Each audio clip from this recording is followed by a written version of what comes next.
everybody, and welcome to a pretty large Find Your Familiar Oracle card reading. Every one of these piles has a card from the Animal Apothecary deck, and whichever pile you choose will be your familiar. So the sound might be a little lopsided right now. I'm recording on my phone, and I needed to raise it so that we could see all of the piles.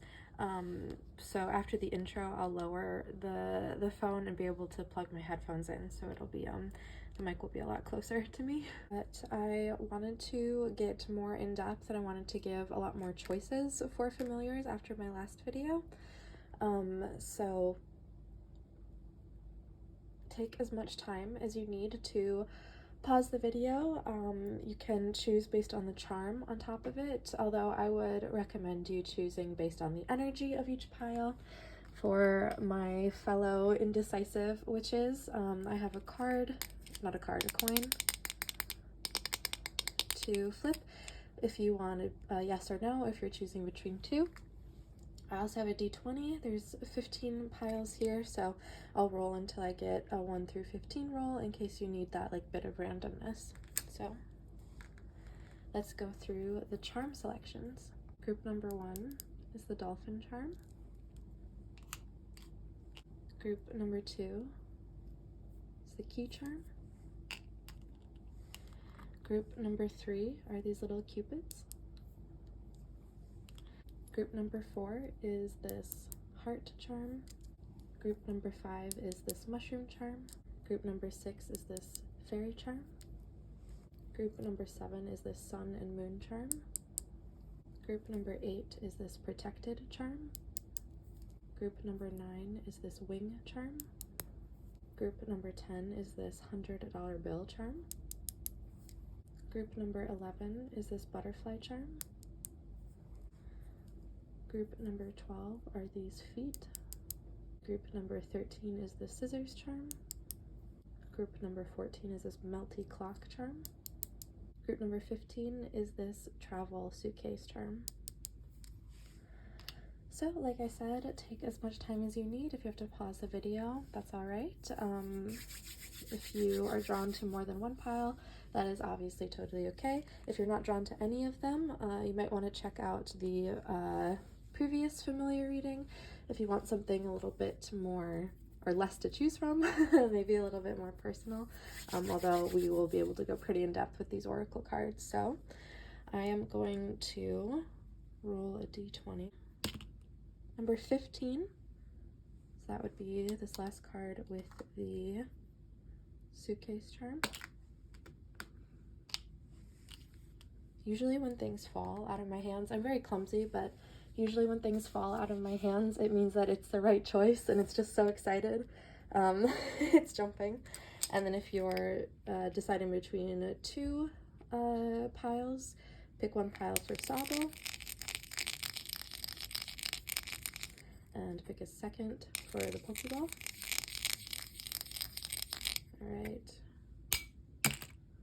Alright, we got the Pokeball side. So trust yourself, trust your choice, and here we go.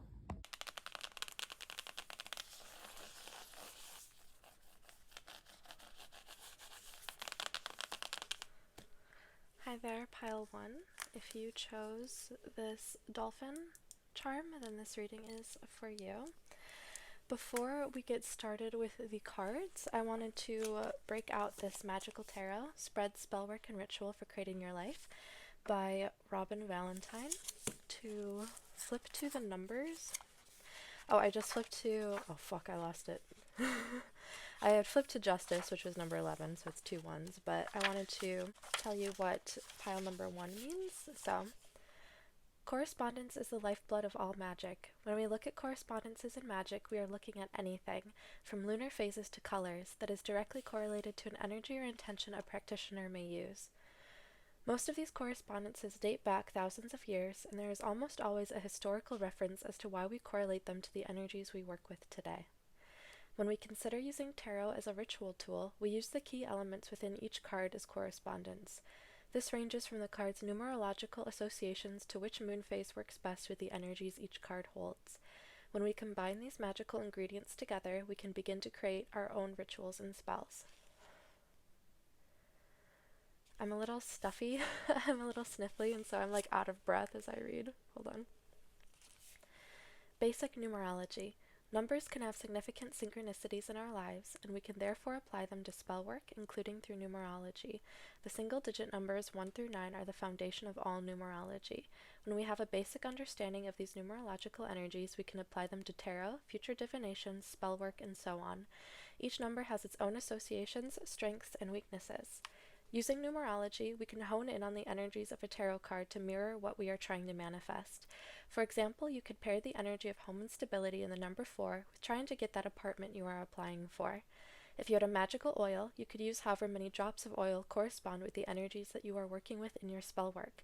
Magic is all about correspondence and layering it in the way that is most powerful.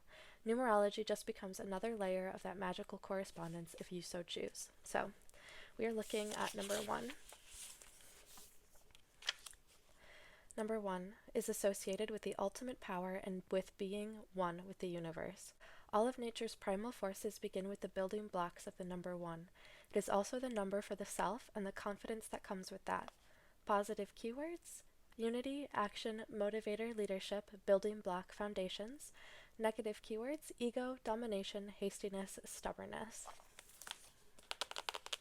Put that to the side. I also like thinking of 1 as the ones and zeros of binary code. Not to get too like cryptic or cryptid on you, but the ones and zeros of the simulation we're all living in. So just to get a little bit cynical. But let's get started with your cards. The first major arcana card is number 0, the Fool. Ones and zeros. Hell yeah. It's all a simulation. Matrix. Okay. Alright, the detachment. With detachment, you finally feel whole inside, with or without the fulfillment of a particular desire. Ironically, that's often when it's fulfilled. With these reds and oranges, as well as the energy I'm feeling, it's a very fiery card, so you might have Aries energy, as well as Sagittarius or Leo. Burning bowl ritual! Oh my god. Flames. Midas Miser, entrepreneurial or creative ability to turn anything to gold, delight in sharing life's riches. Shadow attributes, hoarding money and emotions, obsessive fear of losing your wealth. I flipped it, but it did come out upside down. So bringing it back to fire imagery, tempered in fire or tried in fire, gold melting down to create what you so desire. The World, another major arcana with a blue whale.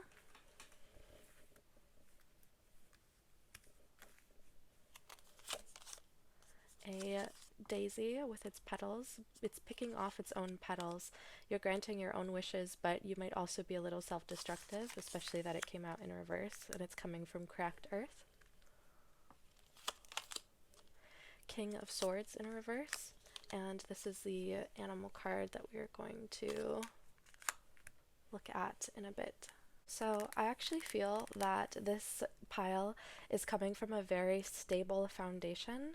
We have lots of symbols that I think you're all getting all at once. I'm going to break them down a little bit. So we have 0 as well as rings going out, so sort of the cycle of life or the Ouroboros. We have this Fool sort of curled up, but I think it's time for you guys to straighten up and like come into that power, come into the confidence of your solar plexus, as well as connecting with the sun and the moon and realizing that the moon only glows because the sun is shining on it and that it's all part of one, pile 1, connected. All right, detachment. With detachment, you finally feel whole inside. I think you might be experiencing this at this very moment. We also have lilies or lotuses, and we have a bird cage, as well as reflected in the green of this person's dress and the green halo and sun behind them, and they are riding a giant black corvid, so crow, raven, not magpie because it's all black, so either a crow or a raven. I don't know if the difference between these birds, but if you guys do, you could comment below and be like, oh yeah, that's definitely a crow. That would be cool. Burning bowl ritual. You might have already completed a burning bowl ritual. You could be thinking of this experience right now as a burning bowl ritual. I'm allergic to smoke, so I don't do any candles or anything, but if you have a lighter or candles nearby, it might be nice to light them safely. I'm afraid of fire, to be honest. I don't work with it a lot, but I feel like this pile is very, very comfortable with sun energy. Oh, and we do have some yellow sun rays coming from behind her, and we have a rainbow in their clothes. So if you've never done a burning bowl ritual, this is number 7, by the way. If you've never done a burning bowl ritual before, it is basically, this card says to let go. You write out the things that you want to release through fire and just give back to the universe and recognize that nothing lasts forever, even pain. And you safely find a place to have a real fire, like a bonfire or like a fire pit or just a fireproof bowl outside with water nearby. I'm sorry that I'm giving you so many safety tips. I just want to make sure that I'm not telling anybody to go light fires without a caveat of safely, please. We also have crystals nearby. Burning bowl ritual, you can also have symbols of the other elements as well, water, air, earth, as well as spirit or gold, honestly. Quintessence was seen in the Shakespearean era, Renaissance era, where alchemy was sort of a big thing, where you really, really believed that if you just mix the elements together in the right way and you did the correct ritual, that you could get gold out of them. And so you can temper the things that are stressing you out to turn them into gold. Okay, especially with Midas and Miser. I think we are ready to get into this familiar. So before I flip this card over, I'm going to have us sit still for a second and ground and come, like, settle into where we are, whatever surface you're sitting on or laying on, connecting to the earth, as well as taking some deep breaths to connect you to the air and the universe and your higher self for your best and truest good. So inhale, exhale, inhale, exhale, inhale, exhale. Let's see. Face your fear. We have another corvid, a crow or a raven, with a key and a rainbow prism and then a straight line pointing you towards exactly what you want. So rainbows are usually a sign that turmoil is ending.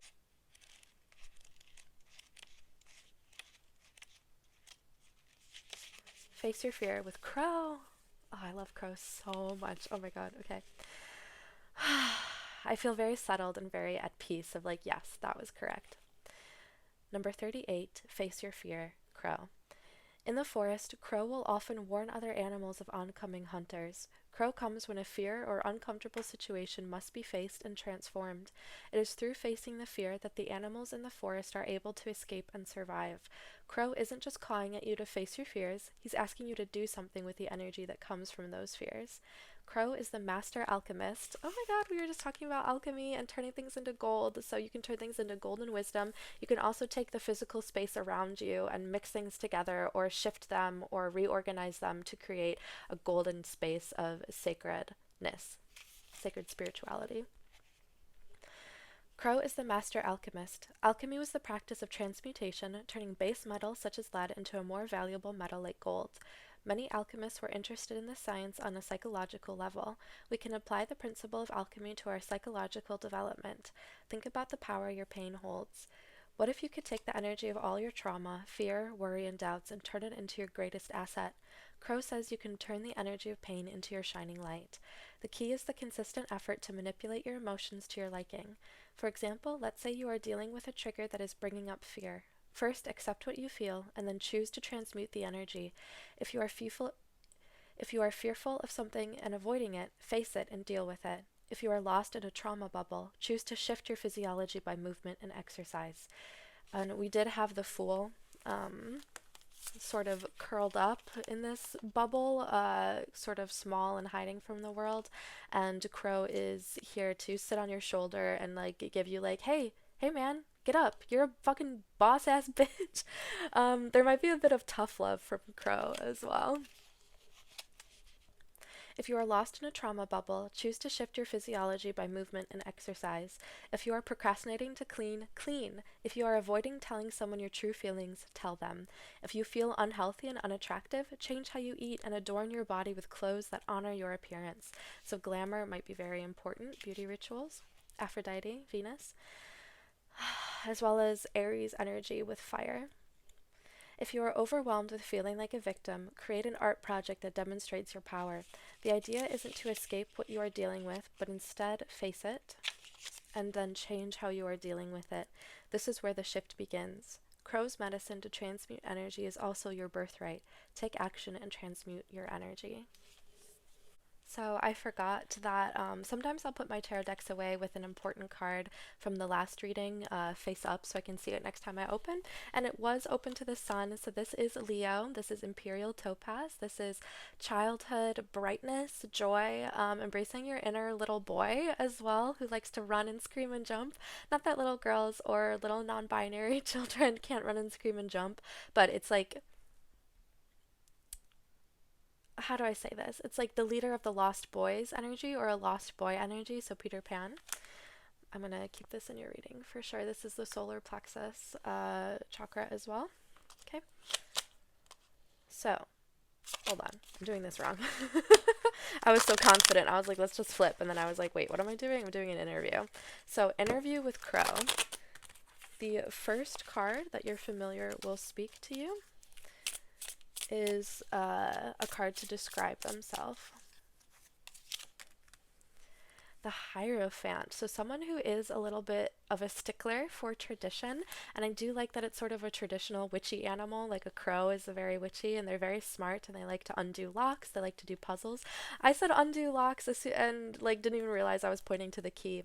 And I like that there's the rainbow, like all the elements transmuting into, well, it's not gold, but transmuting into something that is serving you best. Sagittarius energy, you could see this triangle and the white line here as like an arrow pointing this way. Cupid also has some arrow energy. Pile number 3 has the Cupid charm, so you might want to look at that as well. All right. The Strength as a familiar is the Hanged Man. Okay, so 3 major arcana in a row. I'm going to shuffle these again because I think I sorted them recently, so I want to make sure that we're getting a fair, random chance of all the different possibilities for the answers. And if you make fun of how I shuffle, realize that I have very small hands and I can barely look at that. My little dinosaur claws. Okay, so I had to take a break from recording, and when I came in with my crystals and stuff, I had these gold Boa Hancock snake earrings that I felt called to put on the space, so I'm going to take them out.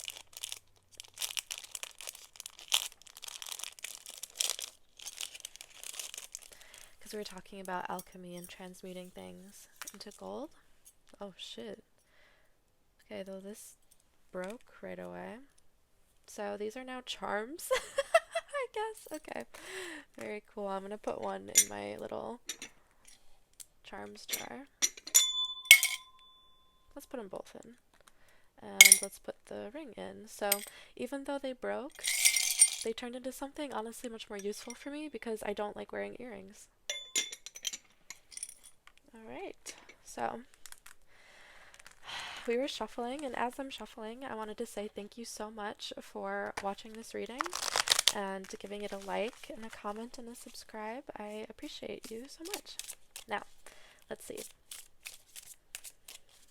Okay, so as I was waiting to be able to record again, I was imagining your crow familiar sort of like right here and like pecking at the cards and like pointing out what was important, as well as just like a flock of crows, a murder of crows around me, ready to fly out to the constituents. Everybody who's watching this pile, you all have your own crow and they're so excited to see you. I wanted to point out the sort of black marble of their eye, as well as tiger's eye or hawk's eye, any sort of spherical crystal. I don't know if you've seen my tiger's eye. It is not next to me, but any sort of crystal with that like glossy, shiny lines in it, if you know what I mean, that look like an eye, might be important for you. I wanted to point out the sun again. So,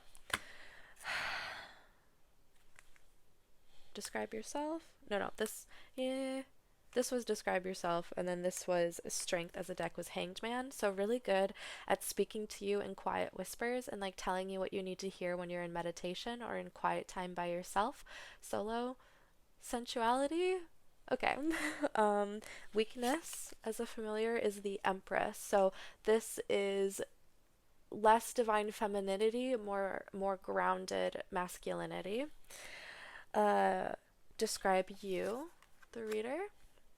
The Three of Swords in reverse, you are the heartbreak healer. There's also a swan here. So birds and messengers might be very important to you. The element of air, which governs like intellect, conflict, mysteries, puzzles. I think maybe doing puzzles or like little lock boxes, maybe escape rooms might be really fun for you to do.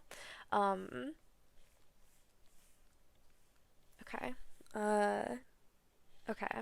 There's quite a few other thoughts running through my head. You might be very fast. Fire and air are both fast, higher energies. So, the Hierophant here, they might also be able to help you ground. They are part of the animal kingdom, part of the earth, and part of the forest as well. And he is holding little birds. He's holding, right? No, they're little lizards. They're little salamanders. I love that. Also, salamanders are the name of the fae spirits associated with fire. So reptiles might be important to you. All right. The next card is, wait. Yes, describe you was Three of Swords, heartbreak healer with a swan. What can they teach you? Number 5, sorry, I'm stuttering, is judgment. They can help you with your better judgment. So they can help you with that gut instinct of like imagining this crow on your shoulder if you're meeting a new person or you're about to start a puzzle. They might be whispering you hints. Because you know how crows talk to each other, where it's like they will tell the rest of their murder if humans have been like mean to them or bad to them, as well as kind to them. They recognize human faces and stuff, so they can help you with your better judgment. How can you best learn from and collaborate with them?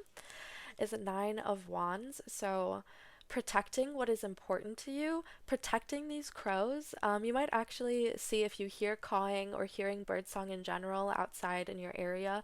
If you take walks a lot, listen to listen to the birds, as well as like observing them and seeing how they react to you.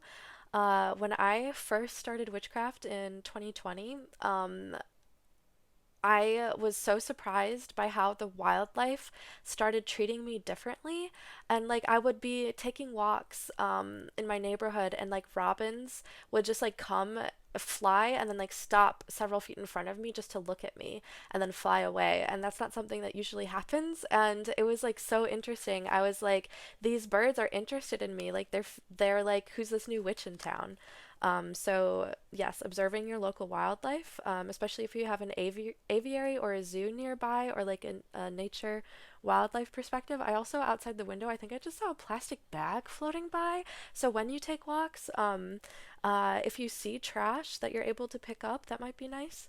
Sort of cleaning up your area, as well as like community volunteering to clean up your area, cleaning up rivers and stuff if you live near bodies of water. And then what is the potential of this relationship?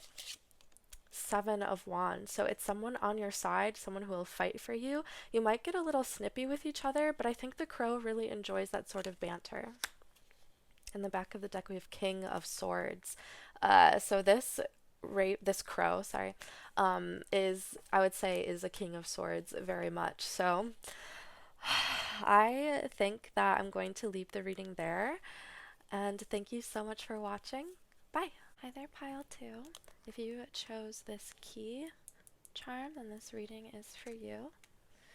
And before we get started, I wanted to look at the numerology from this magical tarot, Spreads, Spellwork, and Ritual for Creating Your Life by Robin Valentine.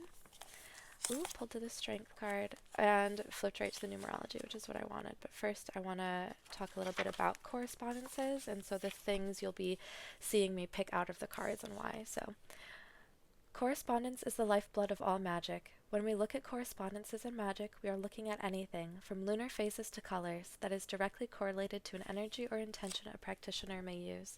Most of these correspondences date back thousands of years, and there is almost always a historical reference as to why we correlate them to the energies we work with today.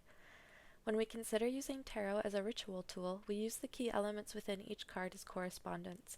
This ranges from the card's numerological associations to which moon phase works best with the energies each card holds. When we combine these magical ingredients together, we can begin to create our own rituals and spells. Basic numerology. Numbers can have significant synchronicities in our lives, and we therefore apply them to spell work, including through numerology. The single-digit numbers 1 through 9 are the foundation of all numerology. When we have a basic understanding of these numerological energies, we can apply them to tarot, future divinations, spell work, and so on. Each number has its own associations, strengths, and weaknesses. Using numerology, we can hone in on the energies of a tarot card to mirror what we are trying to manifest. For example, you could pair the energy of home and stability in the number 4 with trying to get that apartment you are applying for. If you had a magical oil, you could use however many drops of oil correspond with the energies that you are working with in your spell work. Magic is all about correspondence and layering it in the way that is most powerful. Numerology just becomes another layer of that magical correspondence if you so choose. And number 2. 2 is a very important number to pagans, as witchcraft is all about balance. 2 can bring the symmetry and balance we focus on. It is often connected with yin and yang, or with the polarity of our personalities. Positive keywords: unions, partnerships, flexibility, communication, reason, and balance. Negative keywords: nervousness, coyness, depression, overthinking. So 2 is also Gemini, which I believe is ruled by Venus. And that's rose quartz energy. Major arcana is the Magician in reverse. We have delusion. Intention without surrender can be a fast path to delusion. You might be manifesting something that isn't right for you. We have write a gratitude list, a great way to let go of attachments that we might think we want but actually aren't super great for us, and you can see what you already have. We have Magical Child in reverse. The light attribute is seeing the potential for sacred beauty in all things, the belief that everything is possible. Shadow attribute: pessimism, depression, and disbelief in miracles, believing that energy and action are not required for growth. We have 9 of Swords. So a lot of insomnia, anxiety, racing thoughts, and I see these bamboo poles as like thoughts that kind of stab through your head of like, there's a lot of nevers. You'll never be this, you'll never do that. Just because you tried to manifest something that didn't work out, or you're trying to manifest something that isn't great for you, doesn't mean you're not a good manifester. It doesn't mean you don't deserve the things that make you feel good. We have this Dixit card, someone alone in a house with music notes scattered on the ground, and then there's like a wind-up top on top of the house, sort of like a toy. Liability by Lord. There's a lot of like hopelessness, I feel like.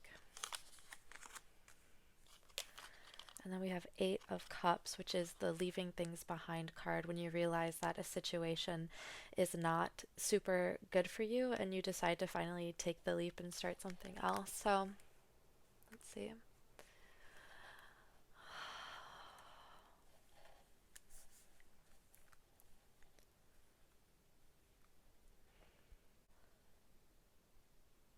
I feel like there's a lot of hopelessness, like I said, and if you aren't doing physical things in your real life to help better your situation, then trying to do just spiritual things isn't going to do much for you, if that makes sense. Okay, I'm going to flip over the familiar card and we'll read their story and see what they have for you. Self, self-worth, self-love, self-value, self-respect. And we have a little piglet coming out of a stack of gold coins. Oh my god, I'm so... And it's number 11. Number 11, repeating ones. 1 is the number of self, actually, so that's pretty cool.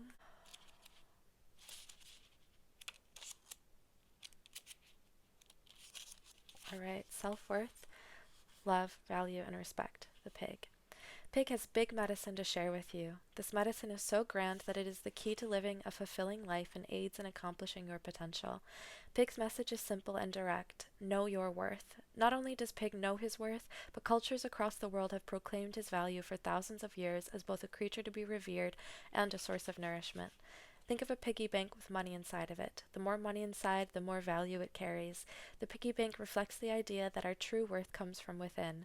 When we only use others' validation to inform us of our value, it always leads to suffering.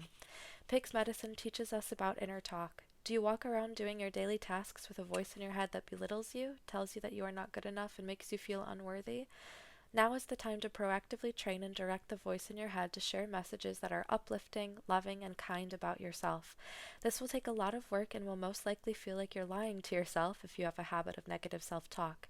The key to making it honest and impactful is to not lie to yourself and say, "I am gorgeous," when everything in you feels ugly. Instead, you say to the part that feels ugly, "I love you. I feel this pain with you, and one day I will get us to the point where we feel our beauty, but for now I am here for you." Pig's medicine asks you to accept that you will always struggle with some form of insecurity because you are human. True self-worth isn't raging confidence. It is allowing yourself to be insecure and being there for yourself while you feel the pain of not feeling good enough. This act is the power that creates self-worth.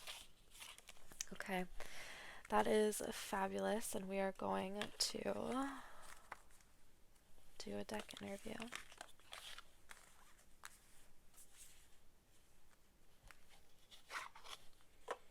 So, I didn't put it on set, but I was called to stare at my rose quartz stone. Let me grab it. Rose quartz is a heart chakra. It is the Lover's card, and you did pick number 2, which could be symbolic of the Lovers or Gemini energy. And then we have 1, 1, 2 mirrored selves. Add them together, that's 2. Let me shuffle this deck, and while I'm shuffling, I want to say that I love you, and I'm very appreciative of the fact that you're watching this video. And if you do enjoy it, please give it a like or leave a comment and subscribe to my channel. Alright, let's do the interview. So, the first question we want to ask for the familiar to speak is to describe themselves. We have judgment in reverse. Okay, you can release judgments about yourself and then thus the world around you. Because if you're holding yourself to super high standards, you might be holding... It's mostly yourself, I want to say, actually. But you hold yourself to really high standards without even seeing the inherent value in yourself just as you are, even with all the flaws, especially with the flaws, because the flaws are the style, right? All the imbalances. Like if you think of a piece of artwork, the person's personality, the artist's personality comes through in the brushstrokes, in the insecurities, in the imbalances, you know what I mean? There's no such thing as like a perfect piece of art, besides one that was super fun for the artist to create. All right, question 2 is, what is their strength as a familiar? The 2 of Swords, they can help you with that duality, with those raging thoughts of like, I know I'm beautiful, but I feel ugly and stuff like that. And being able to parse that reality and that duality. We have a swan, a hummingbird, a heart. We have another swan here and some fairy spirits. We have blue butterflies here and then an angel with a trumpet, as well as orange flowers. We have a upside down crescent moon and then purple sky. This is what the weakness as a familiar is. Okay, they probably can't really help you with insomnia, so maybe thinking about them as you go to sleep will only keep you up. So do your familiar or your spiritual stuff maybe in the waking hours, and not rely so heavily on dream or subconscious things, but because I think that these blackbirds are sort of like these crows are sort of what you're anxious thoughts are manifesting as, and you don't really need to worry about them. And if you don't already have a pretty set sleep schedule, it might be a good idea to get that sorted out. The next card is for your familiar to describe you. The Emperor in reverse. You are a king and it's time for you to take a break. Okay, this is Aries energy, which is the ruby crystal. I'm very proud of this card. There's masculine, divine masculinity, a strong, healthy, masculine leader, but I think you're probably really used to that and showing up for your, just showing up for like your projects or your career or your job, when in reality you need to like lay down and get off your throne for a second and maybe realize that there's something about control and about controlling the world and releasing that. All right, the next question is how can I best, what can the familiar teach you? Queen of Swords, how to express yourself. I love that we had an emperor, a masculine authority figure, come out right before this feminine authority figure. She is actually the cover of the box. And so, like, cover girl, where it's like, you are that beautiful, you are that worthy, like, you deserve to be the face of whatever it is you're working on. We have beautiful purple lilies, purple flowers. We have swans again, as well as butterflies. Swords is the element of air, so that is Gemini, Libra, and Aquarius. It is the suit of intellect, of messages, of communication, so social media. I'm hearing advertising firm. Okay, so the next card is how to best learn from and collaborate with Pig. We have Six of Wands. Let me look that up, actually. I don't have that one memorized. Victory and triumph. Beware falling prey to hubris and lassitude that uncontested victory may bring, and do not become lost in self-importance. Okay, so self-love, like this said, is not self-importance or like peacocking, strutting around being like, I'm better than everyone. No, it's a feeling of self-worth coming from within that despite everything, not despite everything, I mean, you're inherently worthy of love as a person, as a human being. Like, does that make sense? Okay. All right. And the last card is what is the potential of this relationship? And it's Queen of Wands in reverse, with Three of Wands in reverse on the back of the deck. So this is like setting down your torch, like putting your swords down and realizing that you might be lashing out with sparks from your fire, and the potential might get you to just like rest. Like, I think you can imagine a little pig, a cute little piglet, like walking around next to you, trotting along, and just like being very happy and healthy and whole. So I'm going to leave your reading there. Thank you so much for watching. Bye. Hi there, pile 3.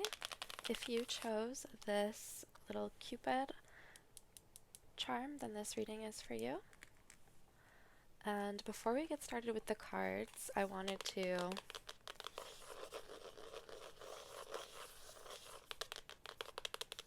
read some of the numerology from this magical tarot. Spreads, Spellwork, and Ritual for Creating Your Life by Robin Valentine.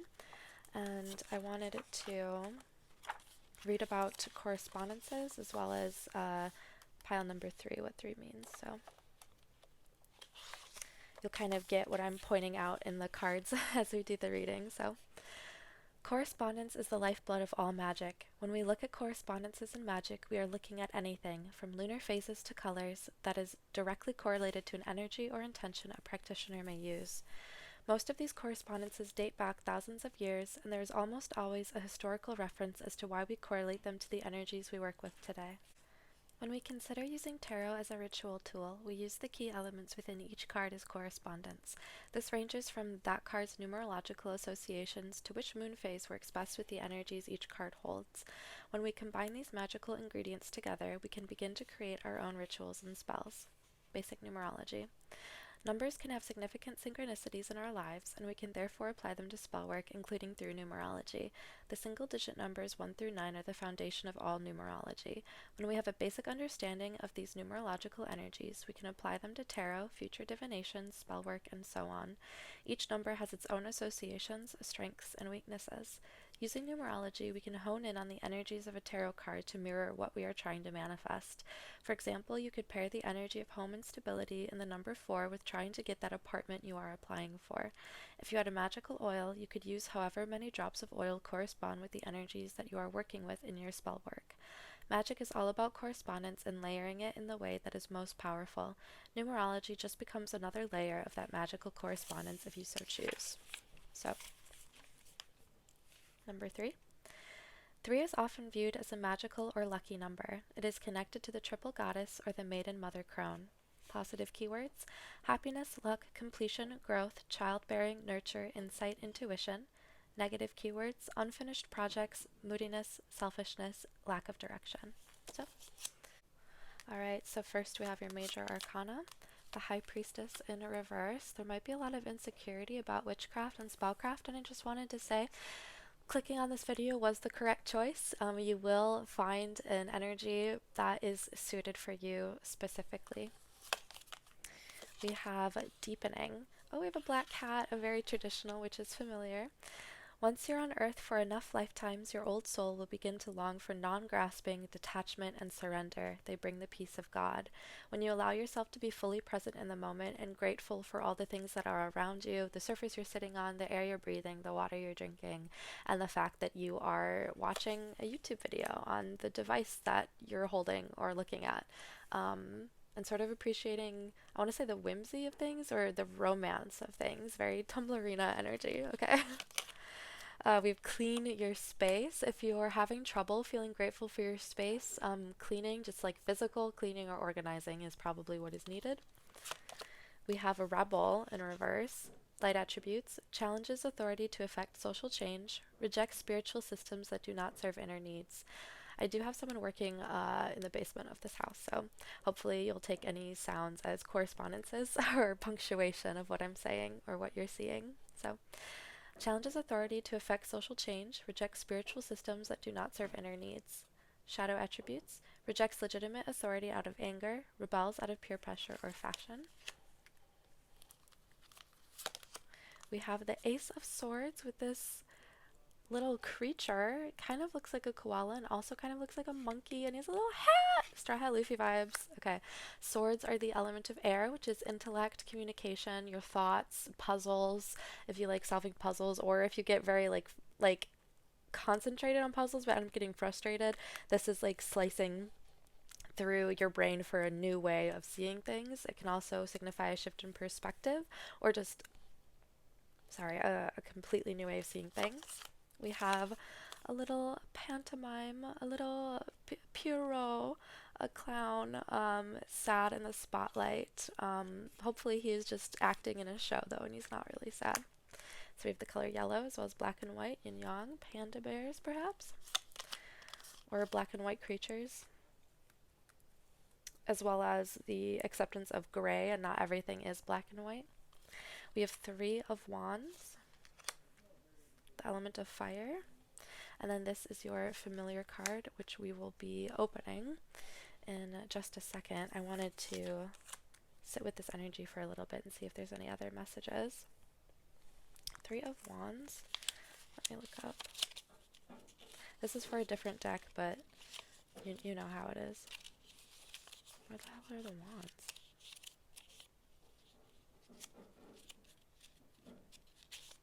There we go. 3 of Wands. Oh, and 3 is that the number of the group. So everything we said about the it being a lucky number, a magical number, the divine feminine, the monstrous feminine divine perhaps. 3 of Wands: explore, seek out the uncharted, expand your horizons, take a long view of situations, and express leadership.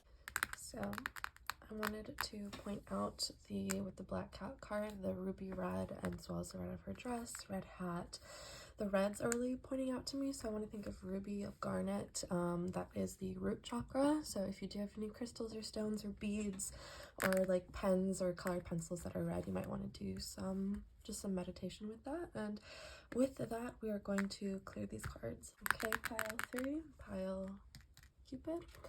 We are going to unveil your familiar.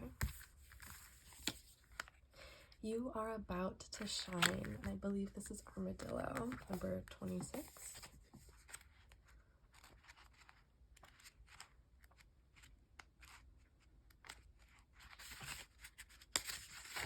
Alright, you are about to shine.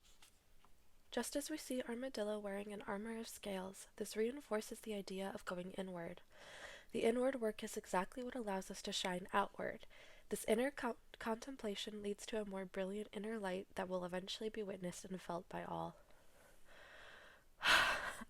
I'm like out of breath because I'm sniffling. So sorry. Armadillo says that what you have to offer will be recognized. Do not get bogged down with how and when.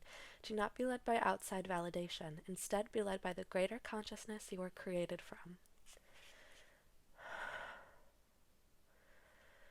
We connect to our inner light when we connect to the source that created us. Armadillo's medicine asks you to create a very intimate relationship with that which created you.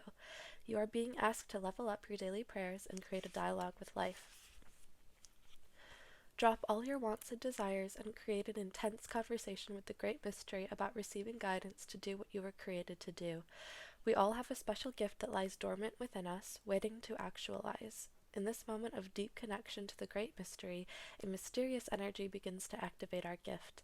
This conversation and prayer you create needs to feel very real. Prayer does not need to look one specific way in its intimate connection. It is intimate Wow.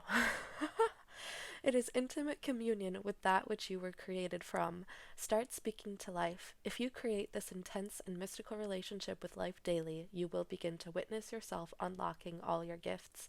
Life speaks back to those who speak to it, but it is your job to start the conversation.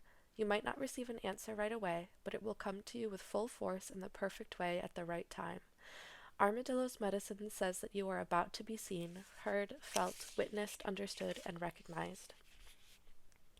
It's coming for you. You are about to shine so brightly, but now is the before time where you first must ignite your gift of light through going inward and channeling the universe.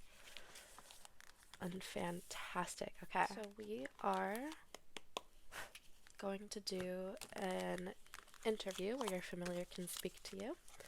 And while I'm shuffling the Shadowscapes Tarot, I wanted to say thank you so much for watching this video, and if you enjoyed it, please give it a like or leave a comment or subscribe to my channel. Thank you so much. So the first card is to describe themselves with judgment.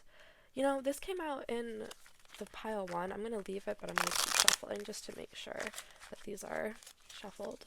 So judgment is number 20. We have an angel blowing a golden horn. We have blue butterflies as well as yellow and gold flowers. So blue is the brow chakra. A little bit of a nod saying thank you for watching this tarot reading and connecting to your intuition.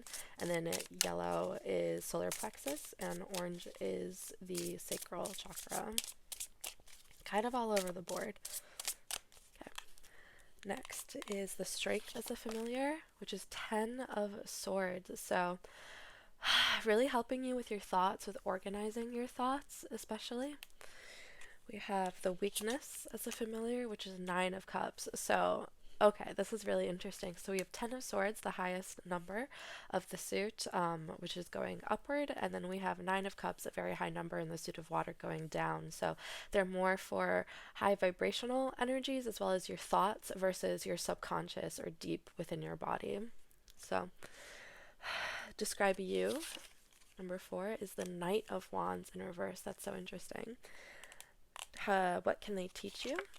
Is Page of Cups in reverse. So the weakness is Cups in reverse, but what they can teach you is Cups in reverse as well. So Cups is the suit of water, which is emotion, flow, change, your subconscious, and dreams.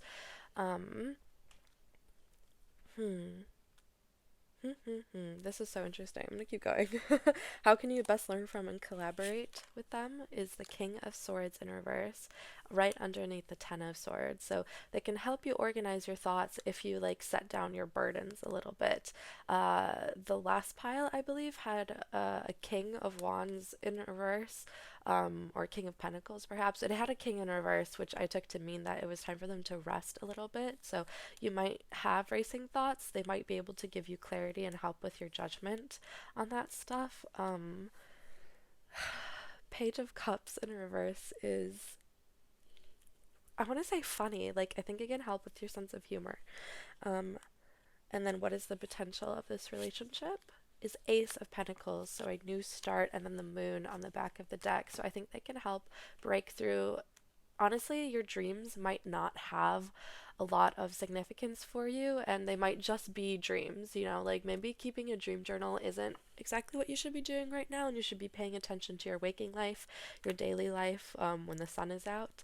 And that is that is where I'm gonna leave the reading. This was very exciting energy, and please tell me how it goes with your armadillo friend. So, bye. Hi there, pile 4. If you chose this heart charm with a flower, then this reading is for you. I believe the heart is the fourth chakra, actually. Let's see. Root, sacral, solar plexus, heart. Yeah, so that's really interesting that the heart charm came out for pile number 4. And speaking of numbers, I have this magical tarot, Spread Spellwork and Ritual for Creating Your Life by Robin Valentine, so that we can take a look at correspondences in magic and numerology to give you a little insight into what pile 4 might mean for you. So, correspondence is the lifeblood of all magic. When we look at correspondences in magic, we are looking at anything, from lunar phases to colors, that is directly correlated to an energy or intention a practitioner may use. Most of these correspondences date back thousands of years, and there is almost always a historical reference as to why we correlate them to the energies we work with today. When we consider using tarot as a ritual tool, we use the key elements within each card as correspondence. This ranges from the card's numerological associations to which moon phase works best with the energies each card holds. When we combine these magical ingredients together, we can begin to create our own rituals and spells.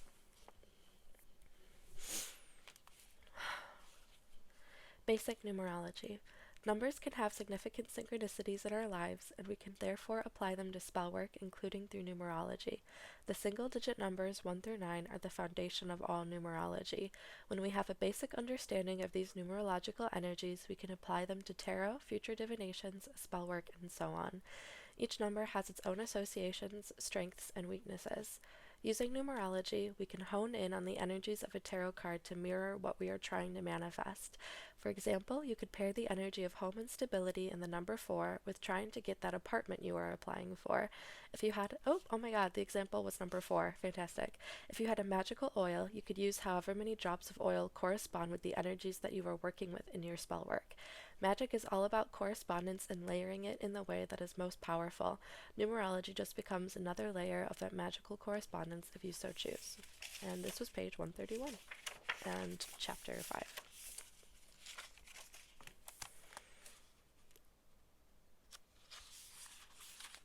Number 4.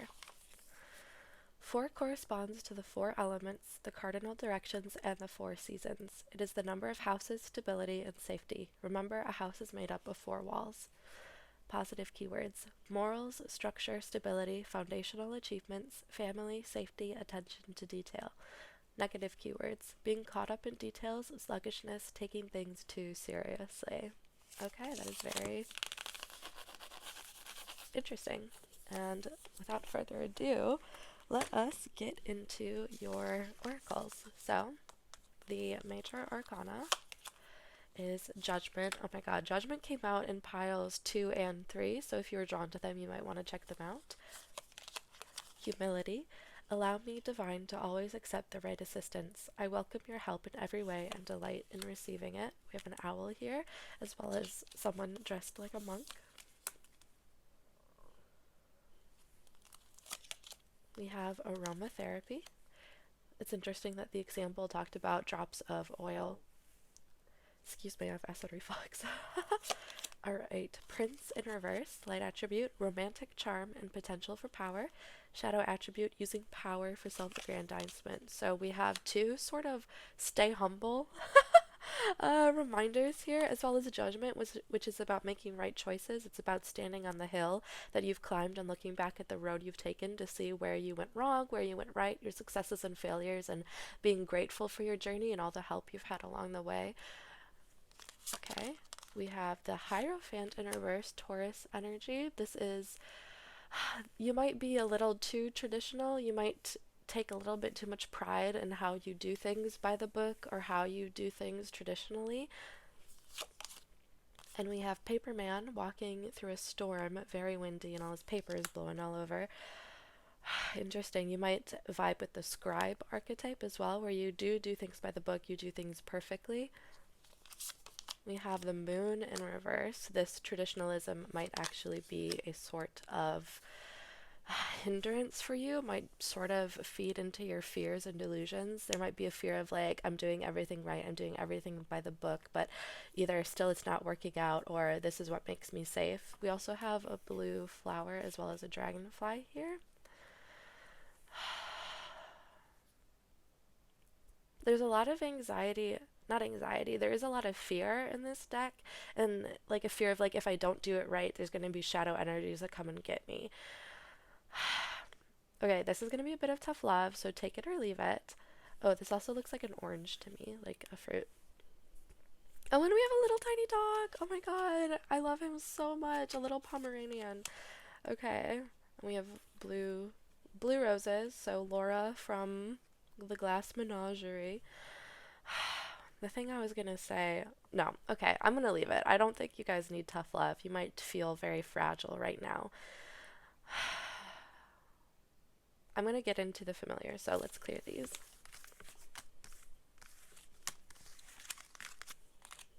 Alright. Bring our books to help us. Our familiar. Drumroll, please. Tame and attain.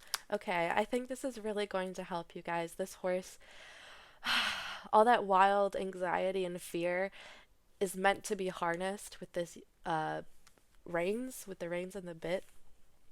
Okay, number 28.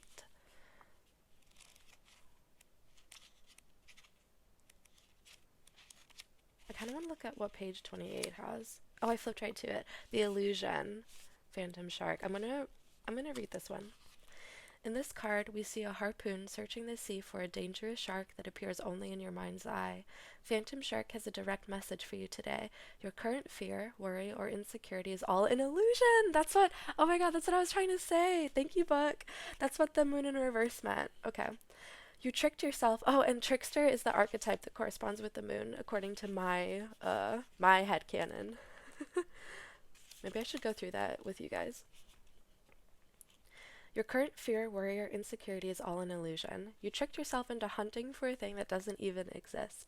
By putting so much attention and effort into combating or avoiding what you are afraid of, you are simultaneously engaging and fueling it. Most fears quite literally exist only in our minds. When you feel small, insecure, or controlled by fear, this is not your true self. This is your programmed self, ruled by the limbic system, ego, past traumas, and the false marketing that always shames us into not feeling good enough. This illusion will tell you that you are not worthy, make you feel scared, keep you with someone who treats you poorly, and make you feel the need to compete with and be better than others. The challenge lies in how powerfully real this illusion appears. It colors every aspect of your reality like a cloud of thick gray smoke. While you cannot always avoid being caught in the smoke, you can recognize when you are in it. This is the most important part of seeing clearly. You must first understand that you are in an illusion before you can escape it. The more you become cognitively aware of the smoke, the less power it has over you. Right now, Shark's medicine for you is to understand that whatever currently brings you fear is not actually the truth.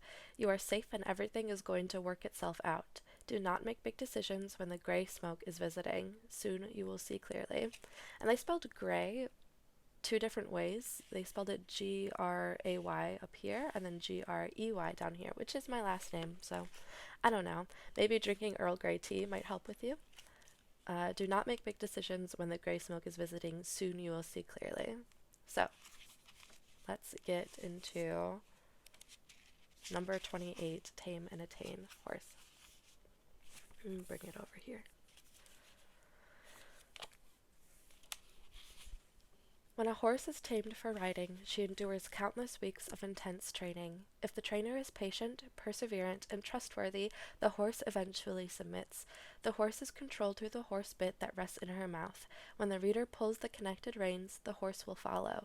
The horse bit in this image represents directed power, so also Sagittarius as well as the chariot. Wild horse is freedom, stamina, unbridled passions, and primal urges. She symbolizes the untamed and powerful impulses within us all. These impulses look like our intense outbursts, obsessive thinking, binging, recklessness, avoidance, and all wild expressions. All of these impulses hold immense power, but often this energy is directed very poorly. The human that tames and rides the horse represents our highest self directing our personal power. Your willpower will be tested, so you must strengthen it. Sacrifice is required. Horse's medicine asks you to start with small things to build your willpower muscle. Stop yourself from saying a hurtful thing about someone. Resist eating the entire bag of chips. Watch something uplifting instead of watching garbage TV.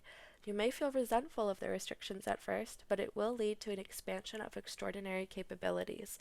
With dedication, the ego will soften and align with your willpower. Once you have given adequate time to building your willpower, it will become a superior force. Horse's medicine requests you tame inner appetites to become the person you are meant to be. This is horsepower. Get some water.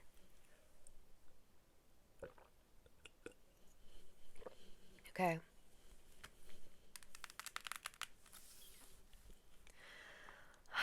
Now we are going to do an interview to let your familiar speak for, I wanted to say herself, but I'm going to go with themself because there are more than one horses here ready to run out to be a part of your chariot. So the first card is going to be for your horse to describe themselves.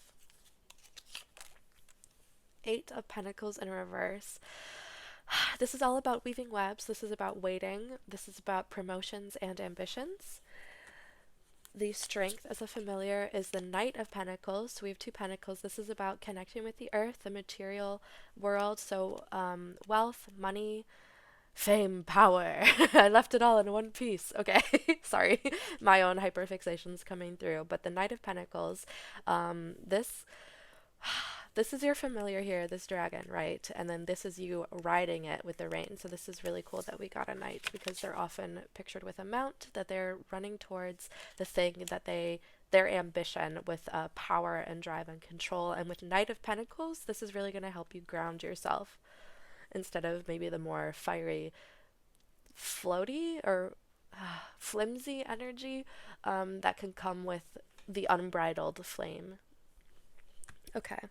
We have the weakness as a familiar, 10 of Cups in reverse. We had the 9 of Cups in reverse come out in group number 3, so if that called to you, you might want to look at it. But the message here is sort of the same, which is it's not really going to help you deep dive into your subconscious. Like, you might already be quite connected to your shadow or the deep subconscious, and it's time for you to come out of it. This also symbolizes romance. They're not going to be able to help you with romance, and they're not going to be able to help you through breakups. They're going to be able to help you chase your dreams. So describe you, number 4, is 6 of Wands in reverse. I am going to read that. I think Wands is first, yeah. So more fire energy. Victory and triumph. Beware falling prey to hubris and lassitude that uncontested victory may bring, and do not become lost in self-importance. So this is not like a trick horse. This is not really a, I'm hearing the word cavalry, but I'm thinking of the horses with like the big feathers on top of them. This is a workhorse, a Clydesdale type of horse. If you guys really like horses, like I am an inner horse girl, although I am allergic to animals. It's funny, I'm doing a familiar reading, but you know how it goes. But if you have a breed of horse or a type of horse, like what color they are in mind, go ahead and comment below, as well as leave this video a like or subscribe to my channel if you've been enjoying this reading. So what can they teach you? Two of Pentacles. So they're very grounded. They're very rooted to the earth. Let me make sure these are in line. I can't really see the frame very well, but hopefully it looks alright. Okay. Two of Pentacles is about balance. This dude is doing this like juggling act. He has a monkey friend as well as some fairy friends. And it looks like a moon or perhaps a shell down here. So maybe a fossil, maybe dinosaur fossils, or looking at the skeletal structure of a horse as well as their musculature. Maybe pretending to be a horse if you do animal movement work would be really good for you. They can also help you with physical balance. So doing yoga like crow or eagle or something that has you on one foot or balancing or something might be really good for you, and you might be able to connect to horse's energy in that way. If you do actually own horses and get to ride them, please tell me too. I'm so jealous of you. Ah, okay. How do you best learn from and collaborate with horse? Six of Cups. Connecting to your inner horse girl. Woo! I'm thinking of Jessie from Toy Story 2, where her girl that plays with her has a horse girl phase, and I love that. So connecting to that inner kid, having a tea party with your stuffed animals. I'm thinking I had a horse Webkins that I'm thinking of right now, and I loved her so much. Okay. But going back to the things that are important to you, watching Spirit, the movie, maybe watching cartoons or something. How can you best learn from and collaborate is Four of Swords. So resting as well as putting down your expectations and anxieties. We have pink lotuses here as well as lots of yellow. So that's the solar plexus as well as the heart chakra. And what the potential of this relationship is the Hanged Man in reverse. It can... Did I do this right? There's only supposed to be 7. Whatever. That's fine. That is wild. I don't know where I repeated something, but maybe you know what? I'm going to take this card away, actually, because this was about how you needed to embrace that humility. So... move these over. It's okay to get things wrong. That's how you learn, right? This was all about training and taming, and you have to admit when you make mistakes without feeling like the world is crumbling around you. Maybe watching videos or documentaries on wild horses or how horses are trained, like if that's fun for you. So let's see, and on the back of the deck here is 8 of Cups, which is about soul deep dives. So this one was describe themselves, 8 of Pentacles with a spider and a spider web, about ambitions. We had the Strength, Knight of Pentacles, able to help you fulfill your material ambitions.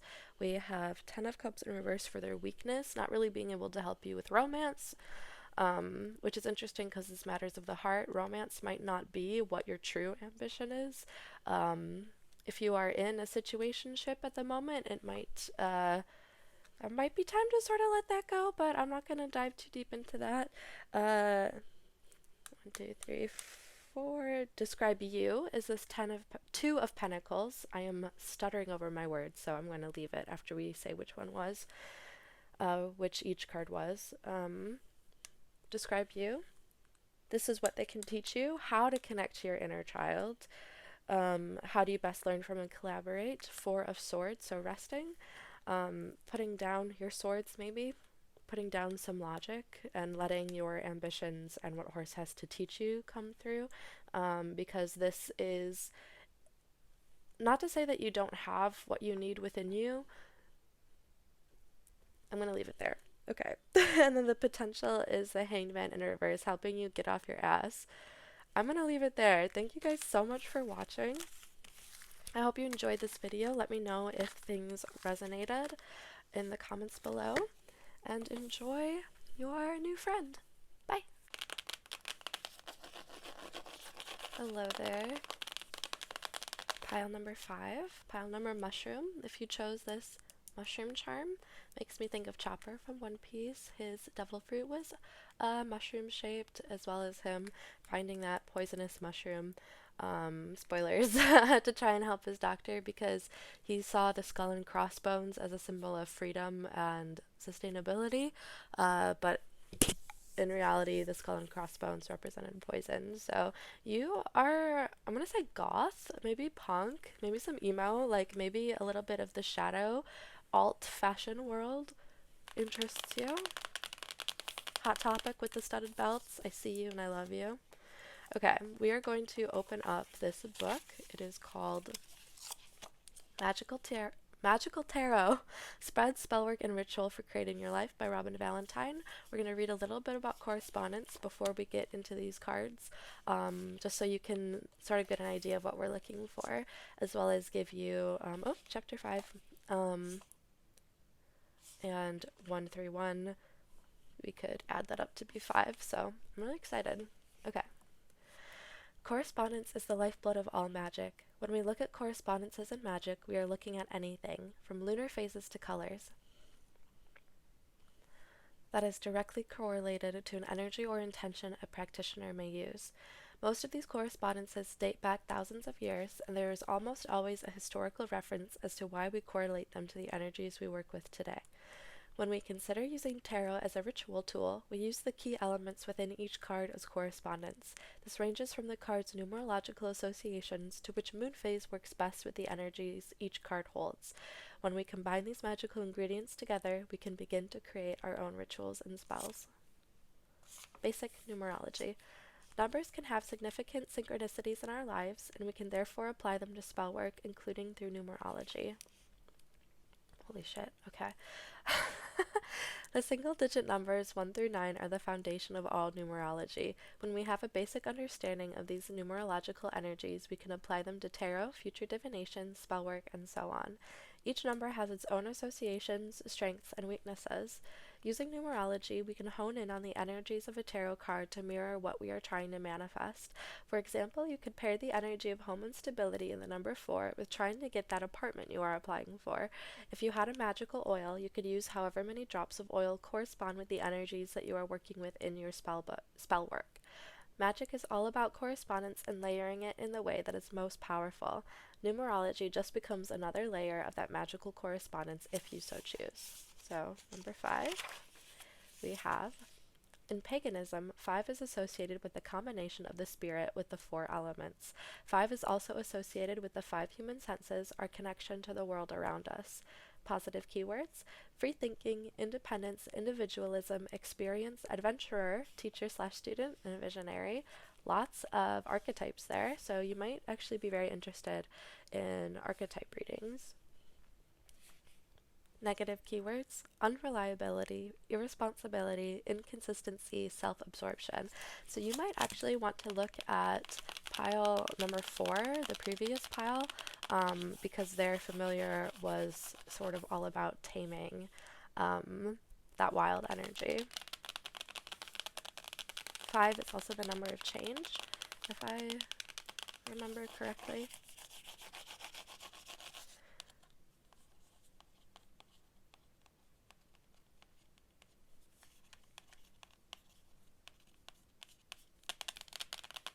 Alright, let's get into your cards. Get some water.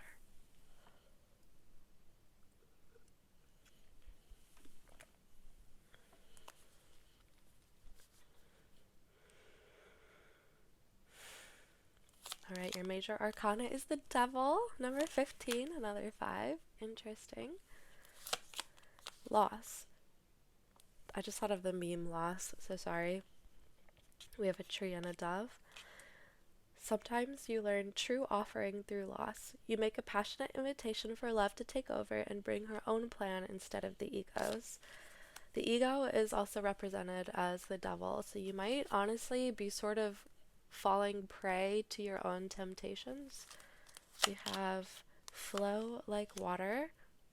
Physical exercise, maybe swimming if that is available to you, could help you through some of that stuff. We have advocate, light attribute, inspires you to put compassion into action, another tree. Shadow attribute, embracing negative causes or committing to causes for personal gain. This advocate with a tree makes me think that they're an advocate for um, like the environment, and pollution might be like the issue of pollution might be a very important one to you, as well as like saving animals. Page of Cups, we have red squirrel with an acorn with a star on it. Our Dixit card is another green leaf, so green is the heart chakra. We also have lots of purple, which is the crown, and red here is the root chakra. And these are supposed to be the lovers, usually bound up in chains, but it's quite obvious to anyone looking at the situation that the chains aren't that, like, the people chained up are usually pictured with a key very close by or something like that, you know, where it's like you can get yourself out of this situation because it's your own ego holding you down. We have some little bits and bobs, including a golden apple, so myths with the golden apple. This sort of looks like grapes, but I think it's eggs. I'm not sure. Tell me in the comments below what you think it is. And then we have King of Wands. Very cool. So Wands is the element of a fire, which would be Aries, Sagittarius, and Leo.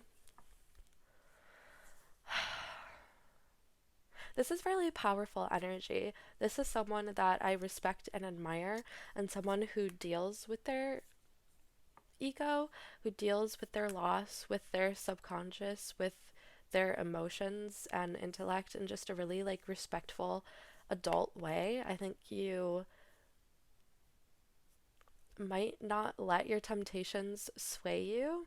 You might actually see this devil as it is in the Star Spinner deck as saying that maybe it's okay to indulge a little bit, actually. Like maybe you like whips and chains. Whips and chains excite me, you know what I mean? Okay. The devil is a very sexy card, and King of Wands. Wands is actually the suit of creation of passion of sexuality, so your sacral chakra as well as your root chakra. And we have Flames on the throne. She's there wearing red suspenders. Fashion icon. Alright, we are going to see what your familiar is expressing themselves as to you. On the back of this card we have the caduceus, so Hermes energy. We have 2 snakes and 2 wings, as well as like medicine. It's the animal apothecary deck, and the wisdom of the animals is what the medicine is. I'm going to put lotion on for my very dry dragon scale skin. Drum roll, please. You are more. You are more than your indulgences, your temptations, the things that you fight through. You are the person who is fighting, and maybe you honestly deserve a rest. We have sand dunes here, and let's see what animal this is. It's number 30.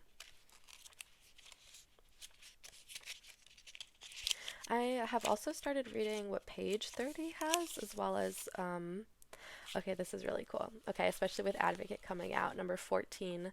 1 plus 4 is 5. That's your pile number. Seeing Eye Dog service. This card image, and this is not this card, this is what page 30 in the book is, for some extra enlightenment. This card image focuses on a seeing eye dog, which exemplifies the concept of selfless service as they dedicate their entire existence to being guides for others. When a seeing eye dog is assisting a blind person, their purpose becomes one. This oneness reflects what the world is in dire need of: service. Second to suffering, service is the next best vehicle to tame the ego, jumpstart your growth, blossom into yourself, and get over a painful experience. The Wounded Healer, an archetype conceived by Carl Jung, speaks of a person who becomes healed by being of service to others. Oh my god, Chopper energy.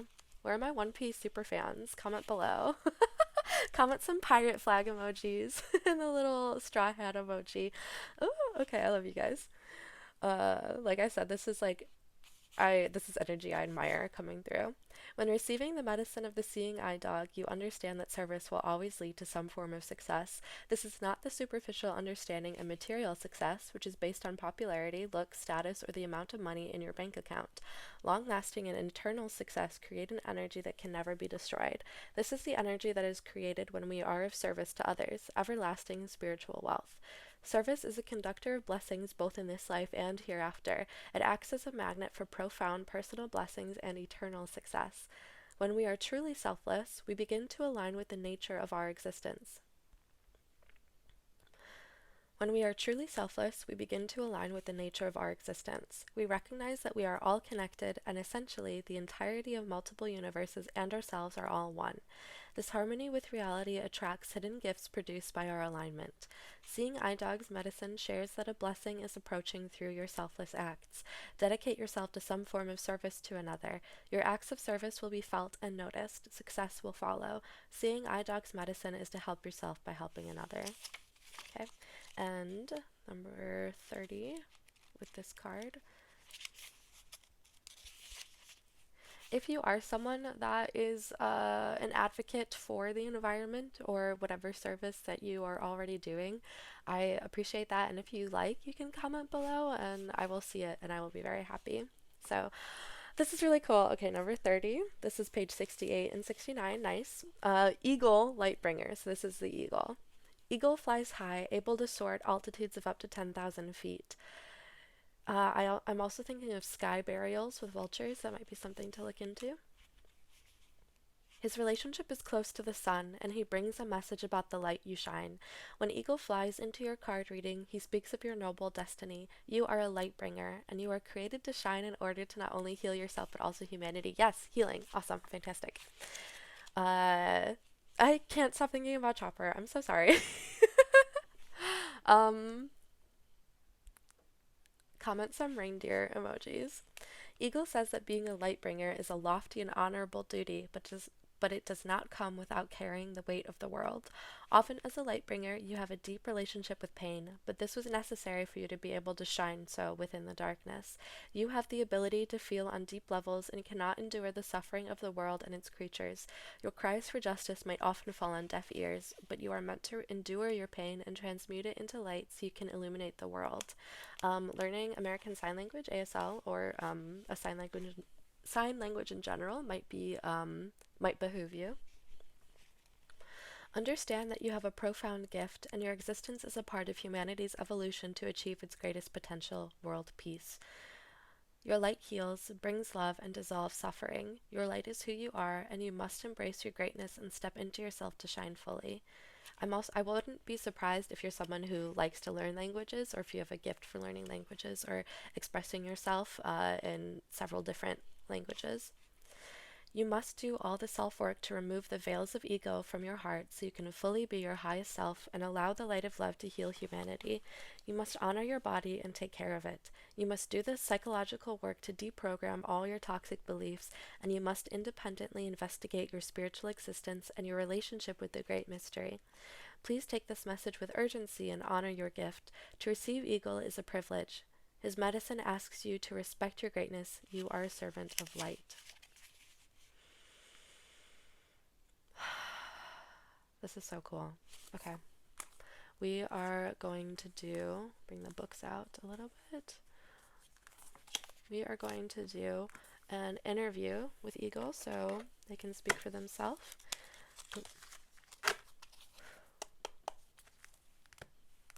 This is the Shadowscapes Tarot. And while I shuffle, I'm going to say thank you for watching this video, and if you enjoyed it, please leave a like or subscribe to my channel. Okay. What the familiar will describe themselves as. The moon, very cool. The monstrous feminine divine, as well as seeing through illusions, as well as taming the wild self inside of you. The moon is often depicted with a wolf and a domesticated dog. So they're still relatives, even if it's a little Pomeranian. Cute little story about my pet. And if you have any cute pet stories, please let me know, because I love animals, obviously. Even though I'm allergic to them all, I love them so much.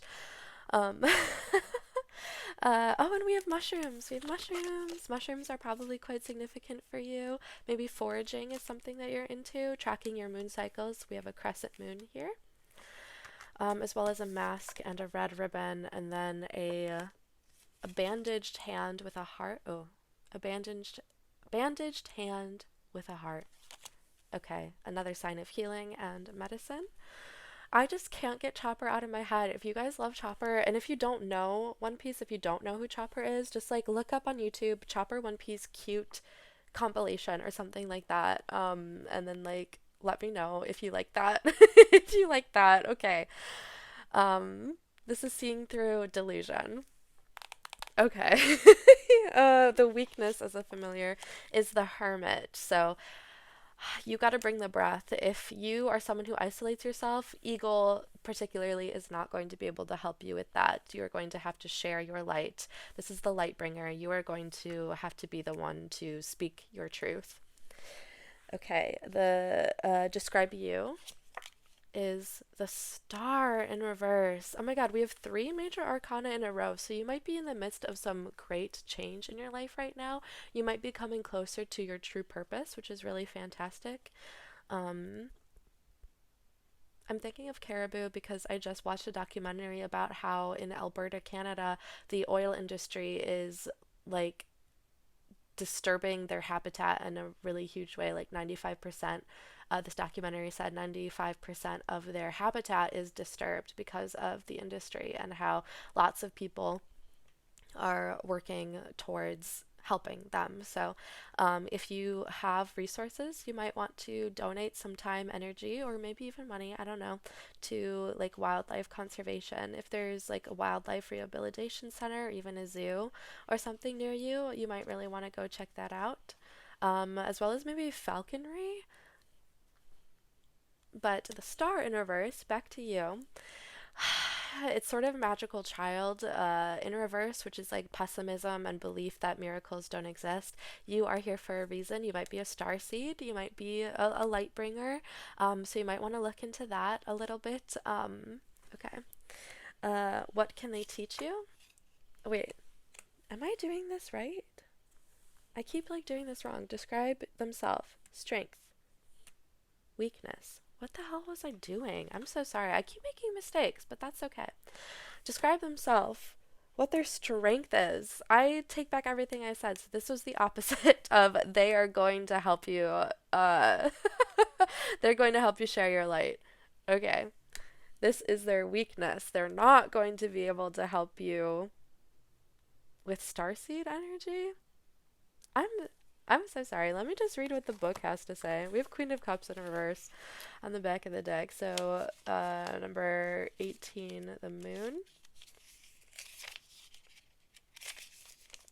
Fears and anxieties, believing illusions, experiencing distortion, chasing after fantasy, dreams and visions, disorientation. The moon is the realm beyond the known and comfortable and predictable. Okay. Number 9, the Hermit. Maybe research is really important for you right now. Number 9, the Hermit. Being introspective, seeking solitude, withdrawing from the world, and giving or receiving guidance. The Hermit is an inspirational friend and teacher, and his help can illuminate the secrets of one's own mind.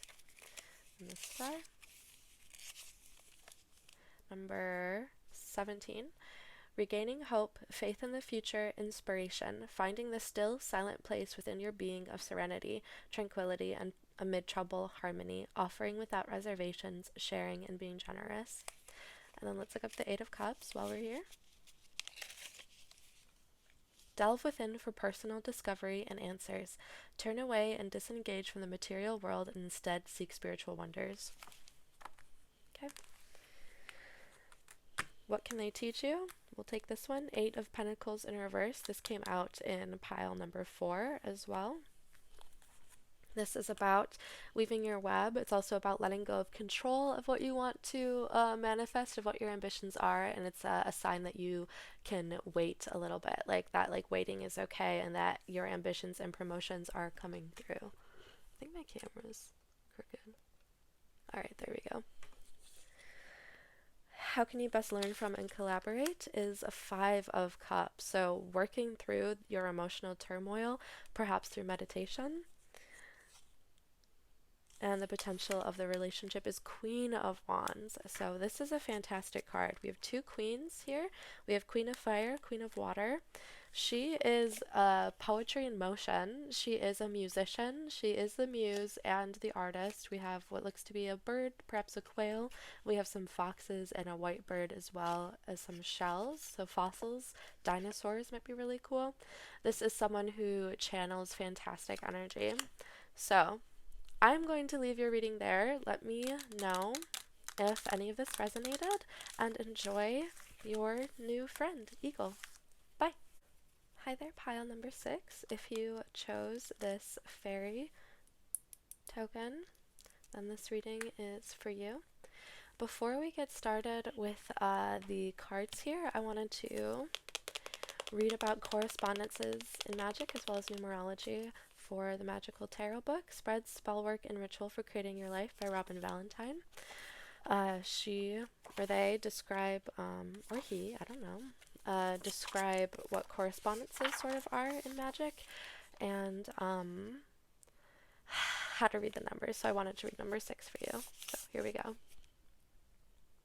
Correspondence is the lifeblood of all magic. When we look at correspondences in magic, we are looking at anything, from lunar phases to colors, that is directly correlated to an energy or intention a practitioner may use. Most of these correspondences date back thousands of years, and there is almost always a historical reference as to why we correlate them to the energies we work with today. When we consider using tarot as a ritual tool, we use the key elements within each card as correspondence. This ranges from the card's numerological associations to which moon phase works best with the energies each card holds. When we combine these magical ingredients together, we can begin to create our own rituals and spells. Basic numerology. Numbers can have significant synchronicities in our lives, and we can therefore apply them to spell work, including through numerology. The single-digit numbers 1 through 9 are the foundation of all numerology. When we have a basic understanding of these numerological energies, we can apply them to tarot, future divination, spell work, and so on. My stomach just growled. Maybe you're hungry. Maybe you're very connected to your will center, or maybe not connected at all and you need to listen to your body. Let's find out. Each number has its own associations, strengths, and weaknesses. Using numerology, we can hone in on the energies of a tarot card to mirror what we are trying to manifest. For example, you could pair the energy of home and stability and the number 4 with trying to get that apartment you are applying for. If you had a magical oil, you could use however many drops of oil correspond with the energies that you are working with in your spell work. Magic is all about correspondence and layering it in the way that is most powerful. Numerology just becomes another layer of that magical correspondence if you so choose. So, number 6. 6 is a solar number associated with the masculine energies of the sun. Because of this, we are looking at energies associated with security, responsibility, and problem solving. Positive keywords: security, responsibility, problem solving, life, growth, happiness, humanitarianism. Pile number 5 had a lot of advocate for the environment energy come through, so you might want to watch that pile as well. Negative keywords: overwhelmed with responsibilities, struggle to say no, easily stressed, disconnection, submissiveness. Ooh. Promise? Okay, sorry. I'm not sorry. It'll happen again. All right, let's get into your oracles. So, your major arcana is the Chariot. I believe this makes me think of Sagittarius energy. I don't know what it actually is, or what other cards have said it is. We also have a white cat and a black cat facing 2 different directions, as well as him controlling the chariot with his will center. So this might be a very sexy pile. Hi guys, what's up? How tall are you? Twirling my hair, giggling. Okay. Faith, with a lotus and 2 hummingbirds, as well as what looks to be a lily here. Miraculously, amazingly, everything I need always comes. Love is opening me to receive beyond anything I imagine. I think you are very connected to your material self, your will center. This is giving Luffy vibes. Sorry for bringing up One Piece. Last group, number 5, had lots of chopper energy come through as well. Okay, sorry. Number 22, energy work. So yeah, connecting to your will center. This is like your sacral chakra, your root chakra. Archetype is nature child. Friendships with animals, communication with nature spirits, tendency to abuse animals, people, and the environment. And we have someone holding a rabbit, or perhaps a hare. We have Three of Swords in reverse, a cat holding a stabbed heart with a lightning storm outside. We have someone fighting a dragon. David and Goliath, just storybook fighting a dragon. This dragon is like smiling though, and this seems to be a wooden sword, so it seems like it might be two kids or a kid and a parent playing pretend. We have Eight of Pentacles. Eight of Pentacles has come out in this pile as well as the two previous piles, and this was shuffled like a day or two ago. That is wild. Okay, so this is an artist or perhaps a graphic designer, someone who works on the computer. You might want to fix your posture a little bit if you are someone who works like that, where you're kind of like hunched over and writing or drawing or something. So giving yourself some back pillows, maybe a massage might be helpful. And this is our familiar card. So I think I'm actually going to clear these cards pretty quickly and get into your animal spirit guide. So, I'm going to bring the books to help support us. A little bit less. A little bit less. Alright. On the back of this card, we have the caduceus, symbol of Hermes. We have two snakes and two wings. Maybe angel energy, as well as the Garden of Eden, Lilith, the snake, or the devil, I don't know, coming through to tempt Eve to eat the apple, which we love. Okay. The Illusion, Phantom Shark, number 13, lucky number 13. I have been reading the page number of the card as well as the animal, just to give us some extra numerological bonus points, I suppose. But the page number of group number 5, the previous group, was Phantom Shark, so you might want to watch that as well. Number 5 on page 12 and 13, Nourishment While Waiting, Baby Hawk. Hawk is and that's what Eight of Pentacles sort of means, is waiting for your ambitions. Hawk is a power bird with big medicine. Hawk is fearless, the visionary, the messenger, and the balanced one. Hawk is your highest self. Baby Hawk in this image represents the part of you with an overwhelming desire to step into who you are fully and fulfill your purpose. Mouse represents the nourishment Baby Hawk will need to develop into her most fulfilled self. And the card with Baby Hawk has a little hamster, a little mouse with a heart around them. I am pro rodent. I had a pet hamster who passed away sometime last year, and she was my familiar, and I still feel her energy. So if you have any pets or animals that you feel are your spirit guides, feel free to share some stories in the comments below. I would love to hear them. Baby Hawk teaches us the wisdom of nourishment while waiting. This is a moment for patience. What will you do while you wait for your vision to manifest? The flower blossoms in its own time, but the gardener cultivates the seed's growth. The gardener ensures the seed's fullest development by nourishing it, pulling the weeds that threaten it, and planting the seed where it will receive the most sunlight. While you wait for the next step to be revealed, you must similarly prepare yourself for success. Baby Hawk needs to be nourished before she can achieve all her greatness as adult hawk, and this is why you must nourish yourself on every possible level.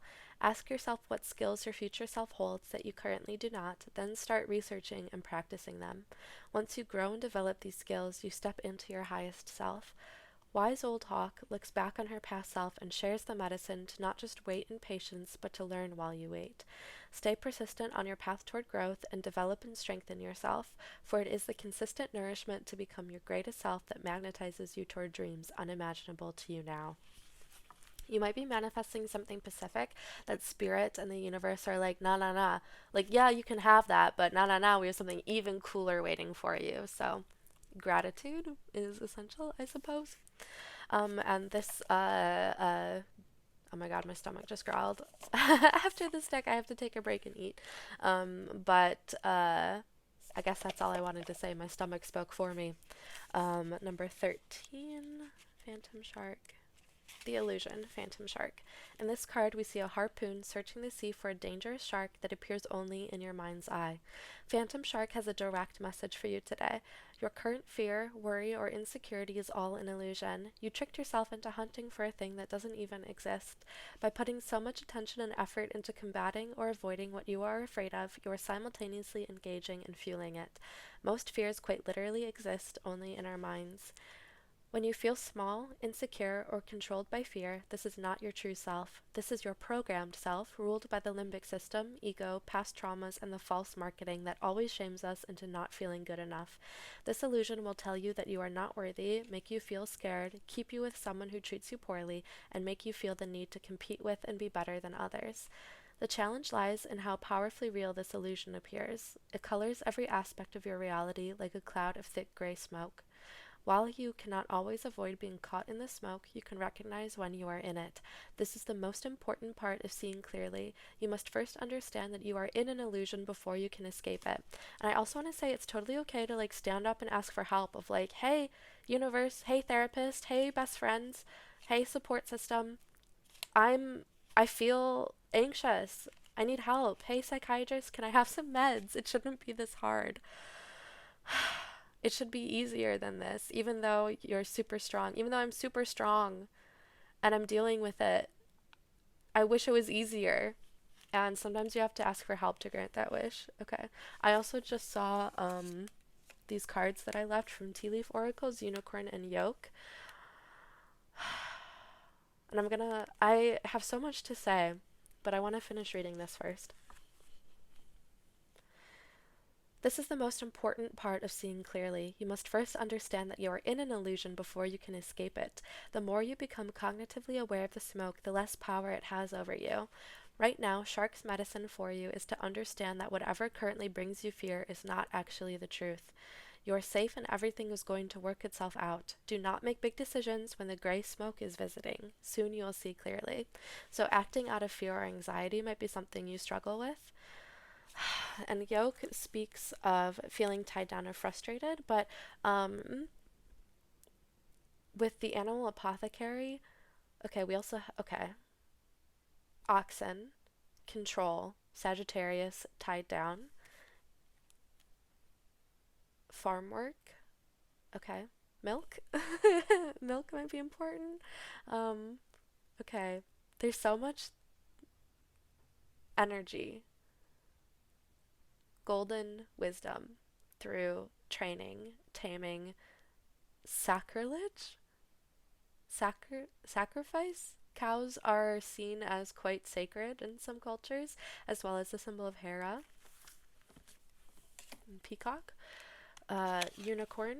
Use your intuition to make beneficial changes. I'm going to keep this here while we do the interview for Phantom Shark. You're familiar? They also had gray spelled 2 different ways in the description of this familiar. This animal spirit guide. I'm going to keep saying familiar because that's what I'm doing right now. But they spelled it G-R-A-Y at first and then G-R-E-Y, which is my last name that I named myself after Earl Grey tea, as well as a card from the Believe in Your Own Magic Oracle deck, which I think I spoke about a little bit in my Goblin Market Tarot. So if you liked this video, things have resonated, please give it a like, leave a comment, and subscribe to my channel. I always want to say I put out new videos every Wednesday because I'm so used to Jenna Marbles. So that's what it's for. Okay, so I'm going to shuffle some more. I don't think we're ready. This is an interview with your familiar so they can speak for themselves with the Shadowscapes Tarot. And we do have the book here to help us. So, describe themselves. The Magician in reverse. Ooh, some dark energy. Okay, this is number 1, the number of the self, as well as union with the universe, Big Bang energy. And we have all 4 elements represented here. Their strength as a familiar. 6 of Wands, they can help you with a period of respite. They can help you rest. We have a wreath here, as well as the wands and some fossils and what looks to be an emerald. We have a green sphere. We have 3 green spheres. 4 if you count the wreath. Take with that what you will. I'm thinking of fan fiction saying his green orbs, his emerald orbs. Fan fiction might be great for you. I am a fanfic writer, reader, enjoyer. I will defend it to the death. Everyone who writes fanfiction is a romance author, and I will defend that. So get in, as Brennan Lee Mulligan once said, get in the comments. Okay. Their weakness as a familiar is the Knight of Swords. They they might be a little controversial. They might say things with a little bit of tough love, but feel free to communicate with your deck. They might. I'm hearing the word slang, so this might be a little less formal than what you first might think, or what the illusion is telling you of that, oh, this is something witchy or spiritual. I have to come at it really, really as if it's something sacred or untouchable, where it's like, it's a shark, period. Okay. It's a really cool animal. I'm laughing. It's so funny. It's so silly. It's like clown town. And so like memes might be something you really like. Share some memes with me, or your friends. Like you might really be someone who shares love by sending funny stuff to the people you admire. All right, describe you is 10 of Pentacles in reverse. You already have everything you want and you're really good at manipulating others. Okay, maybe that's why it's in reverse. Manipulating others through duplicity is oh, and I just got a notification called the Lost Pleiade, which is that's my one of my secret Instagrams that I never look, but it said Witches of Insta have just posted. So maybe Witches of Insta is an account that you should follow, or maybe you already do. All right, what they can teach you is the Emperor in reverse, how to harness your masculine divinity, as well as maybe helping with this manipulation through duplicity. Um, it's so hard for me to choose sometimes which things I'm hearing to say out loud, so I guess I'll just say all of them. I'm thinking of King Claudius from Hamlet, where he has the soliloquy where he's praying, but he's saying like, I know what I've done is wrong, but I'm keeping my queen, I'm keeping my crown, so can I really be sorry? Um, and there's a line where it's like, prayers without meaning or prayers without thoughts never to heaven go, or something like that. Yoda speech. Okay. How to best learn from and collaborate is justice. So maybe making amends with things that you have done wrong. This is Libra energy. We have butterflies here, as well as black and white wings representing yin yang, and how some things are gray, but sometimes we do things wrong, and it's okay to say sorry and move on. And sometimes we're not forgiven for the things we've done. Maybe sending messages is this is the familiar's weakness, so I'm not sure. I don't want to say that sending messages is something that you need to do. You can ask Hermes for help, as well as Cupid. Uh, and then the potential of the relationship is this Nine of Wands. I'm going to read what it says, and we have 7 of Pentacles on the back of the deck. Nine of Wands. Let's see. Thinking of Ace from One Piece. I'll never stop giving One Piece references. I'm not sorry. Okay. I am sorry. Okay. Nine of Wands. Vigilance. Keep strength in reserve and always be prepared for any eventuality. Retain a core of power. Even more importantly, know what that inner strength is. So you might be someone with like very funny nihilistic humor. And I think that your Phantom Shark familiar really shares in that. So I'm going to leave the reading there. Thank you guys so much for watching. Bye. Hi there, pile 7. If you chose this Sun and Moon charm, then this reading is for you. Are you excited? I'm excited. Okay. So before we get into the cards, I wanted to take a look at this Magical Tarot by Robin Valentine and read a little bit about correspondence and the numerology, so we can see what pile number 7, lucky number 7, has to say to us. So, Correspondence is the lifeblood of all magic. When we look at correspondences in magic, we are looking at anything, from lunar phases to colors, that is directly correlated to an energy or intention a practitioner may use. Most of these correspondences date back thousands of years, and there is almost always a historical reference as to why we correlate them to the energies we work with today. When we consider using tarot as a ritual tool, we use the key elements within each card as correspondence. This ranges from the card's numerological associations to which moon phase works best with the energies each card holds. When we combine these magical ingredients together, we can begin to create our own rituals and spells. Basic numerology. Numbers can have significant synchronicities in our lives, and we can therefore apply them to spell work, including through numerology. The single-digit numbers 1 through 9 are the foundation of all numerology. When we have a basic understanding of these numerological energies, we can apply them to tarot, future divination, spellwork, and so on. Each number has its own associations, strengths, and weaknesses. Oh my god. Alright. Using numerology, we can hone in on the energies of a tarot card to mirror what we are trying to manifest. For example, you could pair the energy of home and stability in the number 4 with trying to get that apartment you are applying for. If you had a magical oil, you could use however many drops of oil correspond with the energies that you are working with in your spell work. Magic is all about correspondence and layering it in the way that is most powerful. Numerology just becomes another layer of that magical correspondence if you so choose. Okay, number 7 on page 134.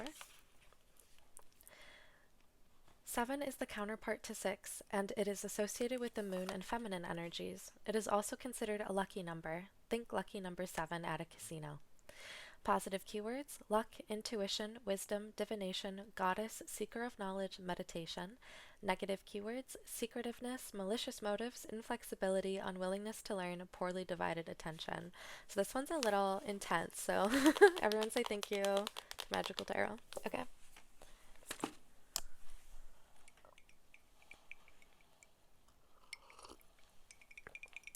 Do you like my little pink lemonade glass? I love it.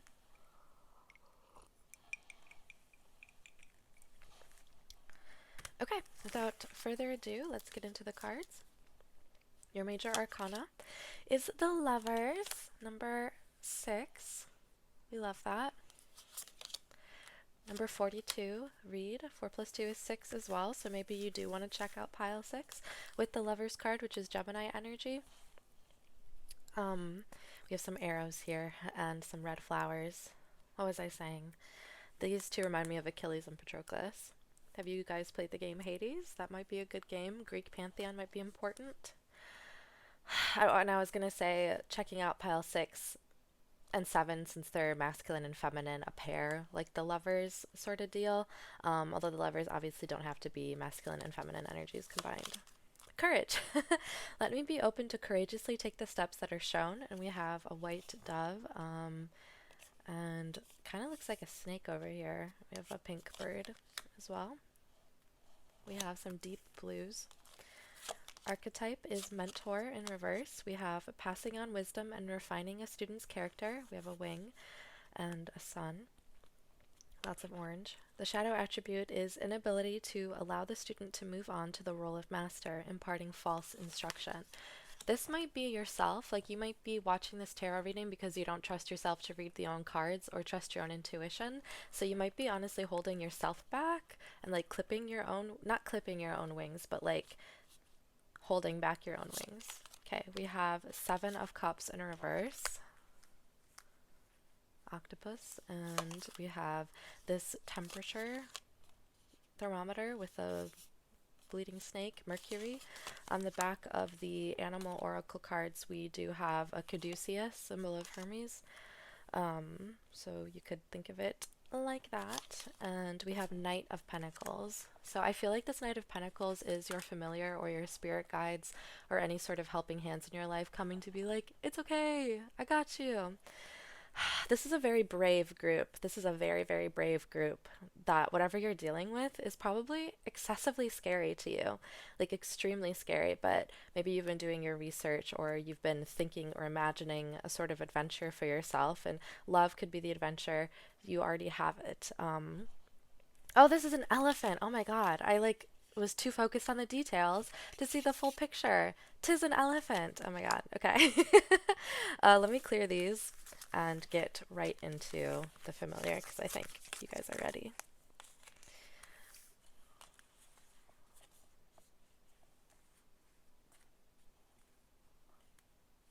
Okay. Drum roll, please. Get out of your head. Okay, okay, relevant. Number 37. I have been reading page 37, or like the page number and then the animal number, so I think I'm going to do that again. Okay, so this is number 17. Oh, another 7 with page 37, and then we'll get to what I believe is the cock or the rooster. Let go, bury, scorpion fly. Scorpion fly is the first on the scene when there is a corpse. When scorpion fly appears in your reading, it is a sign that there is something outmoded that no longer serves you. When we hold on to something that has died, we cannot return the energy it once had. Instead, it takes on a different kind of life. Maggots begin to lay eggs, the bacteria take over the decomposing process, and the new life has a rancid smell. What thing or belief are you holding on to that no longer fulfills your purpose? What do you need to let go of and finally bury in the dirt? When we give a proper burial and goodbye to what no longer serves us, it allows the natural process of decomposition to happen. It is through this letting go that something unexpected and beautiful can germinate. And I just thought that you guys had the lovers as well as this sun and moon charm of like two things together in harmony. Gemini again. In burying what does not serve you, you create space for something more profound to grow. You become stronger by weeding through what is no longer contributing to your growth. Scorpion fly's medicine shares that a new development is waiting to blossom, but you must first sacrifice and bury the unneeded that is taking up space. Trash the old and outdated. This is powerful, and I feel like as we read it, you guys got a little bit stronger of like, yeah. Okay, number 37. I'm rooting for you guys. Oh my god. Okay. Number 37, get out of your head, chicken head. All right. When you cut off a chicken's head, a burst of electricity runs through its nervous body. When you cut off a chicken's head, a burst of electricity runs through its body's nervous system, causing the chicken to run in circles and flap its wings. How demonic. Talk about necromancy. Okay. This both of these cards had to do with death and yeah, so it's Scorpio energy, Pluto, Hades, gothness, kind of like badass. Okay, I'm thinking of Nico D'Angelo from Percy Jackson. This is symbolic of the intrusive and obsessive thoughts we think and allow to run circles around us, even though they rarely hold any real basis in truth. Chicken head's medicine appears when it's time to put an end to the chicken in your head, dictating your life.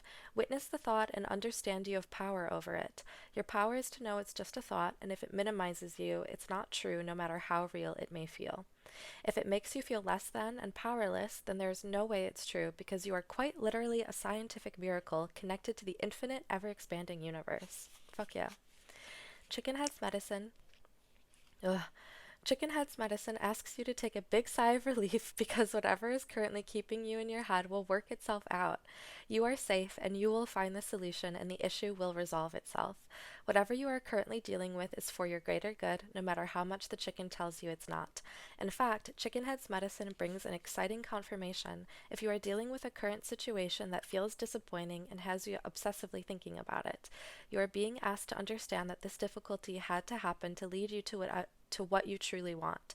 For whatever reason, there is a lesson being learned, and in learning this lesson, you will lead yourself to what your heart desires. Chickenhead's medicine demands you get out of your head now because everything is going to work out.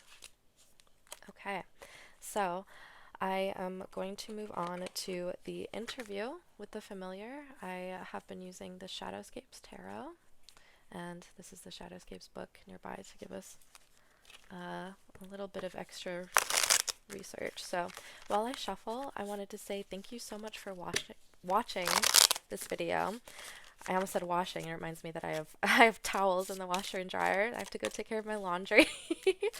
So I guess this is sort of getting grounded energy, but let's see what your familiar has to say. So to describe themselves, They're using the Knight of Swords, getting out of your own head. They're leading you out. They're letting the good thoughts take charge and like just completely banishing the old ones.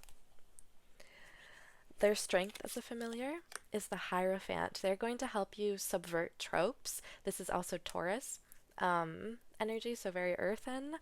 They might really help you get grounded, and I feel like the animal kingdom or animal spirit guides are really good at that in general, because they are of the earth as well. Okay, and they're probably going to help you get out of your head. So,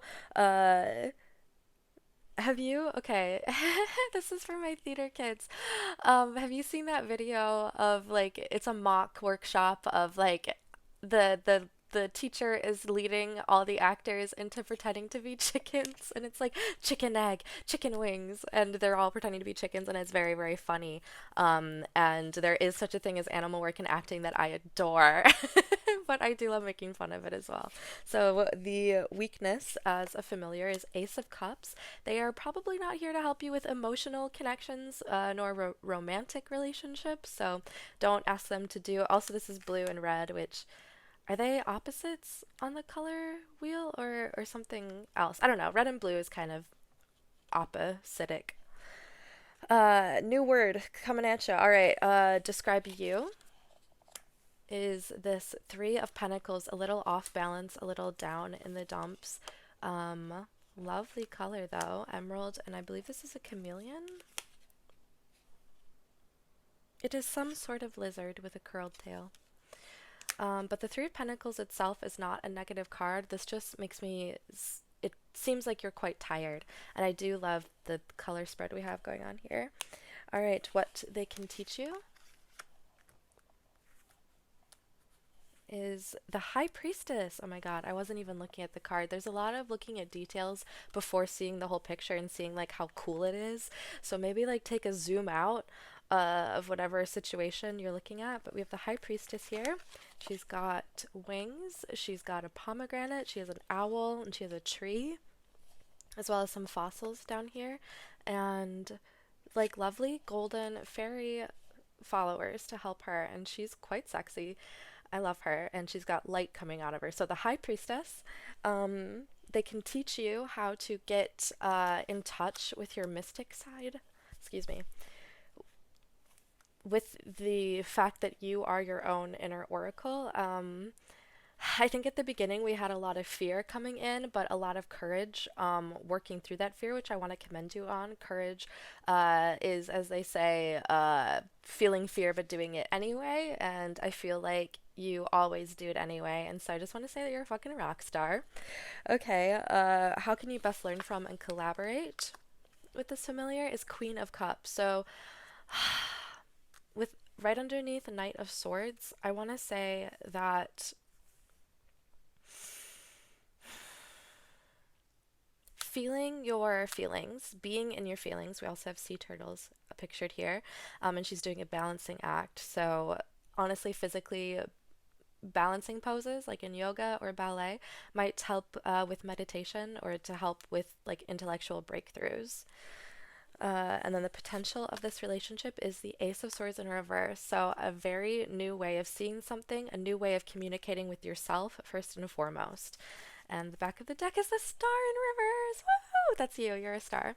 And you might need some rest and relaxation, but you are a star nonetheless. And so, group number 7, Sun Moon Charm, I'm going to leave you there. Thank you so much for watching this video. If you enjoyed it, please give it a like or leave a comment down below or subscribe to my channel. Bye. Hi there, group number 8. If you chose this protected charm, then this reading is for you. I believe 8 has a lot to do with masculine divinity and like protection and like defensiveness. So I think it's really cool that one, not only did this charm that I selected randomly out of my little charm jar, okay. That's the boys' night gag from Magic Tavern. So we have a lot of distracted energy, but it's very fun and very comfortable. If you also have ADHD, give a shout out down below. But before we do the cards, I am going to speak a little bit or read from Magical Tarot by Robin Valentine about correspondence in magic, and then look at what number 8 has in store for us. So, correspondence is the lifeblood of all magic. When we look at correspondences in magic, we are looking at anything, from lunar phases to colors, that is directly correlated to an energy or intention a practitioner may use. Most of these correspondences date back thousands of years, and there is almost always a historical reference as to why we correlate them to the energies we work with today. When we consider using tarot as a ritual tool, we use the key elements within each card as correspondence. This ranges from the card's numerological associations to which moon phase works best with the energies each card holds. When we combine these magical ingredients together, we can begin to create our own rituals and spells. Basic numerology. Numbers can have significant synchronicities in our lives, and we can therefore apply them to spell work, including through numerology. The single-digit numbers 1 through 9 are the foundation of all numerology. When we have a basic understanding of these numerological energies, we can apply them to tarot, future divinations, spell work, and so on. Each number has its own associations, strengths, and weaknesses. Using numerology, we can hone in on the energies of a tarot card to mirror what we are trying to manifest. For example, you could pair the energy of home and stability in the number 4 with trying to get that apartment you are applying for. If you had a magical oil, you could use however many drops of oil correspond with the energies that you are working with in your spell work. Magic is all about correspondence and layering it in the way that is most powerful. Numerology just becomes another layer of that magical correspondence if you so choose. This was page 131 and chapter 5. Let us look at number 8. 8 is associated with the 8 pagan Sabbaths as well as with Mercury. Because of this connection to Mercury, the number 8 is connected to messages from the divine and communications from the other world. When rotated horizontally, it transforms into an infinity sign, a symbol of all-knowing and infinite knowledge. Positive keywords: authority, confidence, higher knowledge, completion, potential, exercise of good judgment. Negative keywords: excessive ambition, poor money management, stress, materialism, workaholism. Okay. I either forgot or just never absorbed the fact that it's associated with Mercury or Hermes, who is one of my primary guides. So that's pretty cool. What's up? Okay. Let's get into the cards. So your major arcana is the Emperor, another divine masculine authority, number 4. So 4s and 8s might be very significant to you. You can check out pile number 4 as well. Allowing. Radical acceptance says yes to reality in any given moment, so what's needed can come next. Pleasure, number 40, another 4. Father, oh my god, such divine masculine authority, such just like support. I'm like grandfather tree, like big oak tree. Okay. I'll let the innuendo speak for itself. Father, light attributes, talent for creating and supporting life, positive guiding light within a tribal unit, dictatorial control, abusive authority. Daddy, sorry, I'm so sorry, you guys, but I love that Queen of Wands came out because this is the feminine authority that is very sensual, very sexual. Fire or wands is the element of creation, of sexuality, your sacral chakra, like burning fiery passion. I feel like you guys are like always smoldering. So the Queen of Wands, we have this hedgehog, sunflowers, some cats, some dinos, and this black cat as well. Pretty witchy familiar. We love it. Dixit card is the sun with umbrellas. So, but upside down. Looks very interesting. As if the umbrellas are the clouds in the sky and the sun is looking up at them. Oh, and it kind of looks like, so if it's upside down, it looks like these are the eyes and this is the nose looking up, versus these two being the eyes looking down. So shifting in perspectives. You might also be an artist, like a watercolor artist or a painter. We have King of Cups in reverse. So while you might have lots of control over your fire energy, you might not have so much control of your flow, your like emotional, more feminine self. Although it did come out underneath pleasure, so Is that Cardi B saying he want to swim with his face? And I'll leave it there. I'm like flustered, you guys. Haha, how tall are you? Twirling my hair, giggling, kicking my feet. Um, okay. Let us get into the familiar. Drumroll, please. Da da da da. Just trust with the mole. Earthbender with rainbows, and then a sprig of leaf with roots. Number 32. I'm going to go to page 32 and read what we have there. So you're getting a 2 for 1. And then we'll go to mole itself. And then we have a interview with the familiar using a tarot deck. So here we go. Number 15 on page 32, immense growth, vulture. Vulture comes to speak to us about the wisdom of the sacredness of suffering. In Buddhism, the first noble truth is that all life involves suffering. It is not something to be escaped, but to be accepted. Only when we accept this law of our existence are we able to transmute and grow from suffering. Vulture sustains her life by living off that which is dead. She does not interfere by bringing a quicker death to her prey. Instead, she allows it to endure what it must, and its suffering ends in its natural time. This mirrors back to us the importance of patience. There is a profound lesson in the name of the turkey vulture, Cathartes aura, meaning golden purifier. They indeed purify the landscapes by removing decomposing carcasses that could spread disease and harmful bacteria. In the same way vulture cleanses the land, suffering purifies the heart from and removes the veils of ego.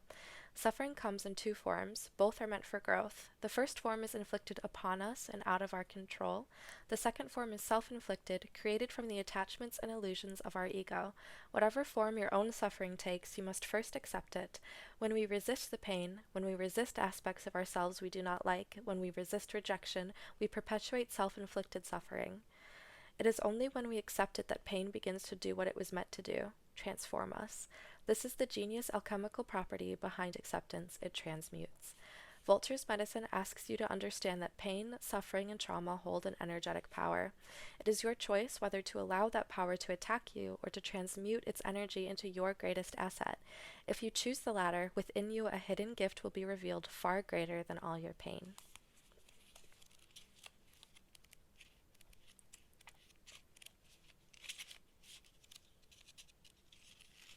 Alright, little hidden.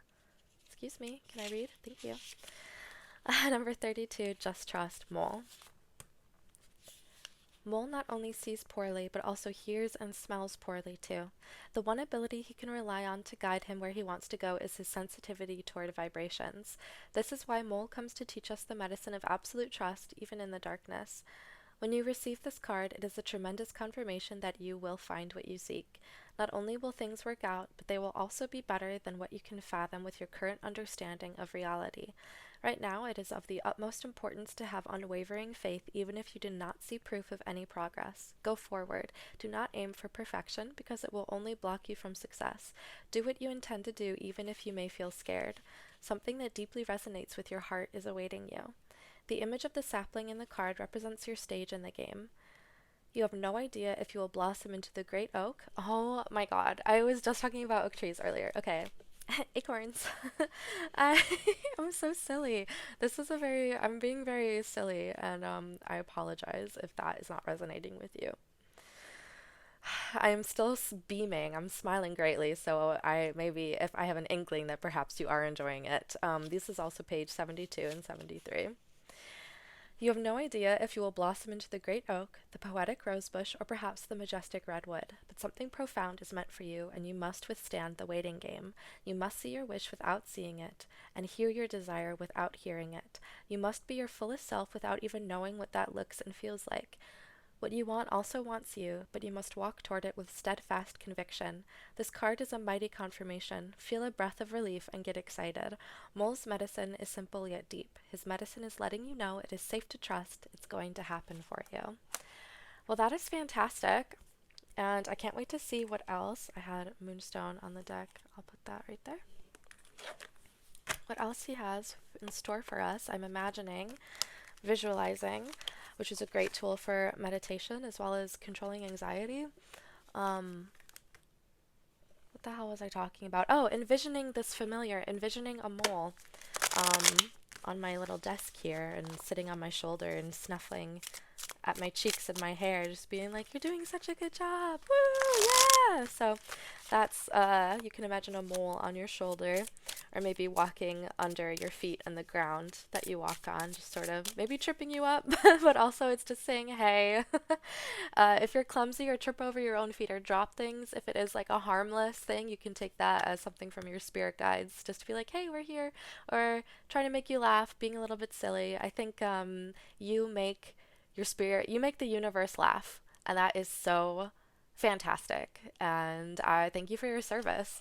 Also, thank you for watching this reading. If you enjoyed it, or if you are enjoying it, because I'm not done yet, please leave a like or a comment below, or subscribe to my channel. So let us get into what your familiar has to say for themselves. So they're going to describe themselves with the Nine of Wands in reverse. This is a big setting down of burdens, and we also have a magnificent creature that sort of has a foxtail. It's sort of like the questing beast in King Arthurian legend, where it's like, what is this? Or chimera. Their strength as a familiar is Ace of Wands. So we have more wands energy, lots of fire energy, and these are foxes, as well as some red mushrooms and golden leaves and a spiral. Should I say this? No. Okay. There's a secret that you will have to see in my Goblin Market Tarot reading, because the energy doesn't vibe with this reading here, but the group might think is interesting. Okay, I've talked enough about the secret.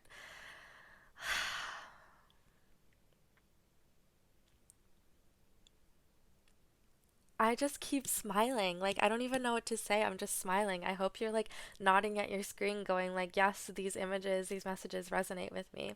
So I'm going to keep going. Oh, Ace of Wands in reverse is like a spark of a new connection.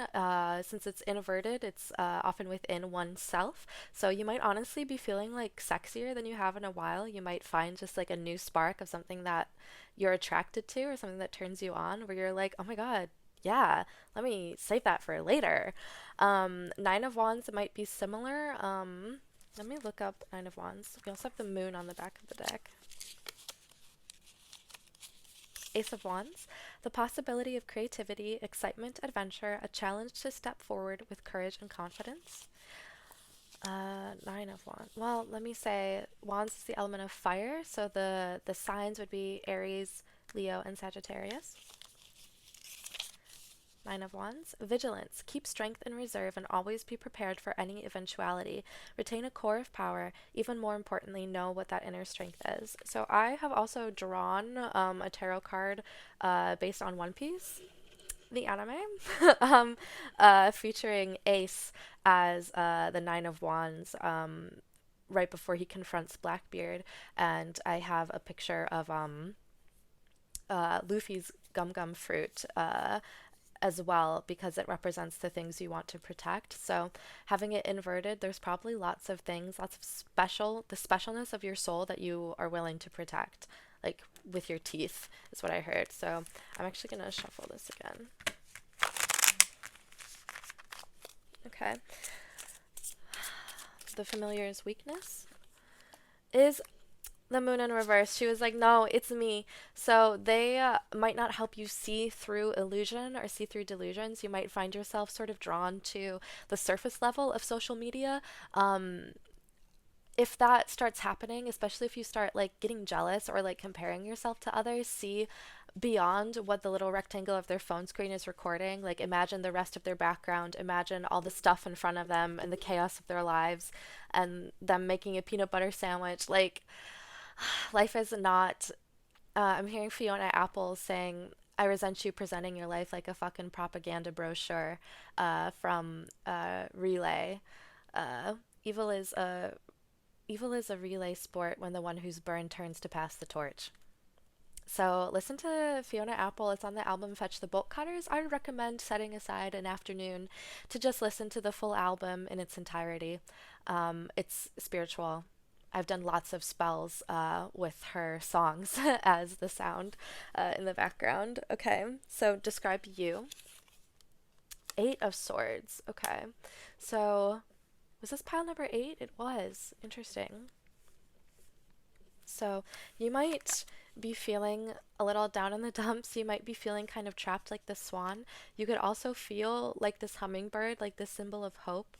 Hopefully, this message is coming to you as a symbol of hope and good tidings. What this familiar can teach you is the Knight of Cups in reverse. Okay, so we had the King of Cups in reverse and Knight of Cups in reverse. They maybe can teach you how to go deeper into your spiritual self or your emotional body, as well as process things entirely. So, how can you best learn from and collaborate with them?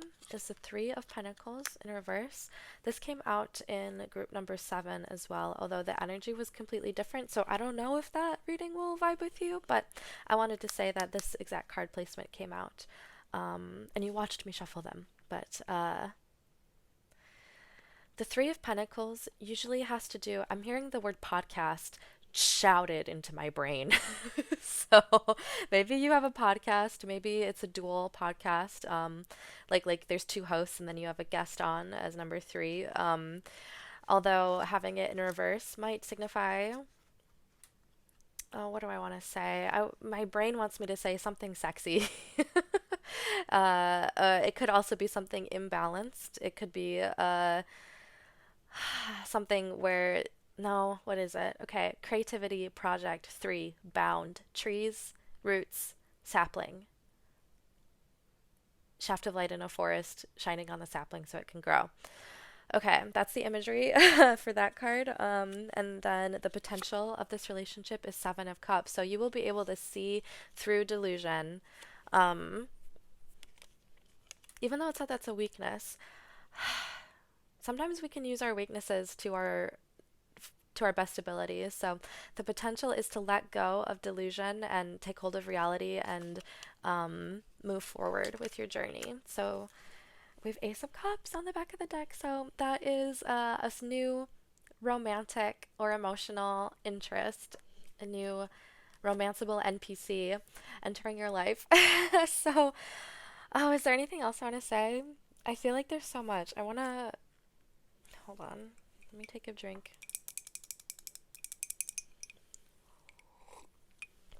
Not the Yonic symbol of the pink lemonade with the 2 ice cubes. Okay, now I will leave your reading. Thank you so much for watching, and I hope you enjoyed it. Bye-bye.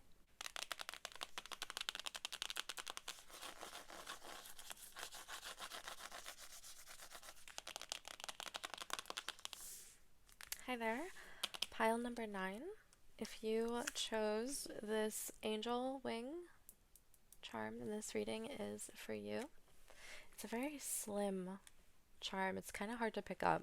So I already sense some cloudy energy.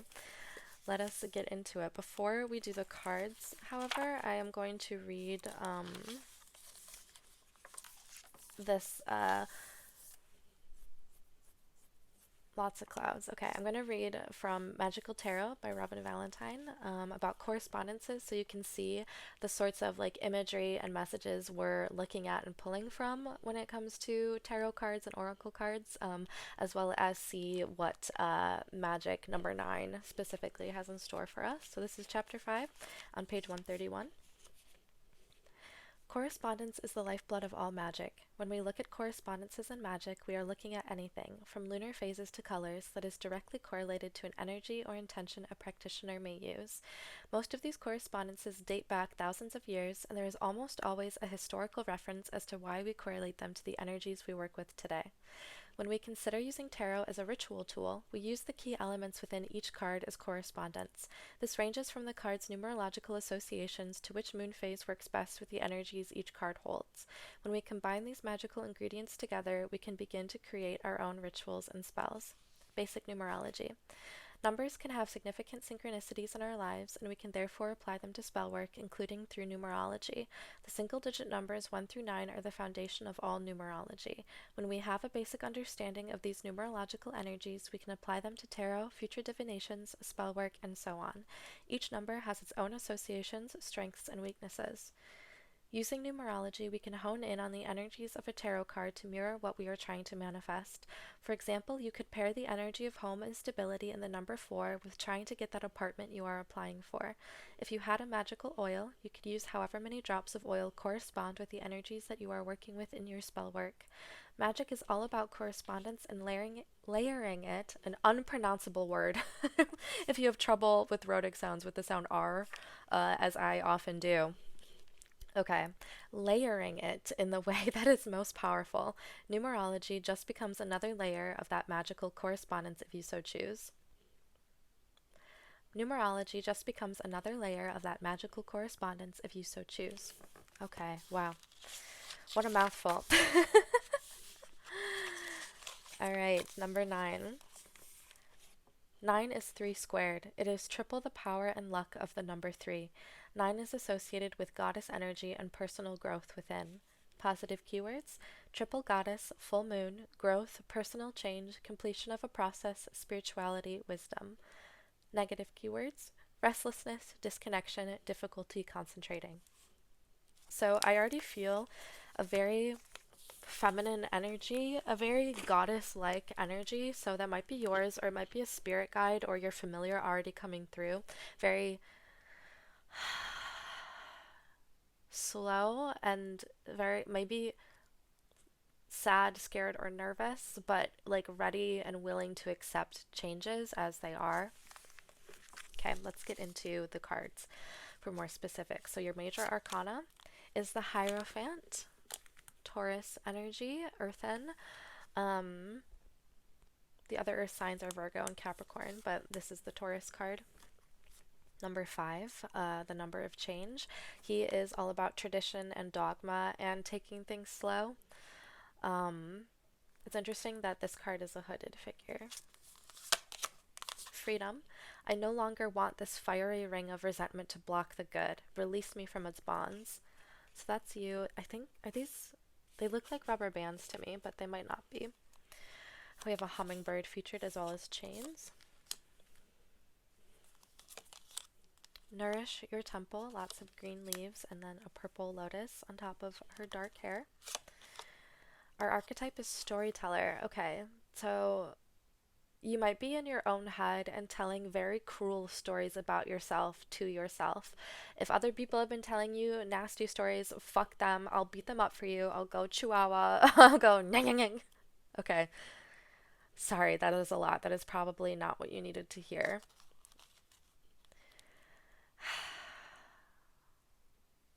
I'm thinking of a swan. It's like slowly, softly gliding through a lake. I will try to temper my responses and the way I channel these messages from Cupid, from the divine, these messages of love, love letters to you, in a soft and gentle way so as not to scare you off. Okay, storyteller.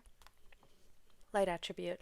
Ability to experience and express life through stories and symbols. Shadow. Making up tales that harm others. Came out in reverse.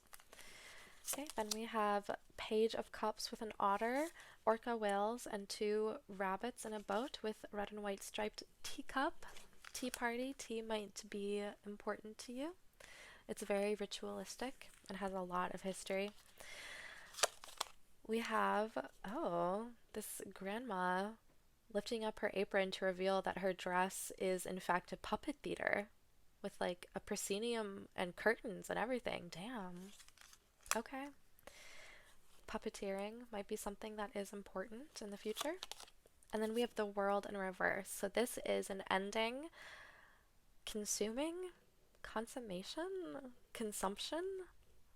This is a dissatisfactory ending. This is sort of the world crashing down around you. So you might actually be coming out of that smoke, those like gray-white clouds I was seeing earlier, like might be coming out of the smoke of like a tower moment in your life where you're like, it's over. It is over and it's very sad, but I have to accept that. Like there's lots of grief, lots of grieving. All elements are represented here, as well as the crystal clear quartz. And then this is your familiar card. I'm going to clear these right away so we can get into the spirit guide that can bring you help. I feel like that is important right now. So, it's in you. with lion, I believe. We have a crescent moon. Oh yes, yes, this imagery is based off the Cowardly Lion in The Wizard of Oz. So we have lots of emeralds, malachite or green aventurine, um, peridot, any sort of green crystal, which is the heart chakra, is going to be useful.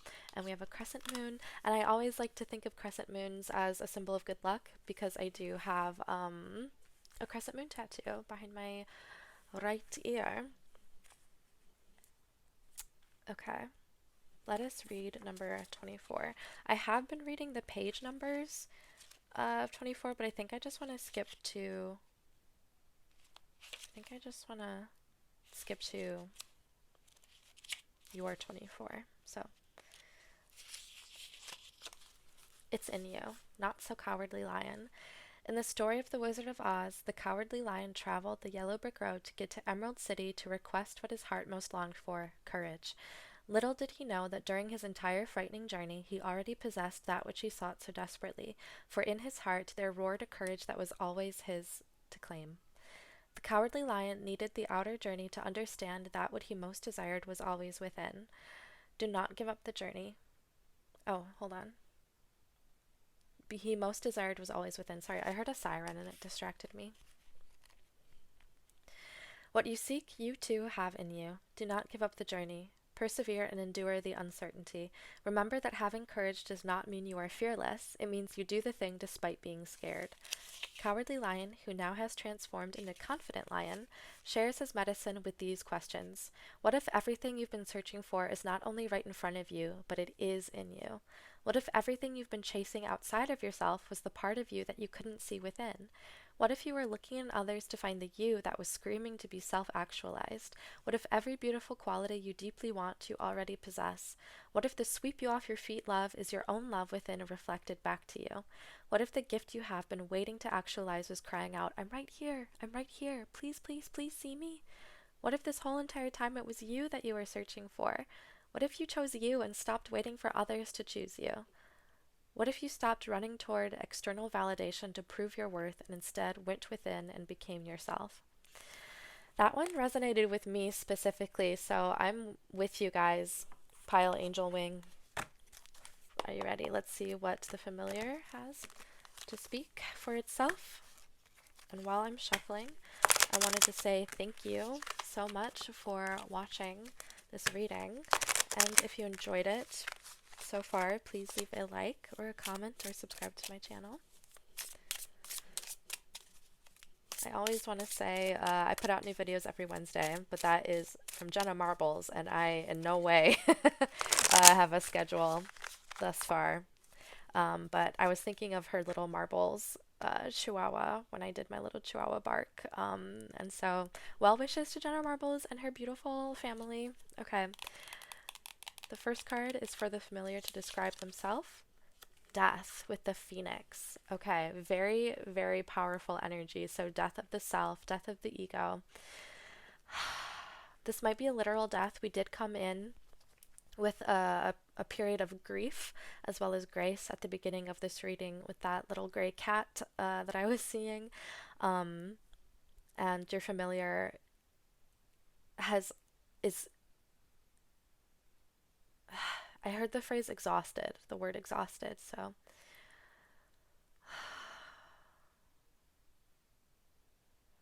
the phoenix rising is very important. I'm thinking of the firebird in Slavic mythology as well. I'm thinking of the book series The Bird and the Nightingale by Catherine Arden, I believe. But she features the Tsar Petitsa, I believe is how you say it. I am Slavic and I have been trying to learn Russian for years, but it's really hard for me to learn it on my own. Babble. I'm so sorry. I keep trying to smile through it, but it's very heavy energy, and I think the familiar is saying, like, it's putting a warm blanket over me saying, like, you don't have to smile through it. It sucks. Okay. The strength as a familiar is justice. Number 11. We have butterflies pictured here as well as the scales, so Libra energy, which is an air sign.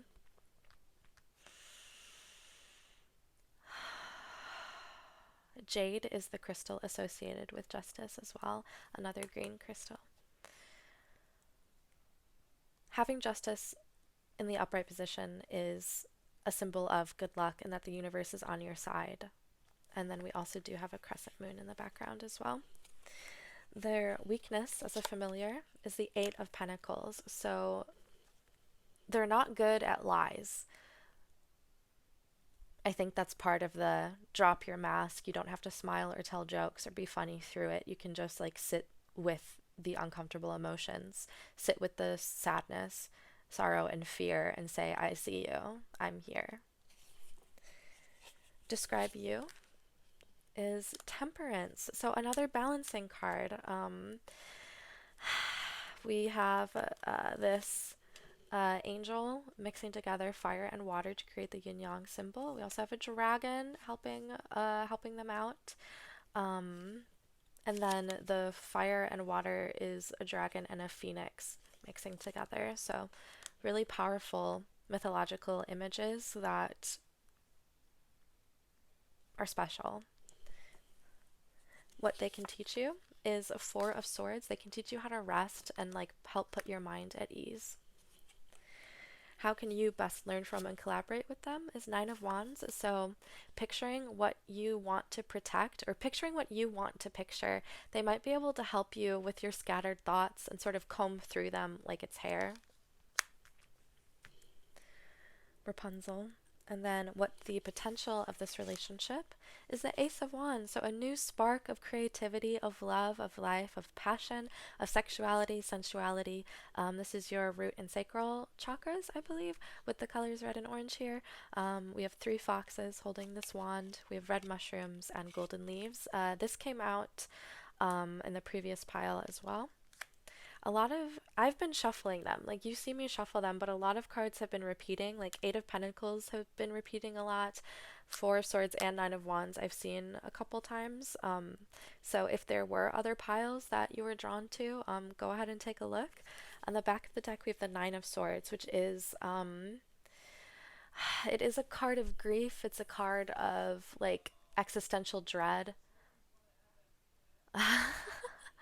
My partner's in the other room playing a video game with friends, so I think it might be time for you to get your mind off some things. So I'm going to leave your reading here. If anything resonated, I would love to hear about it in the comments below, as well as any messages your familiar might have said to you that I missed. So thank you so much for watching. Bye. Hi there, Pile 10. If you chose this money charm, then this reading is for you.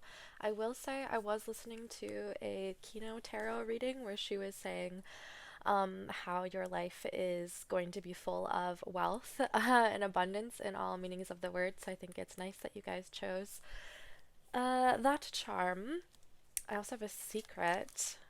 I'll show you right now.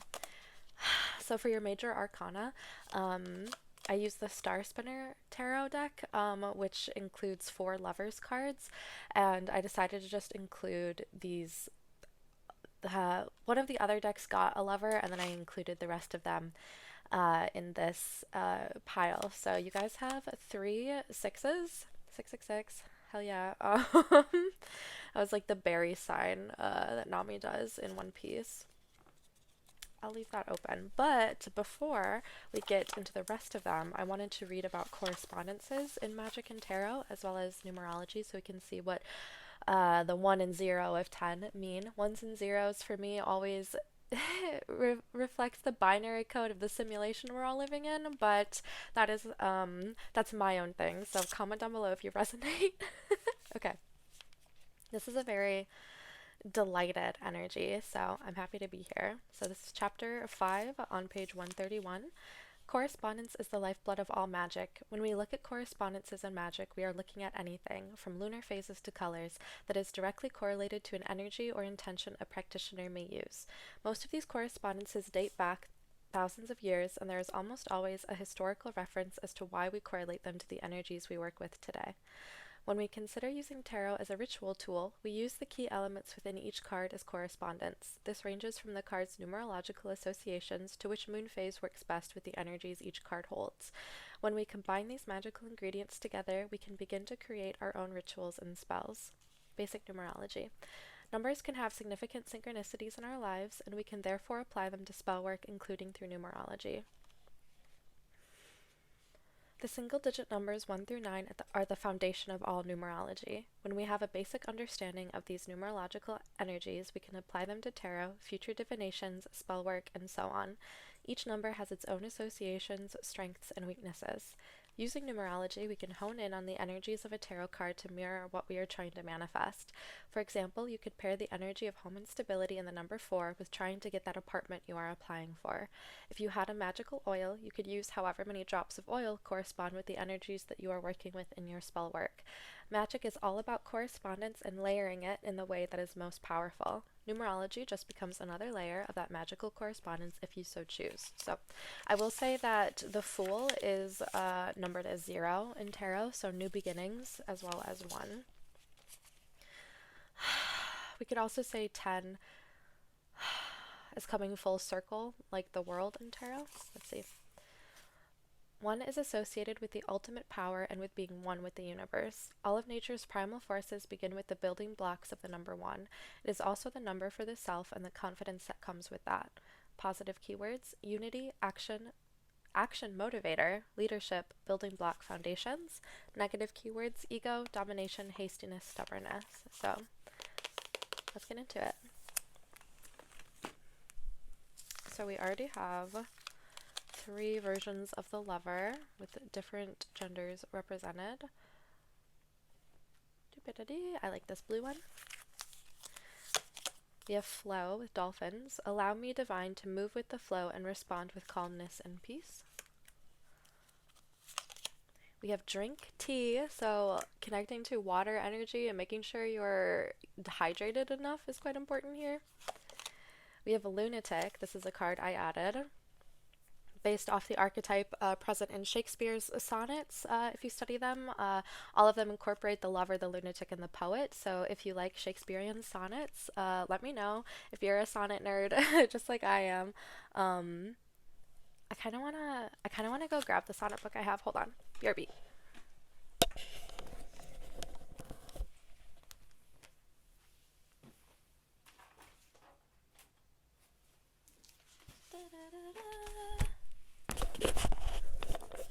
Hi there, pile money. Pile 10. I'm getting strong Leo energy. The lovers are also Gemini. So if it's 2, 2, 2 times 3 is 6. Let's read what number 6 is. I feel like you guys are never mind. I was going to say pretty witchy already, but I don't want to say that for everyone. So 6 is a solar number associated with the masculine energies of the sun. Because of this, we are looking at energies associated with security, responsibility, and problem solving. Positive keywords: security, responsibility, problem solving, life, growth, happiness, humanitarianism. Overwhelmed, the negative keywords are overwhelmed with responsibilities, struggle to say no, easily stressed, disconnection, and submissiveness. Anti-daddy behavior. Sorry for saying that. That's lemon and green tea. Okay, so we have the lunatic, and let us look up. Look how pretty it all looks. I've wanted to do an ASMR sonnet reading for a while. Maybe this is the sign that I should get on that. So let's go to sonnet number 6. Flipped right to it. Here we go. I don't think I've read this one, so bear with me. Then let not winter's ragged hand deface in thee thy summer ere thou be distilled. Make sweet some vial, treasure thou some place with beauty's treasure ere it be self-killed. That use is not forbidden usury, which happies those that pay the willing loan. That's for thyself to breed another thee, or 10 times happier, be it 10 for 1. 10 times thyself were happier than thou art, if 10 of thine 10 times refigured thee. Then what could death do if thou shouldst depart, leaving thee living in posterity? Be not self-willed, for thou art much too fair to be death's conquest and make worms thine heir. Okay. Did you see how many times he said 10? And this is group 10. Oh my god, tarot is real. um, okay. Hopefully YouTube won't get mad about that. Shakespeare, sonnet number 10. For shame deny that thou bear'st love to any, who for thyself art so unprovident. Grant, if thou wilt, thou art beloved of many. No, I hated that. We're starting over. For shame deny that thou bear'st love to any, who for thyself art so unprovident. Grant, if thou wilt, thou art beloved of many, but that thou none loved... What the fuck? Okay. But that thou none lovest is most evident. This is one of those ones where it's hard to say.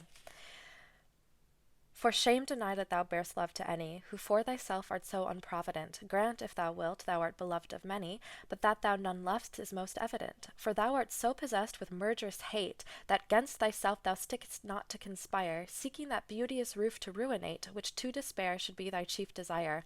Oh, change thy thought, that I may change my mind. Shall hate be fairer lodged than gentle love? Be as thy presence is, gracious and kind, or to thyself at least kind-hearted prove. Make thee another self for love of me, that beauty still may live in thine or thee. So, a lot of these poems seemed for him to be like, you need to have a child, but I feel like there's another way to interpret it as like, if I could clone thee. Ooh, okay. I'm gonna put this book away before we get too spicy. Comment some sort of emoji. Comment that blushing emoji if you know what I mean. If we're picking up what Shakespeare was putting down in terms of submissive and breedable. Okay, we have the lunatic archetype that I have written for thee based off of sonnet study that I have. So beloved. Okay, now I'm speaking Shakespearean. Fearlessly revealing inner workings of the troubled mind, sees/speaks truth that no one else will. The shadow attributes are crazy, unstable, unpredictably violent. So, do with that what thou wilt. We have 6 of Cups, which is about childhood. This is making me think of the Mary Poppins scene where they go into the chalk drawing and they are, they're going into the chalk drawing and riding a carousel, and there are penguins in that scene as well. So Mary Poppins might be important to you. We have bubbles, bubble blowing, and they're becoming planets. Whoa! We also have blue flowers and a little traveler with his little knapsack, like the Fool. We also have, it sort of looks like a red mushroom in the background. We sort of have a setting sun, or perhaps a rising sun, and the bubbles are flowing up to become one with the stars. I'm sorry. The flow might also point to the star card in tarot with Aquarius, the water bearer, and she's often seen as like pouring a water jug into a river. We have the 3 of Swords in reverse with ink coming out of this stabbed heart. A touch, a palpable touch, I do confess it. This is the heartbreak card. So, let me actually get into the fucking tarot reading. So, pile 10. We have a luscious lover. We have polyamory, for sure. Maybe not for everybody, you know, I don't want to cast that out for everyone, but polyamory is highly indicated here. This could also be 3 loves or 3 parts of yourself that you love, but romantic love is strongly like shown here, especially because I felt called to pull out Shakespearean sonnets, which are all about romantic and sexual love. And for someone who adventures in romance, there's no way to avoid heartbreak, but I feel like you feel deep romance and emotion, and therefore your heart is very easy to break.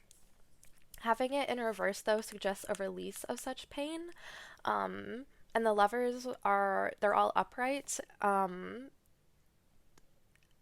And so it's like a healthy flow of romance, even though you can get a little crazy in love. Beyonce's crazy in love. But I feel like your child self is ignited through romance and like, yeah, okay. Is there anything else? No, let's clear. Let's clear these cards. What an intro, you guys. You certainly know how to make an introduction. I'm gonna bring rose quartz out here as well. Little tap. Tap, tap, tap. Okay, are my hands clean? We're just very close to the camera. We're good, they're just dry. Let's put more lotion on. I feel like I want to spend time with this pile. Like I'm sure I'm taking my sweet ass time with this reading, but let's see what the familiar is. Unknown gift with a songbird, number 41. Okay. Here's the book. It was right in front of me. We also have stars here as well as a rainbow. Let's go to number 41.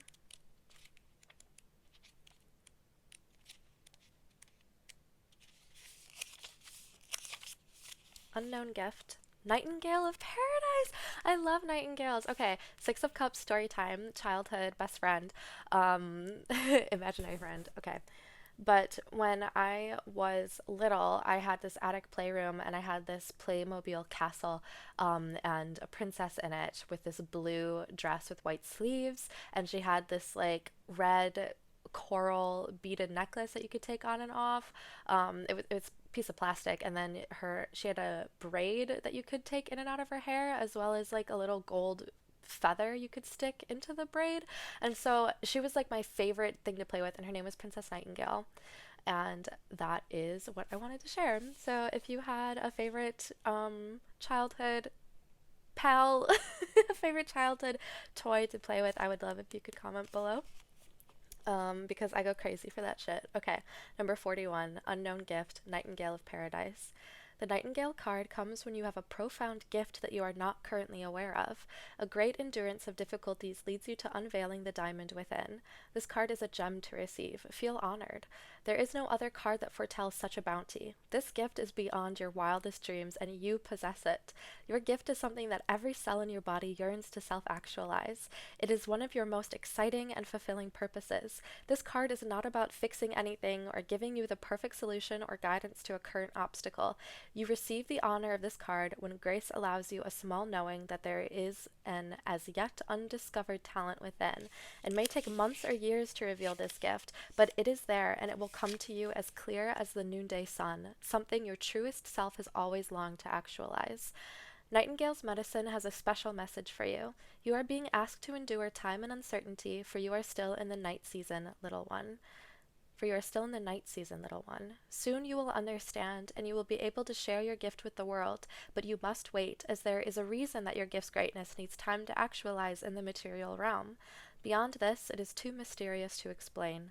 Please be patient. A reality of yourself beyond your current depth of awareness awaits you. Keep the faith. You have no idea how much the wait will be worth it. Get excited for the immensity of this gift within. It's big, very big. Did you like the little vocal fry I put on that? All right. I rolled the dice and we got number 9. Lucky number 9. Let's do number 10 because we're group number 10. You can't even see it. Whatever. Throw it away. Sorry for how chaotic this is. That was a big reading, and I can feel the nightingale sort of like pecking at, but not like hurting, like pecking as in to nuzzle at my third eye. So brow chakra as well as throat chakra. Throat is blue, brow is indigo, and crown is purple. But we are going to do a deck interview for the nightingale, and as I shuffle, they're pringling so bad the other way. It's because I don't bridge shuffle, but I don't know how to. But as I shuffle, I wanted to say I appreciate you guys for watching this video, and if you have resonated with anything in this reading, feel free to give this video a like, or leave a comment, or subscribe to my channel. Thank you so much. Alright, let's see what your familiar has to say. I'm going to see if we can get a fallout card. I'm not so good at that, even though I'm shuffling them a little bit loosely. see. I thought it might relate to the patience that it was talking about of like waiting for the gift to appear. But we've shuffled long enough. Okay, so for your familiar to describe themselves, the King of Wands. They are right there with you when it comes to heartbreak and intuition. They are right there with you when it comes to flirtation and seduction and sensuality. Like, they understand. They're like sitting at their windowsill, crooning out sad love songs right there with you. If you're someone who puts their headphones on and listens to sad music or rocks out in their bedroom and to like dance their emotions out, the nightingale is right there on your windowsill singing with you. So you are never truly alone in that. Is that what I want to say? Soothed soul? Sayer. Okay. The strength as a familiar is 5 of Swords. Yeah, sort of distracting you from all of your worries. We have sort of the opposite of the nightingale with these black swans versus this white songbird. We also have a dashing knight with flowing white hair and white wings and a sword, sort of working his way through that. Okay, the weakness as a familiar is 7 of Cups. They might find it hard to help you move on from romantic love. They might be more like there with you in the moment of it, like when you're like grieving or when you're feeling very lustful and in love and flirtatious, but they're like there with you in the present moment. They might not be there for you and like trying to plan for the future or really letting go of the past. So to describe you is the Emperor. Oh my god, they just called you daddy. Yes, Captain. So sorry. I'm not. It'll happen again. But my camera cut out right after I said that, which I think is extremely funny. So we're just going to move on. All right. What they can teach you is the sun. The sun in reverse. Okay, I was thinking Luffy energy, but I wasn't gonna say it because I've been like so One Piece. I've said other One Piece references in previous piles, and I was like, can we be chill for just like one pile? And no, we can't. It's Luffy energy. Hi, Captain. How tall are you? Anyway, I'm very flustered by this pile's energy. It's very Romeo, very romantic, very Prince Lee, and there's a lot of connection to the prince's younger self. My rice cooker is done, so yes, I cook. Anyway, my name is Lavender. Hi, nice to meet you. I am so attracted to this energy, just like physically, and I have to say that out loud. Like, you guys are just like hot stuff. They're this like cool guy. Whether or not you identify as a dude, you probably rock a lot of masculine energy in a way that is really like vibrant and radiant to the world around you. Very youthful. How can you best learn from and collaborate with Nightingale? Judgment. Okay. Like if you speak out with them too, if you like literally singing out your feelings. We have blue butterflies here, as well as yellow trumpet flowers and an angel.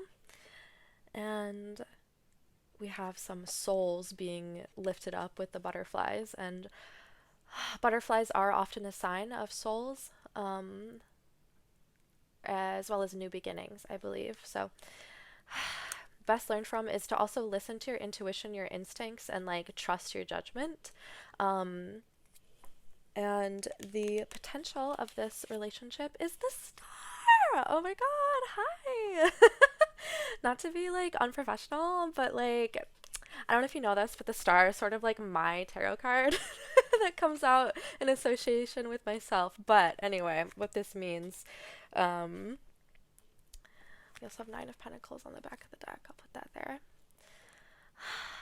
This is, didn't I say the star earlier with flow? So this is Aquarius. This is the North Star, your true north, the compass pointing north to your truest and highest purpose. Okay, let me pull out the book and see what it says. Okay, number 10, 5, 6, 17, the star.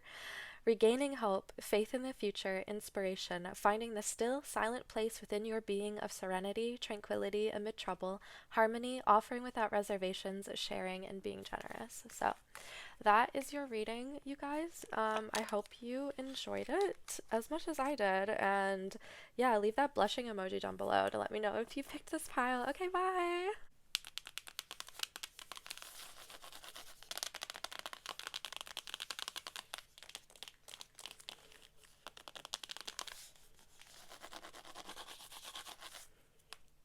Hi there, pile 11. If you chose this butterfly charm, then this reading is for you. I sure hope I haven't lost count along the way, but I'm pretty sure we're good because we have 12, 13, 14, 15 left. Okay, we're good. I wonder if you guys are good at math.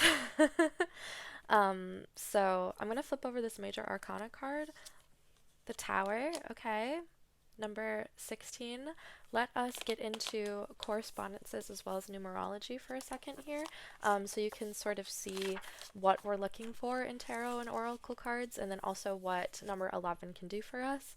We'll look at number 1 and we'll look at number 2. So this is Magical Tarot by Robin Valentine, Chapter 5, page 131. Correspondence is the lifeblood of all magic. When we look at correspondences in magic, we are looking at anything, from lunar phases to colors, that is directly correlated to an energy or intention a practitioner may use. Most of these correspondences date back thousands of years, and there is almost always a historical reference as to why we correlate them to the energies we work with today.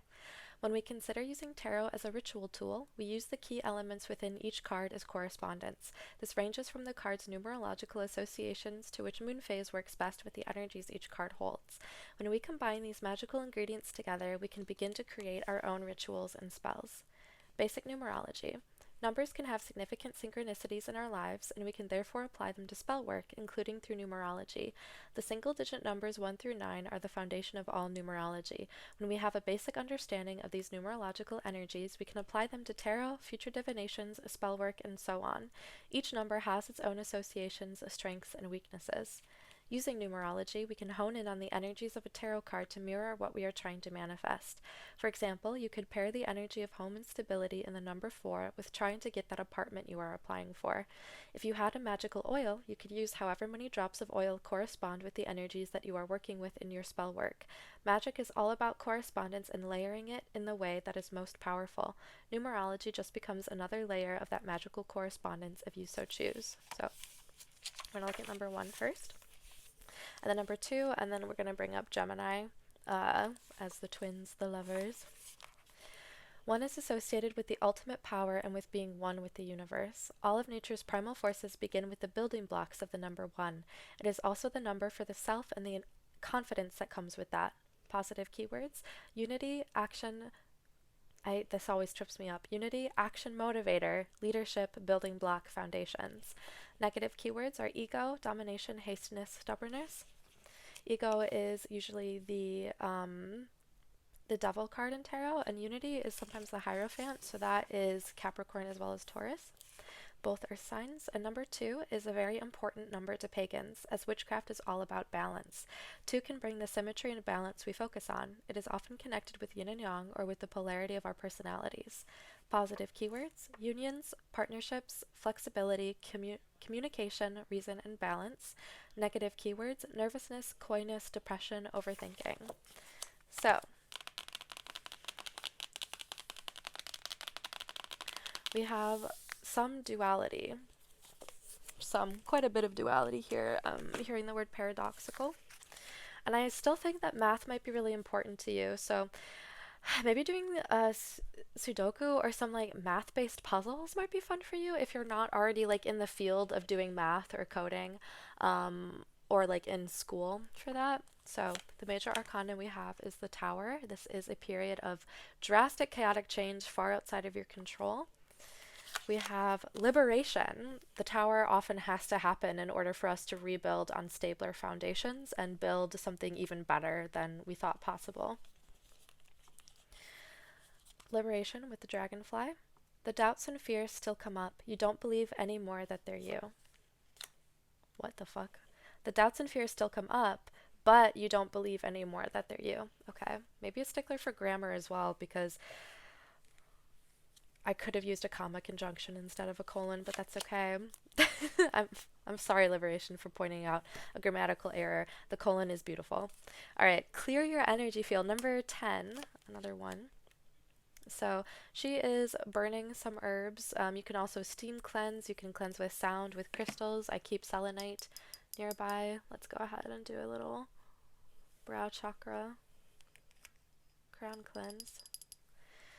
The archetype is child brat, one that I wrote for the archetype class I took, which introduced me to these cards. But we were supposed to write a new, because the deck comes with a bunch of blank cards for you to write in your own, because archetypes are always growing and changing and adding more and stuff. Um, and we were supposed to make one that we do have. So this called me out, and I hate that. So, the light attribute of brat allows you to stand up for yourself, lets you know when you're being cheated or settling for less. The shadow attribute is impatient, complains, prideful, entitled, ungrateful, and we do have it in reverse. So sorry about your luck.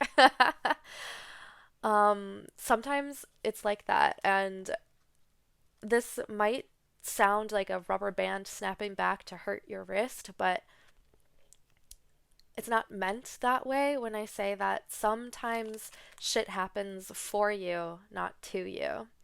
And I'm going to leave it there. Our next tarot card is Nine of Wands in reverse. Something about laying down burdens, about rest after a battle.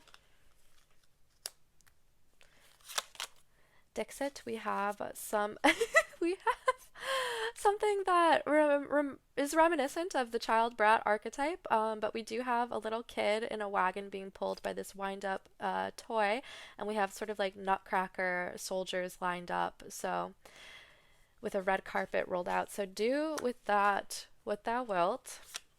And our last tarot card is a Nine of Pentacles, so something that you have built is coming to fruition. They are harvesting from their garden. We also have a little blue bird on top of their hat. We have the gardener archetype here.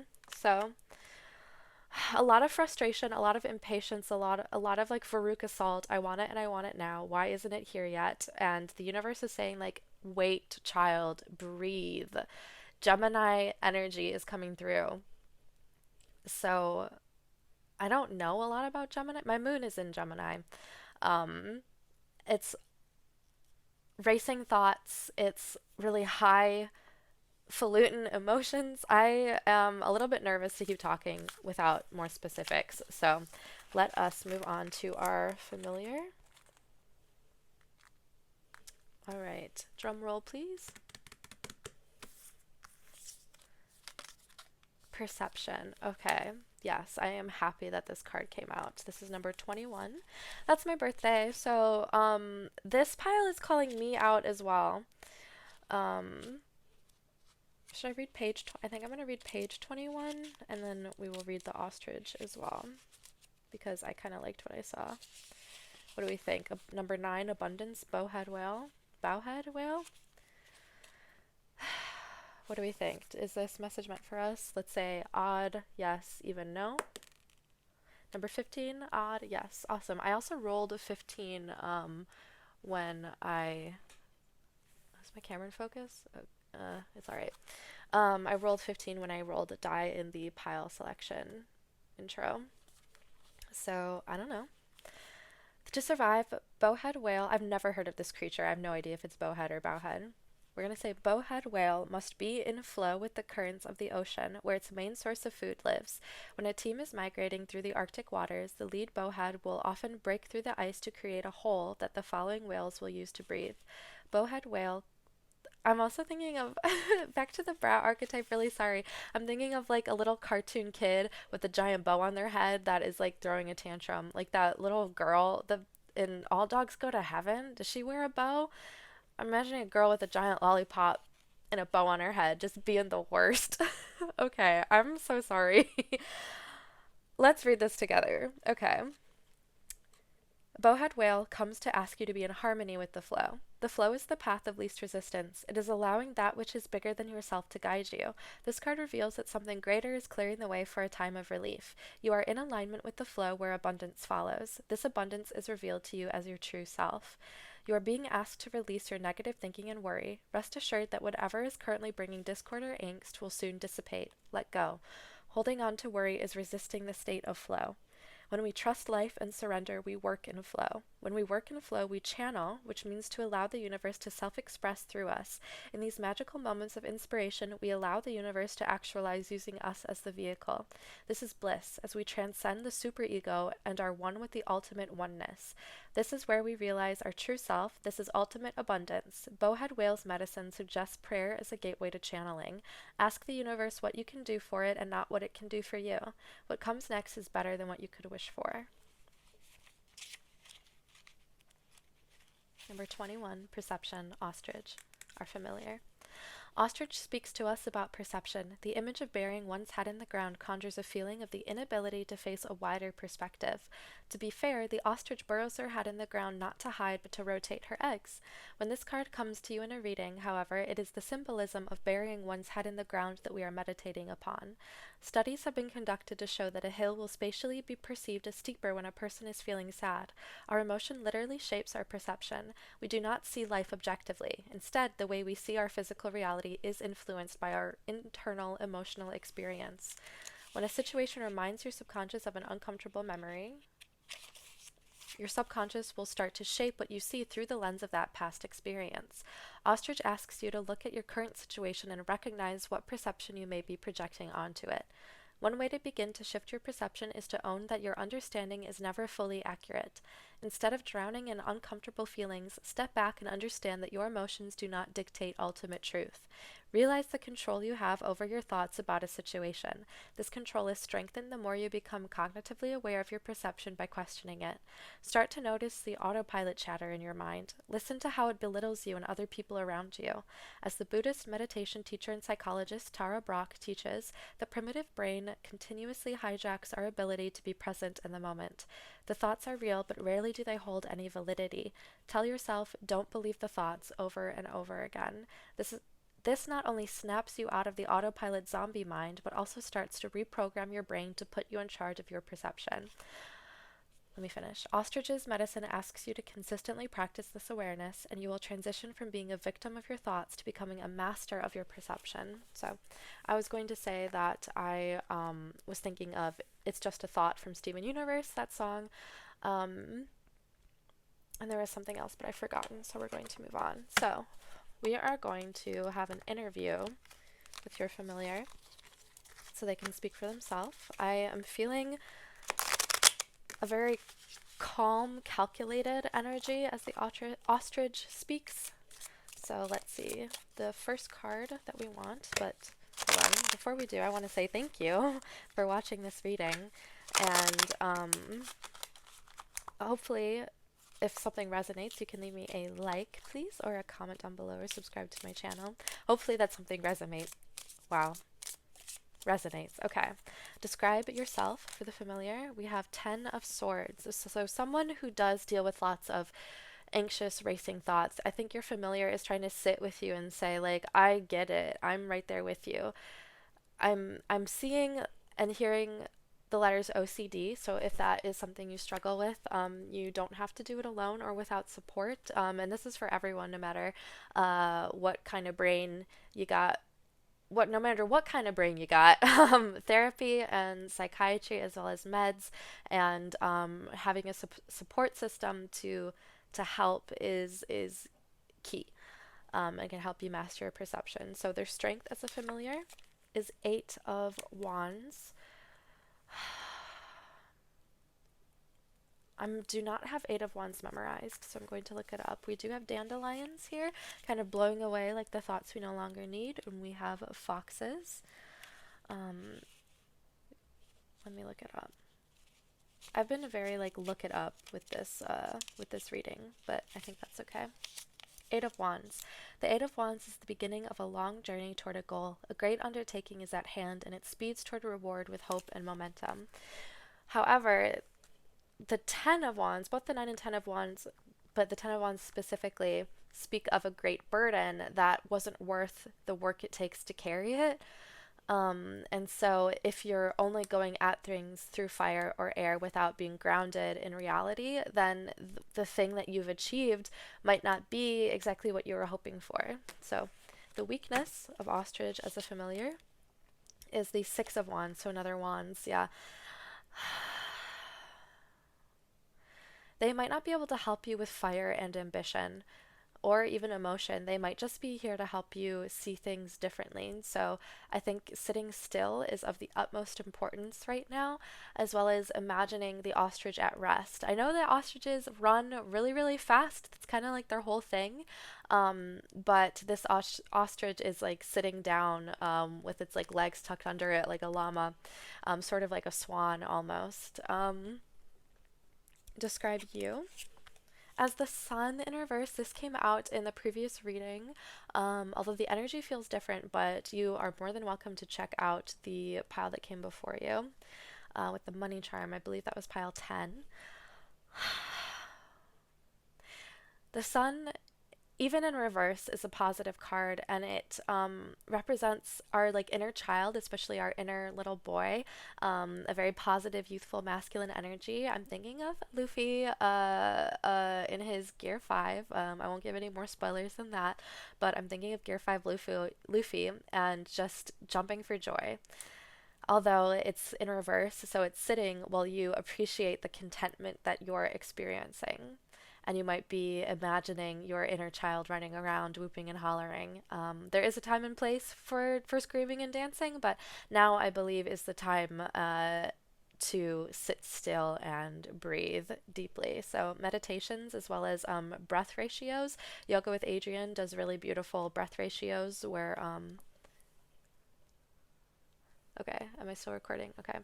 Does lovely breath ratios, but let us move on.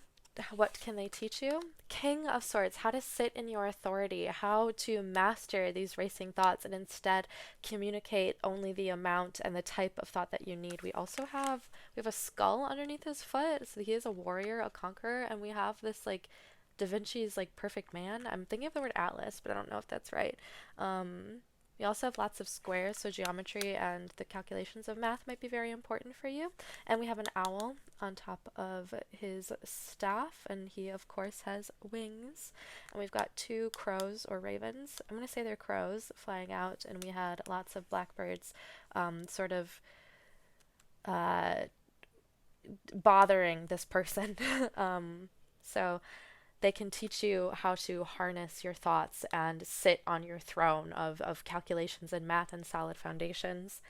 How can you best learn from and collaborate?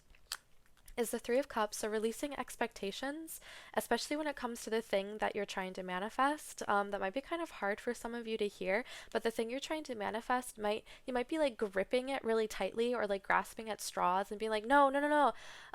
Oh, sorry, I didn't mean to be that loud. Seriously, me, Lavender. I don't think that was the right thing to say. As you're grasping at something that you're trying to manifest, I kind of believe that you might know deep down that it's not really what you want or it's not going to get you anywhere.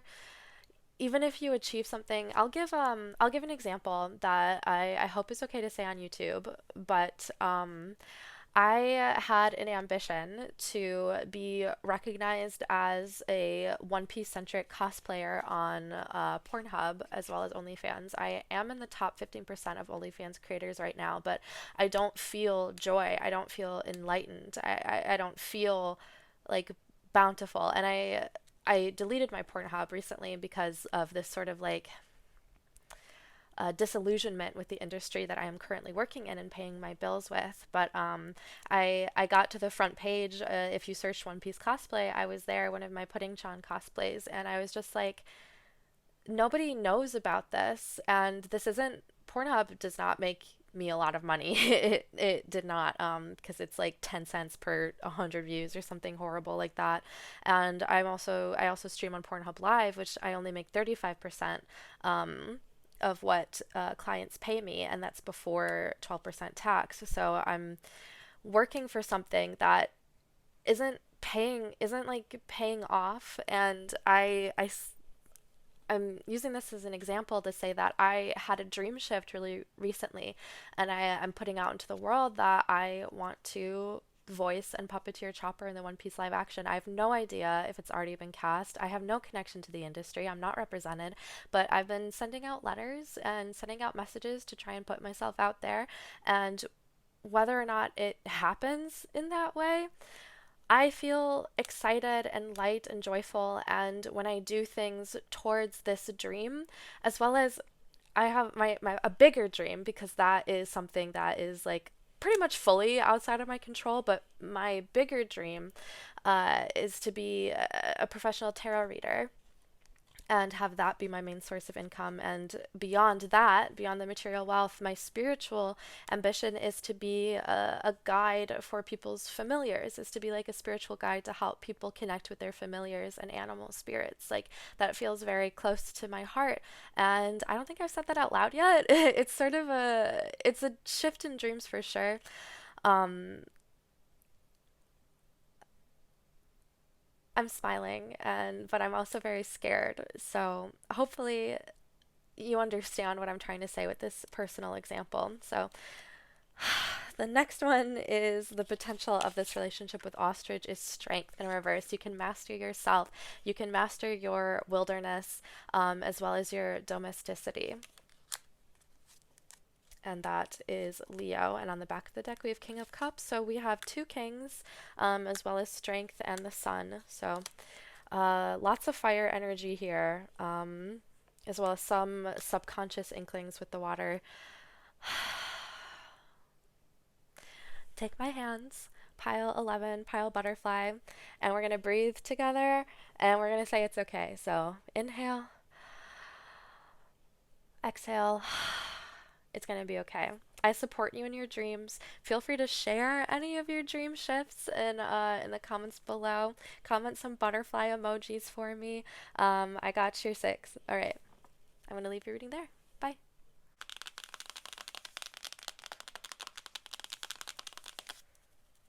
Hi there, pile 12. If you chose this feet charm, this reading is for you.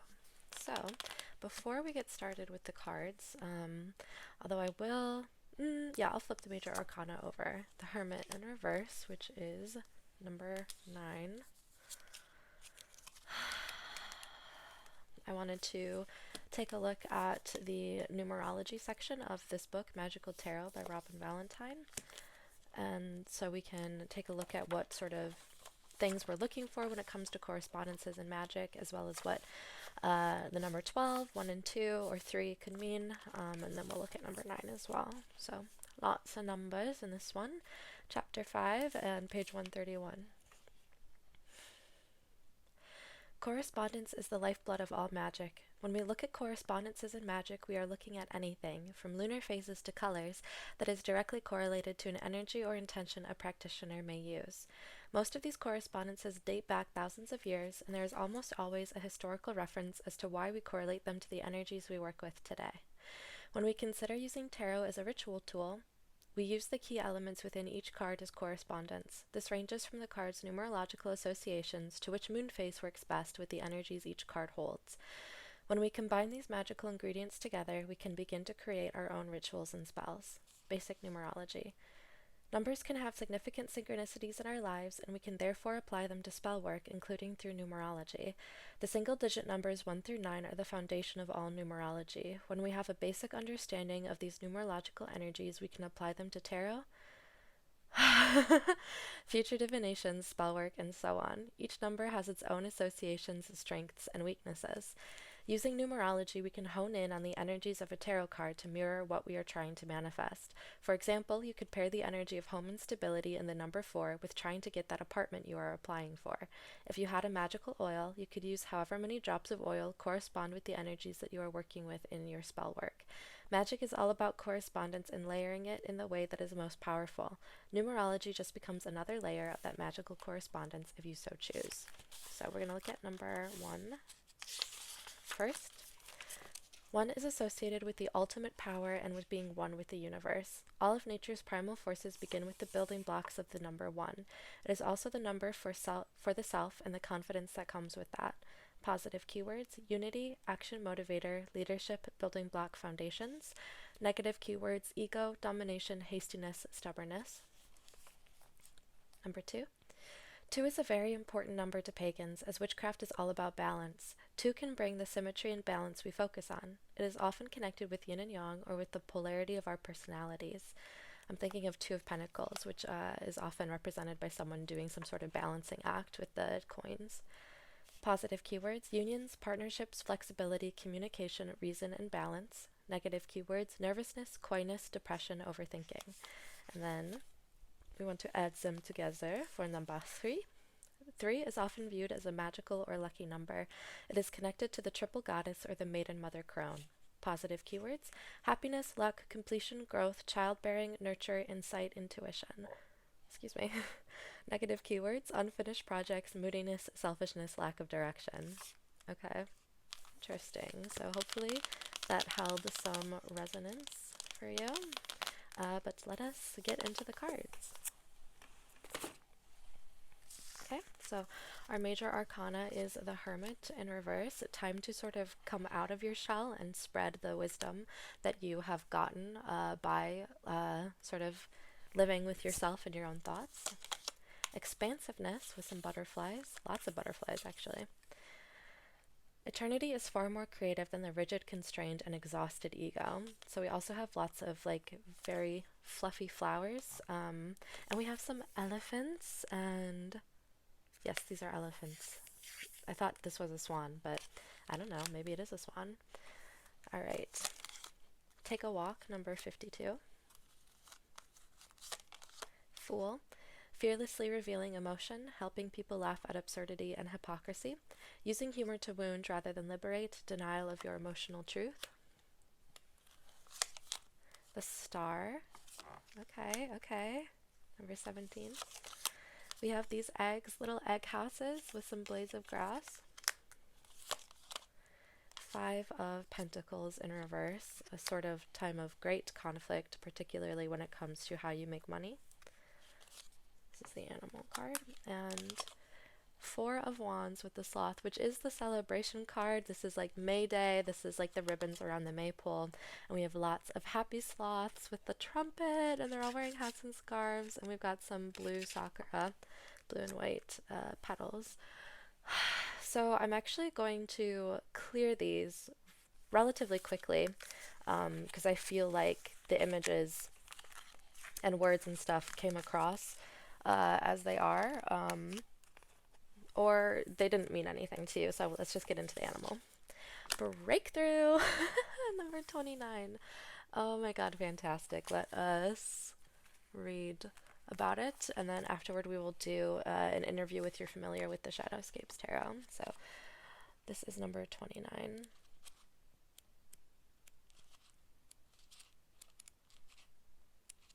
Okay, Breakthrough, Lizard Brain. The medicine of this card comes through when you are about to level up and have an amazing breakthrough, but you must be made aware that your lizard brain may attempt self-sabotage. The eye opening in this image is likened to a seed ripping open to become self-realized. I'm thinking of the the sound of a squirrel chewing through a pine cone. It is a lyric in one of the songs that I sing to myself. The green sound of a chewing squirrel ripping open a pine cone. Okay. Hopefully that resonated. The medicine of this card comes through when you are about to level up and have an amazing breakthrough, but you must be made aware that your lizard brain may attempt self-sabotage.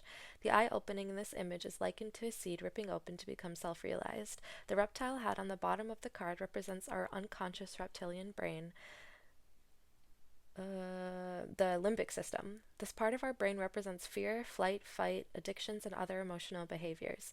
It hates change and thinks it can keep you safe by pulling you back from taking important risks that can lead to great success.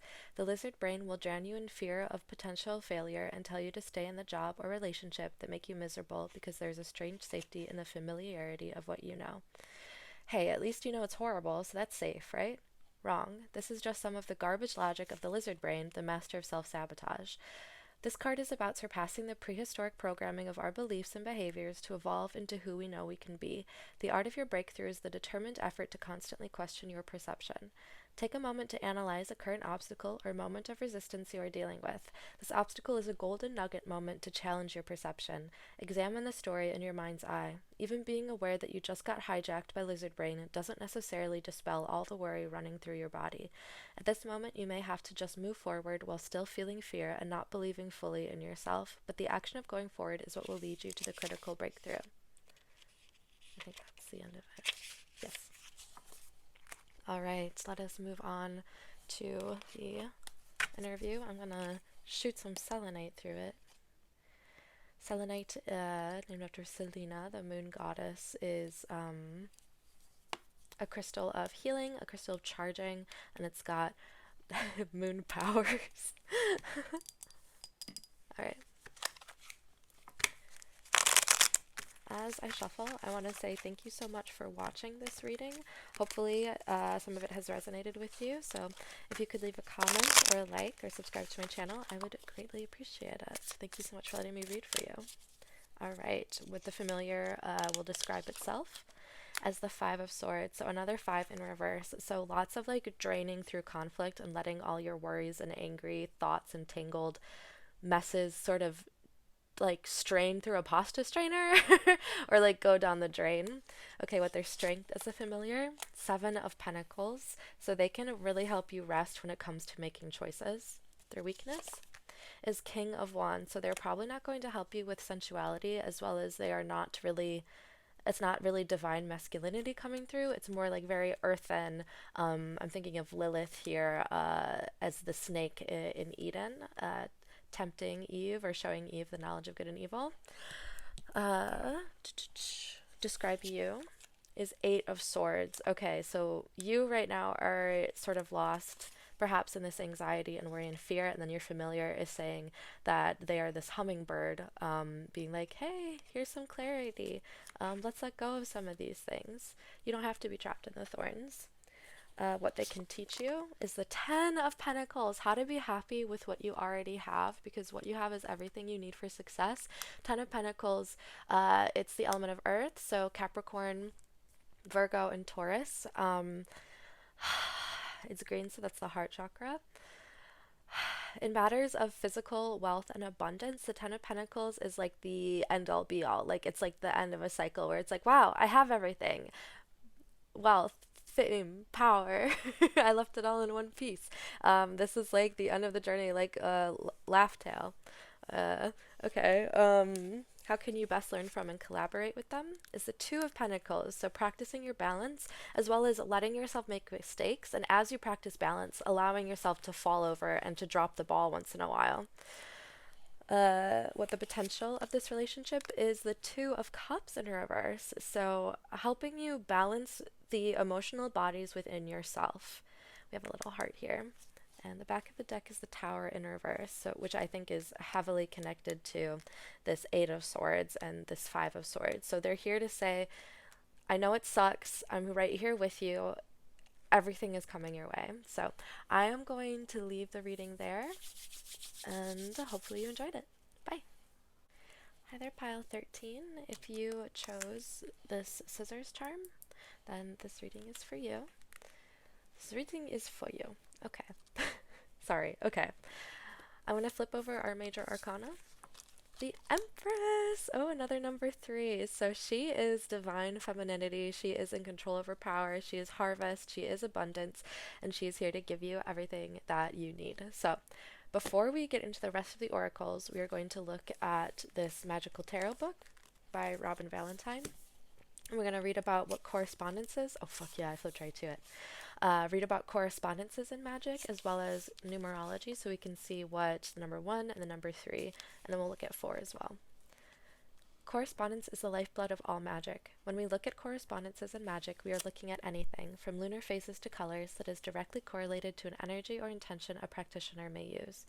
Most of these correspondences date back thousands of years, and there is almost always a historical reference as to why we correlate them to the energies we work with today.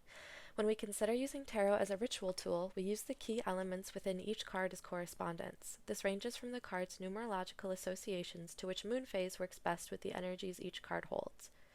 When we combine these magical ingredients together, we can begin to create our own rituals and spells.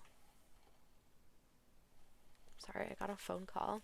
And the area code is 269, so nice. Basic numerology. Numbers can have significant synchronicities in our lives, and we can therefore apply them to spell work, including through numerology. The single-digit numbers 1 through 9 are the foundation of all numerology. When we have a basic understanding of these numerological energies, we can apply them to tarot, future divination, spell work, and so on. Each number has its own associations, strengths, and weaknesses. Using numerology, we can hone in on the energies of a tarot card to mirror what we are trying to manifest. For example, you could pair the energy of home and stability in the number 4 with trying to get that apartment you are applying for. If you had a magical oil, you could use however many drops of oil correspond with the energies that you are working with in your spell work. Magic is all about correspondence and layering it in the way that is most powerful. Numerology just becomes another layer of that magical correspondence if you so choose. So, lucky number 13. Number 1 is associated with the ultimate power with being one with the universe. All of nature's primal forces begin with the building blocks of the number 1. It is also the number for the self and the confidence that comes with that. Positive keywords: unity, action motivator, leadership, building block, foundations. Negative keywords are ego, domination, hastiness, stubbornness. Number 3 is often viewed as a magical or lucky number. It is connected to the triple goddess or the maiden mother crone. Positive keywords are happiness, luck, completion, growth, childbearing, nurture, insight, intuition. Negative keywords: unfinished projects, moodiness, selfishness, lack of direction. So, number 4 corresponds to the 4 elements, the cardinal directions, and the 4 seasons. It is the number of houses, stability, and safety. Remember, a house is made up of 4 walls. Positive keywords: morals, structure, stability, foundational achievements, family, safety, attention to detail. Negative keywords: being caught up in details, sluggishness, taking things too seriously. So, let us get into the rest of the cards. So our major arcana is the Empress, feminine divinity. This is ruled by Venus as well, right? Yes. I don't know. I'm sorry. Letting go. Everything is indeed out of control, and God will hold it all. I can safely let go, with some dark purple. Number 37, music. Another 3. Healer. Passion to serve others by repairing the body, mind, and spirit. Ability to help transform pain into healing. Shadow attributes. Taking advantage of those who need help. Failing to care for oneself. Doctor archetype. We've got 8 of coins in reverse, so this speaks to impatience when it comes to your ambitions. We have a cat controlling a little fishbowl, a snow globe crystal ball. We've got stars behind him, as well as it looks like gold beads on this blue fabric or this blue table. We have a little goldfish and an orange kitty cat. We have Page of Swords, so you might be someone who is learning how to communicate more succinctly. And then this is our animal card. So, sitting with this energy, I'm really seeing the purple coming through, which is the crown chakra. It's the color of royalty, so you might not even realize how noble and royal you are. Or you need to bow your head when it comes to experiencing someone or some sort of royal energy. Okay, I want to clear these and get right into the familiar. Okay. The dragonfly, better than you can imagine. This is intense imagery. All right, so I'm going to bring out the books. That's where I want them. And then after we read about Dragonfly, we're going to do an interview with your familiar with the Shadowscapes Tarot. So this is 39. Unnecessary. 3 and 9 are both linked with the Triple Moon Goddess. Okay. Better than you can imagine. Dragonfly. Before Dragonfly becomes her most authentic self, she spends about 4 years underwater as a creepy little nymph creature. Same. The dragonfly nymph has no comprehension of her greatness. How could a creature that lives underwater even remotely fathom that there existed an atmosphere she had no perception of, which she would not only live in but fly in as well? Dragonfly brings a sacred message about your belief in your future self. She says your perception of reality is quite limited and naive, and your image of your future self is incredibly narrow, but that's okay. Just be aware of this. If you have a dream, Dragonfly is telling you all you have to do is work on it, and life will do the rest for you. Don't try to figure out what it's supposed to look like with your limited perceptions. Don't look at setbacks as the end of the world. They were meant to happen to propel and stretch you. Just keep working on your dream, and life will create something so much bigger than you have the ability to currently understand. Dragonfly's medicine teaches you to first surrender your need for something to be like the limited view in your head. Oh. Dragonfly's medicine teaches you to first surrender your need for something to be like the limited view in your head. Second, have absolute trust that life will deliver something greater. Third, be patient. Last, get excited that something bigger than your dreams is destined for you. So I like that we had the impatience, Eight of Pentacles in reverse come through, as well as the healer archetype, like Doctor Patient. Okay, and we are going to do the interview.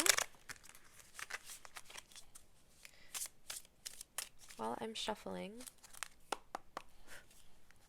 I wanted to say I appreciate you watching this video, and if you enjoyed it, please leave a like or comment down below and subscribe to my channel. Thank you so much for letting me read for you.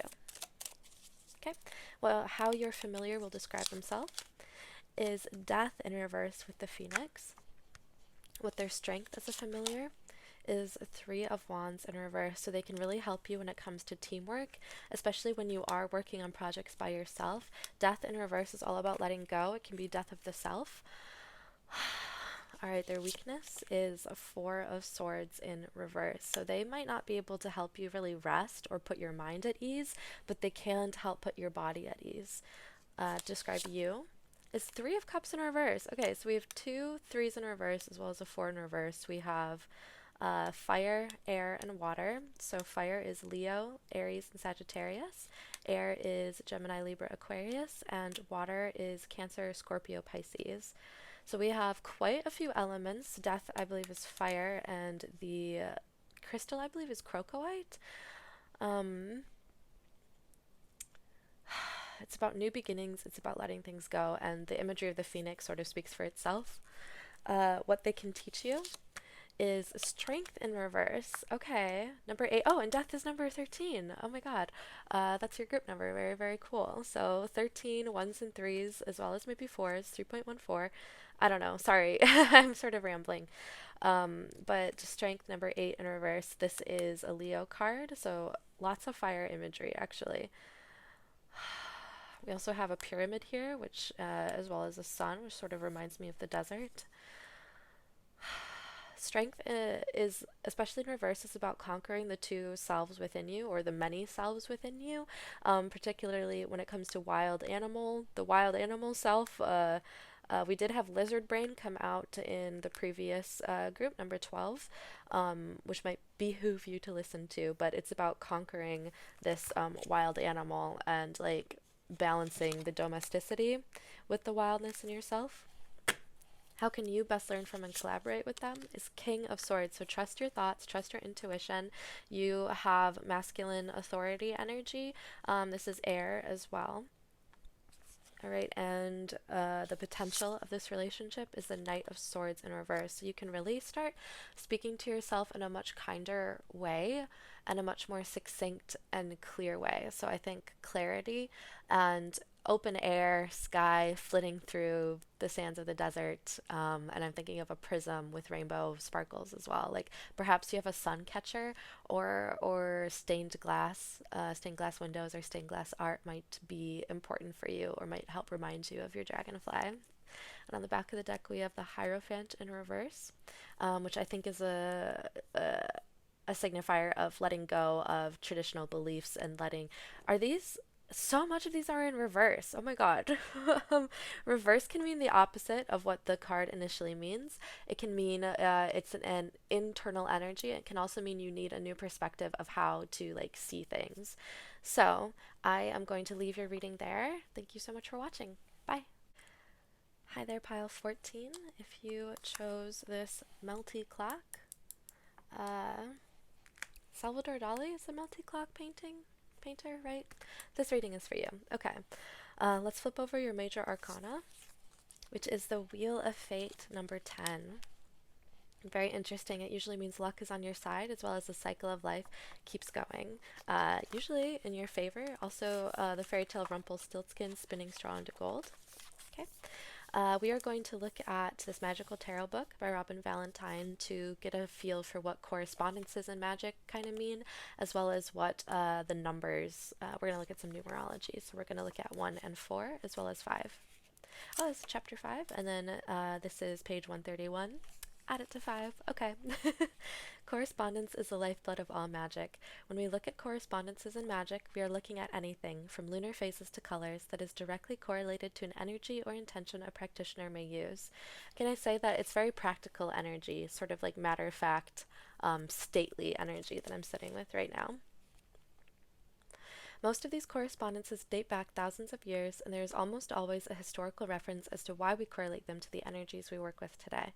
When we consider using tarot as a ritual tool, we use the key elements within each card as correspondence. This ranges from the card's numerological associations to which moon phase works best with the energies each card holds. When we combine these magical ingredients together, we can begin to create our own rituals and spells. Basic numerology.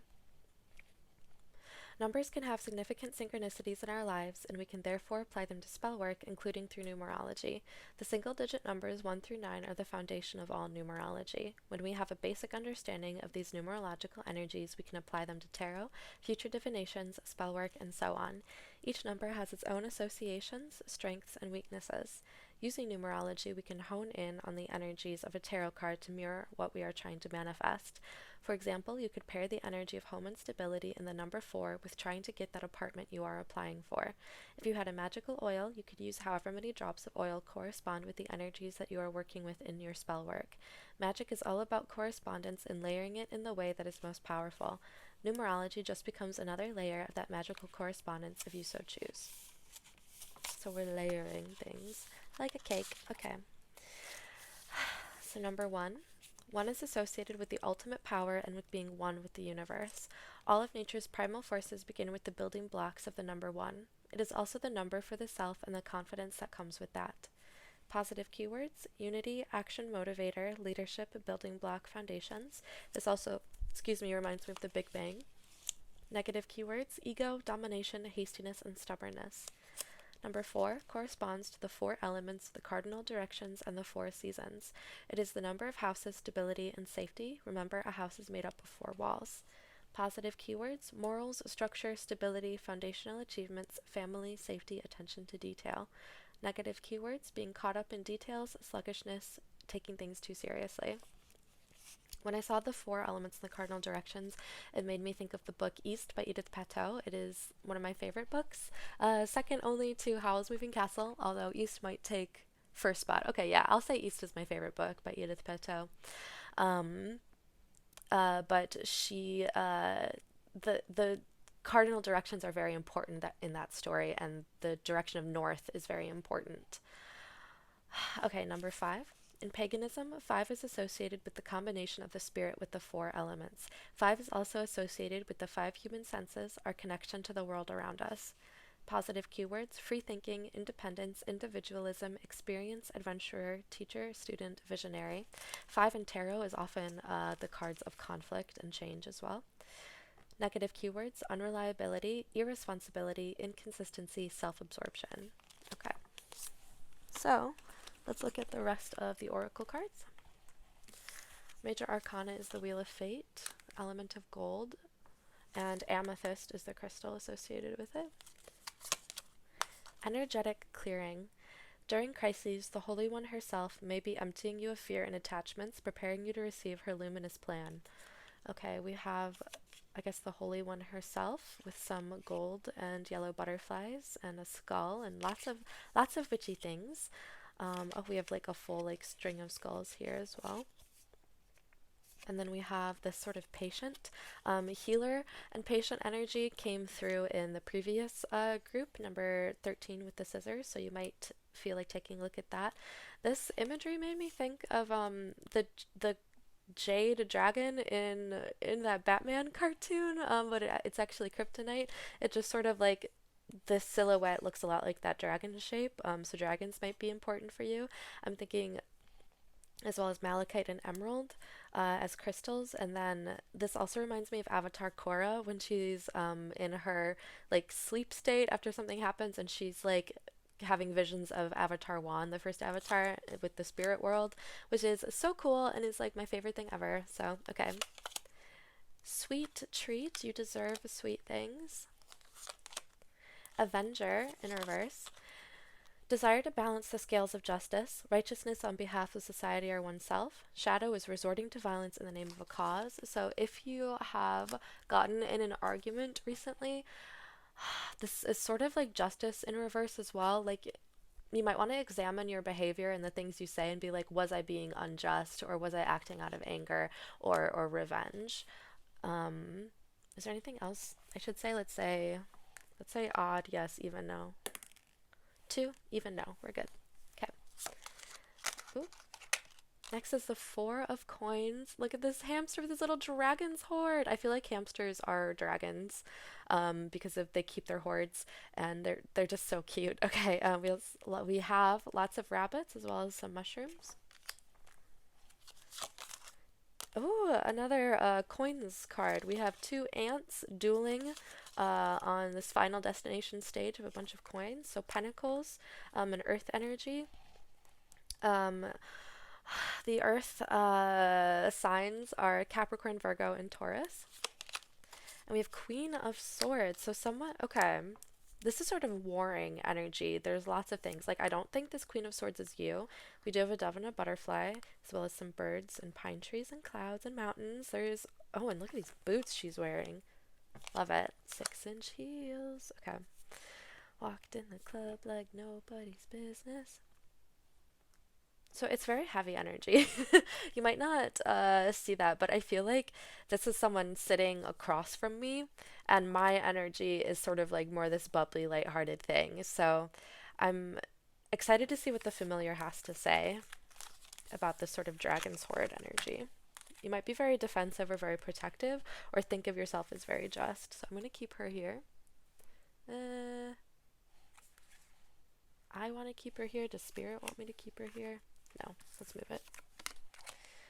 Okay, so our familiar is inner conflict resolution with what seems to be a falcon and a snake. Let's see, number 6.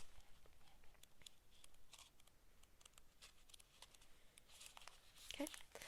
Oh, and this is page number 14. Fabulous. Inner conflict resolution, venomous snake. Venomous snake comes to speak to us about the ironic remedy of poison. The right amount of poison in our lives acts like a vaccine, allowing us to heal and build immunity toward a larger, deadly dose. This poison comes to us in the form of inner conflict, suffering, and self-sabotage. I'm also getting pretty clearly the fact that you chose this like melty clock, so your sense of timing might be a little off, as well as your perception of time. Time is relative. Every great venture that you deeply yearn to manifest is met with agonizing inner conflict. When we are on our journey toward expansion and self-fulfillment, we will come face to face with an inner dialogue that tries to tear down our dreams. These debilitating moments of great mental anguish are put on your path for you to witness, learn from, and eventually overcome. They are quite literally the catalyst for your growth. Strange how we view these thoughts as holding us back when, in fact, in the right amount, they can act like a vaccine that allows us to create a certain type of immunity toward future obstacles on the journey of manifesting.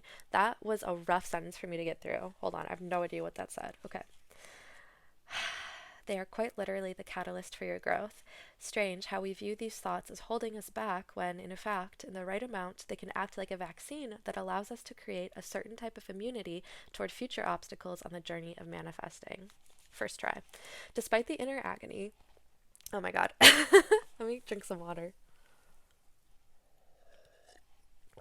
Tough words to chew on. Okay. Hard feelings, loveless by Lord.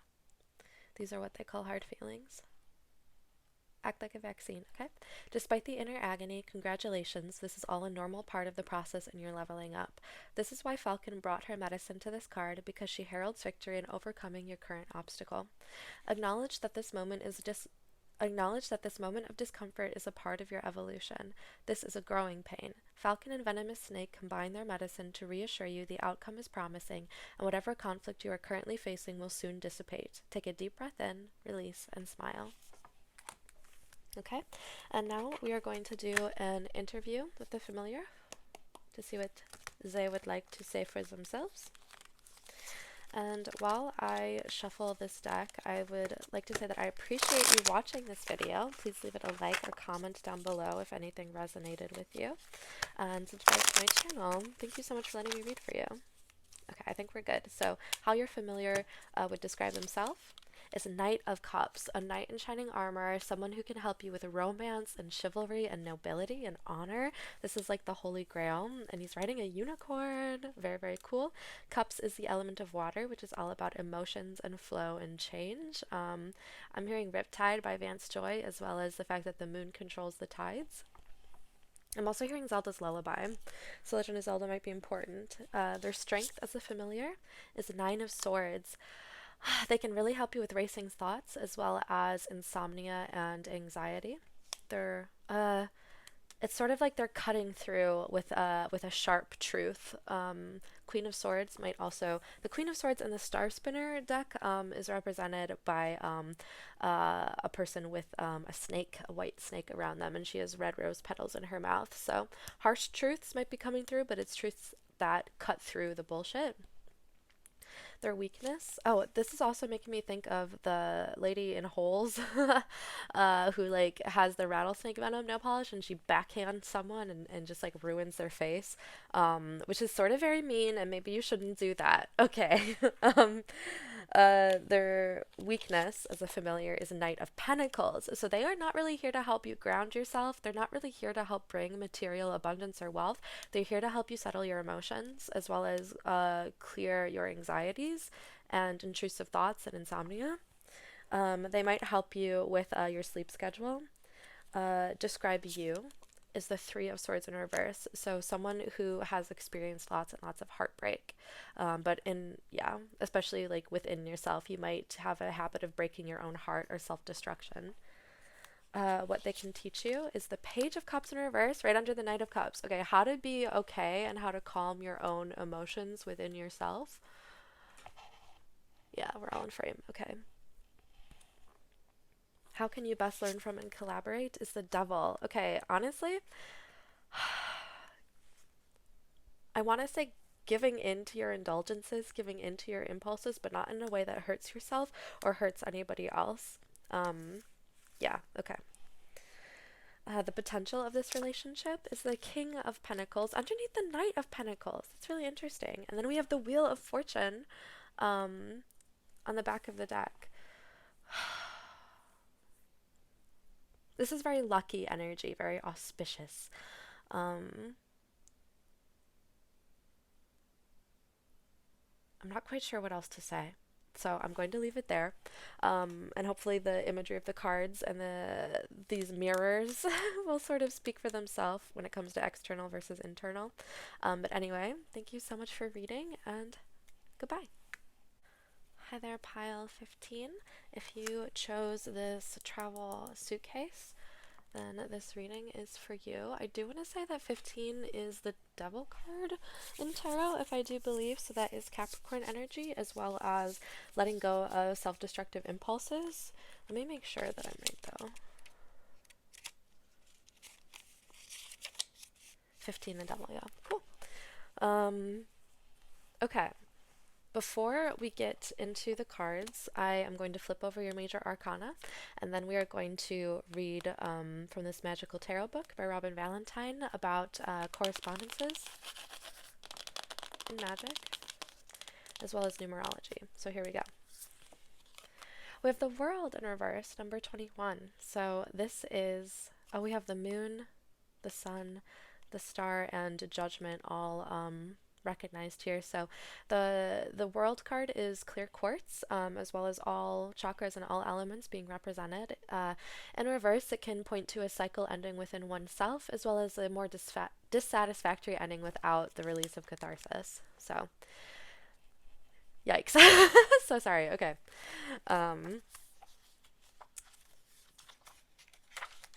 Chapter 5, Correspondence in Magic and Tarot. And then 131 is the page number. Correspondence is the lifeblood of all magic. When we look at correspondences in magic, okay, actually, before I do that, we have 5 and then 1, 3, 1, add them together is 5. So 555 is a number of change, and it's the number of conflicts in traditional tarot. I'm really thinking of the Five of Swords card, so which is a lot of like intellectual conflict and challenges, as well as miscommunications or communication that are sort of clashing. Hermes and Mercury energy. Also on the back of the cards, the animal cards, we do have the caduceus, which is a symbol of Hermes. Okay. Correspondence is the lifeblood of all magic. When we look at correspondences in magic, we are looking at anything, from lunar phases to colors, that is directly correlated to an energy or intention a practitioner may use. Most of these correspondences date back thousands of years, and there is almost always a historical reference as to why we correlate them to the energies we work with today. When we consider using tarot as a ritual tool, we use the key elements within each card as correspondence. This ranges from the card's numerological associations to which moon phase works best with the energies each card holds. When we combine these magical ingredients together, we can begin to create our own rituals and spells. Basic numerology. Oh my god, okay. Sorry. Numbers can have significant synchronicities in our lives, and we can therefore apply them to spell work, including through numerology. The single-digit numbers 1 through 9 are the foundation of all numerology. When we have a basic understanding of these numerological energies, we can apply them to tarot, future divinations, spell work, and so on. Each number has its own associations, strengths, and weaknesses. Using numerology, we can hone in on the energies of a tarot card to mirror what we are trying to manifest. For example, you could pair the energy of home and stability and the number 4 with trying to get that apartment you are applying for. If you had a magical oil, you could use however many drops of oil correspond with the energies that you are working with in your spell work. Magic is all about correspondence and layering it in the way that is most powerful. Numerology just becomes another layer of that magical correspondence if you so choose. This is number 15, so we're going to read 1 and 5, and then we can read 6 as well. 1 is associated with the ultimate power and with being one with the universe. You know, we're not going to read 6, we're just going to read 1 and 5. I changed my mind. Okay. 1 is associated with the ultimate power and with being one with the universe. All of nature's primal forces begin with the building blocks of the number 1. It is also the number for the self and the confidence that comes with that. Positive keywords: unity, action, motivator, leadership, building block, foundations. Negative keywords: ego, domination, hastiness, stubbornness. Number 5. In paganism, 5 is associated with the combination of the spirit with the 4 elements. 5 is also associated with the 5 human senses, our connection to the world around us. Positive keywords: free thinking, independence, individualism, experience, adventurer, teacher, student, visionary. Negative keywords: unreliability, irresponsibility, inconsistency, self-absorption. So, let us get into the rest of the cards. I'm going to have some water.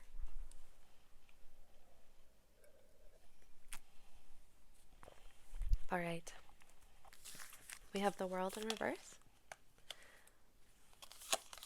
Grief. Tears are what happen when the ice in the heart melts, pictured with a heart. This also kind of looks like a strawberry with the aqua teardrops. So yeah, an ending has probably happened, perhaps in a friendship or romantic sector in your life. And crying about it is probably, what am I trying to say? Grief, I think, is all. Grief sort of speaks for itself.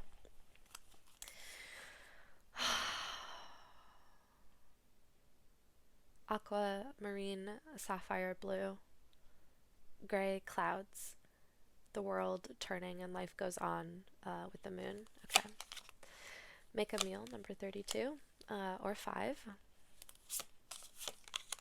God in reverse. Benevolence and compassion, recognizing the eternal force within yourself and others. Despotism and cruelty, using power to control people. Some unbalanced masculine divinity, someone abusing their role of power. It might behoove you to focus on keeping your physical body, healthy, like eating and showering and stuff, especially in a time of turmoil. We have 2 of cups in reverse, so with some beluga whales and clinking some champagne. We also have starfish and little squids and little fishies in this little whirlpool. So the 2 of cups in reverse is about an emotional connection that just didn't work out, usually romantic. And then we have someone climbing some stairs out of the water, and there's a reflection here. This reminds me of the moon card, as well as illusions.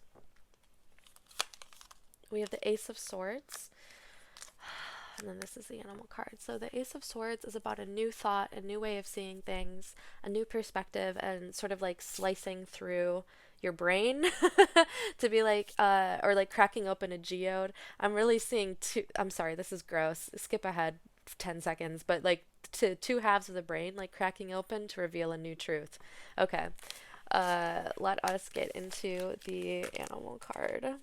And then we are going to do an interview with the Shadowscapes Tarot. Okay. Drum roll, please. Okay. Oh, another card with a reflection. See beyond the past with Black Swan. Oh, this is a very special card for me personally. Perhaps ballet or Swan Lake. Barbie Swan Lake might be kind of important to you, as well as the myth of the seven swans with the sister who, if anyone's curious about the fairy tale of the seven swans, go ahead and comment below and I'll type it out. I don't think I should really go into it right here, so hold on, my throat is dry. So while I am shuffling cards, I wanted to say I appreciate you so much for watching. If you liked this video, if the reading resonated, please leave a like or comment down below and subscribe to my channel.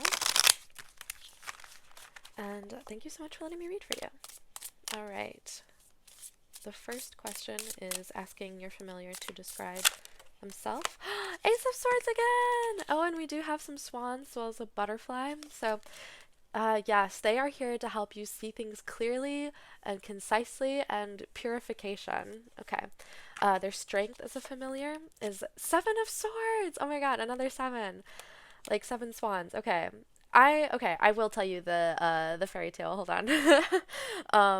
So there is an evil stepmother, and there is a princess with seven prince brothers, and the evil stepmother turns the seven princes into swans and banishes the daughter. And she has to go learn some witchcraft and sew seven capes or seven cloaks out of stinging nettle, and the people of the kingdom really like look down on her for, you know, witchiness as well as dealing with stinging nettles, so there's like rashes on her hands and stuff. But she sews the seven cloaks and she throws them on her swan brothers, and they turn back into princes, and they all take back the kingdom, and they live happily ever after.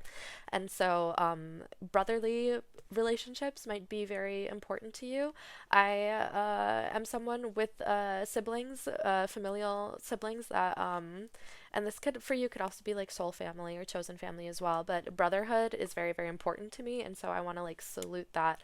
The sword, you might actually really like sword play, like real sword play, or like, like stage combat, as well as mixed martial arts. I'm seeing like, I'm someone who really likes stage combat, and I used a broadsword, during like a workshop, and, feeling this heavy sword in my hand, I just felt like that was correct. Like barbarian or like fighter class is like for me, and I was just like, this is so right, holding a sword. So get your hands on a sword, maybe. Get your hands on a great sword. Okay. The weakness as a familiar is the world. Okay, so they're probably not going to be able to help you specifically with the satisfaction of cycles coming to an end. You might just have to let grief run through this process. Oh my god, I forgot to read the story. Hold on, I told you my story instead. Hold on. The Seven Swan story. Number 23. See beyond the past, the beautiful black swan. The fable of the ugly duckling tells of a baby swan that nested with baby ducks. All the ducks made fun of little swan for how different he looked, which made him feel inherently not good enough. Little Swan compared himself to what a duck should look like rather than own the nature of his true self, a swan. Sadly, Little Swan began to assume the identity of the ugly duckling. As time went on, Little Swan grew and became the most beautiful black swan, and some would even say more magnificent than the common ducks that bullied him. This card is the story of what happened to the black swan as an adult. Reflected in the water is his heartbroken child self. Despite how gorgeous Black Swan became, he suffered from severe shame and feelings of unworthiness. He could not see the glorious truth of himself. He became crippled by the delusion that something was inherently wrong with him. He believed a wicked distortion that diminished his worth. He was utterly unaware of his captivating beauty and could honor neither himself nor the gifts of the great mystery bestowed upon him. He became obsessed with outside validation and compared himself to other winged creatures. The ugly duckling finally woke up to his true self as the beautiful black swan and asks you to do the same. Swan's medicine asks you to accept that you feel your insecurities, but do not submit to them. Whenever you feel small, it is not reality. It is that old story and the programming that brainwashed you. Please wake up from the illusion and honor what the great Spirit gifted you, the gift of yourself. No one in the world is like you. Own that you are a rare miracle. I think that's what this Ace of Swords is trying to say as well. Okay, let me describe you from Black Swan's point of view. Is the Hierophant someone who is sort of holding on to tradition or holding on to the past? This is a sign of respected elders as well. And number 5 again, and this is Taurus energy, so Earth. What they can teach you is 6 of Pentacles, how to handle your money and how to handle your generosity. How you can best learn from and collaborate is 5 of Swords. So we have 7 of Swords in reverse, 5 of Swords in reverse, and Ace of Swords. So they all kind of came out together. Honestly, looking up, like, research that Seven Swans fairy tale might be really important for you. See if I maybe missed any details. Comment down below if you see it or, like, see anything new about it. And then the potential for the relationship is 2 of Wands. So you guys can really work together as a team, as a spiritual team. Like, this is your companion, this is your familiar. Have some fun. Okay, I'm going to leave your reading there. Thank you so much for watching. Bye-bye.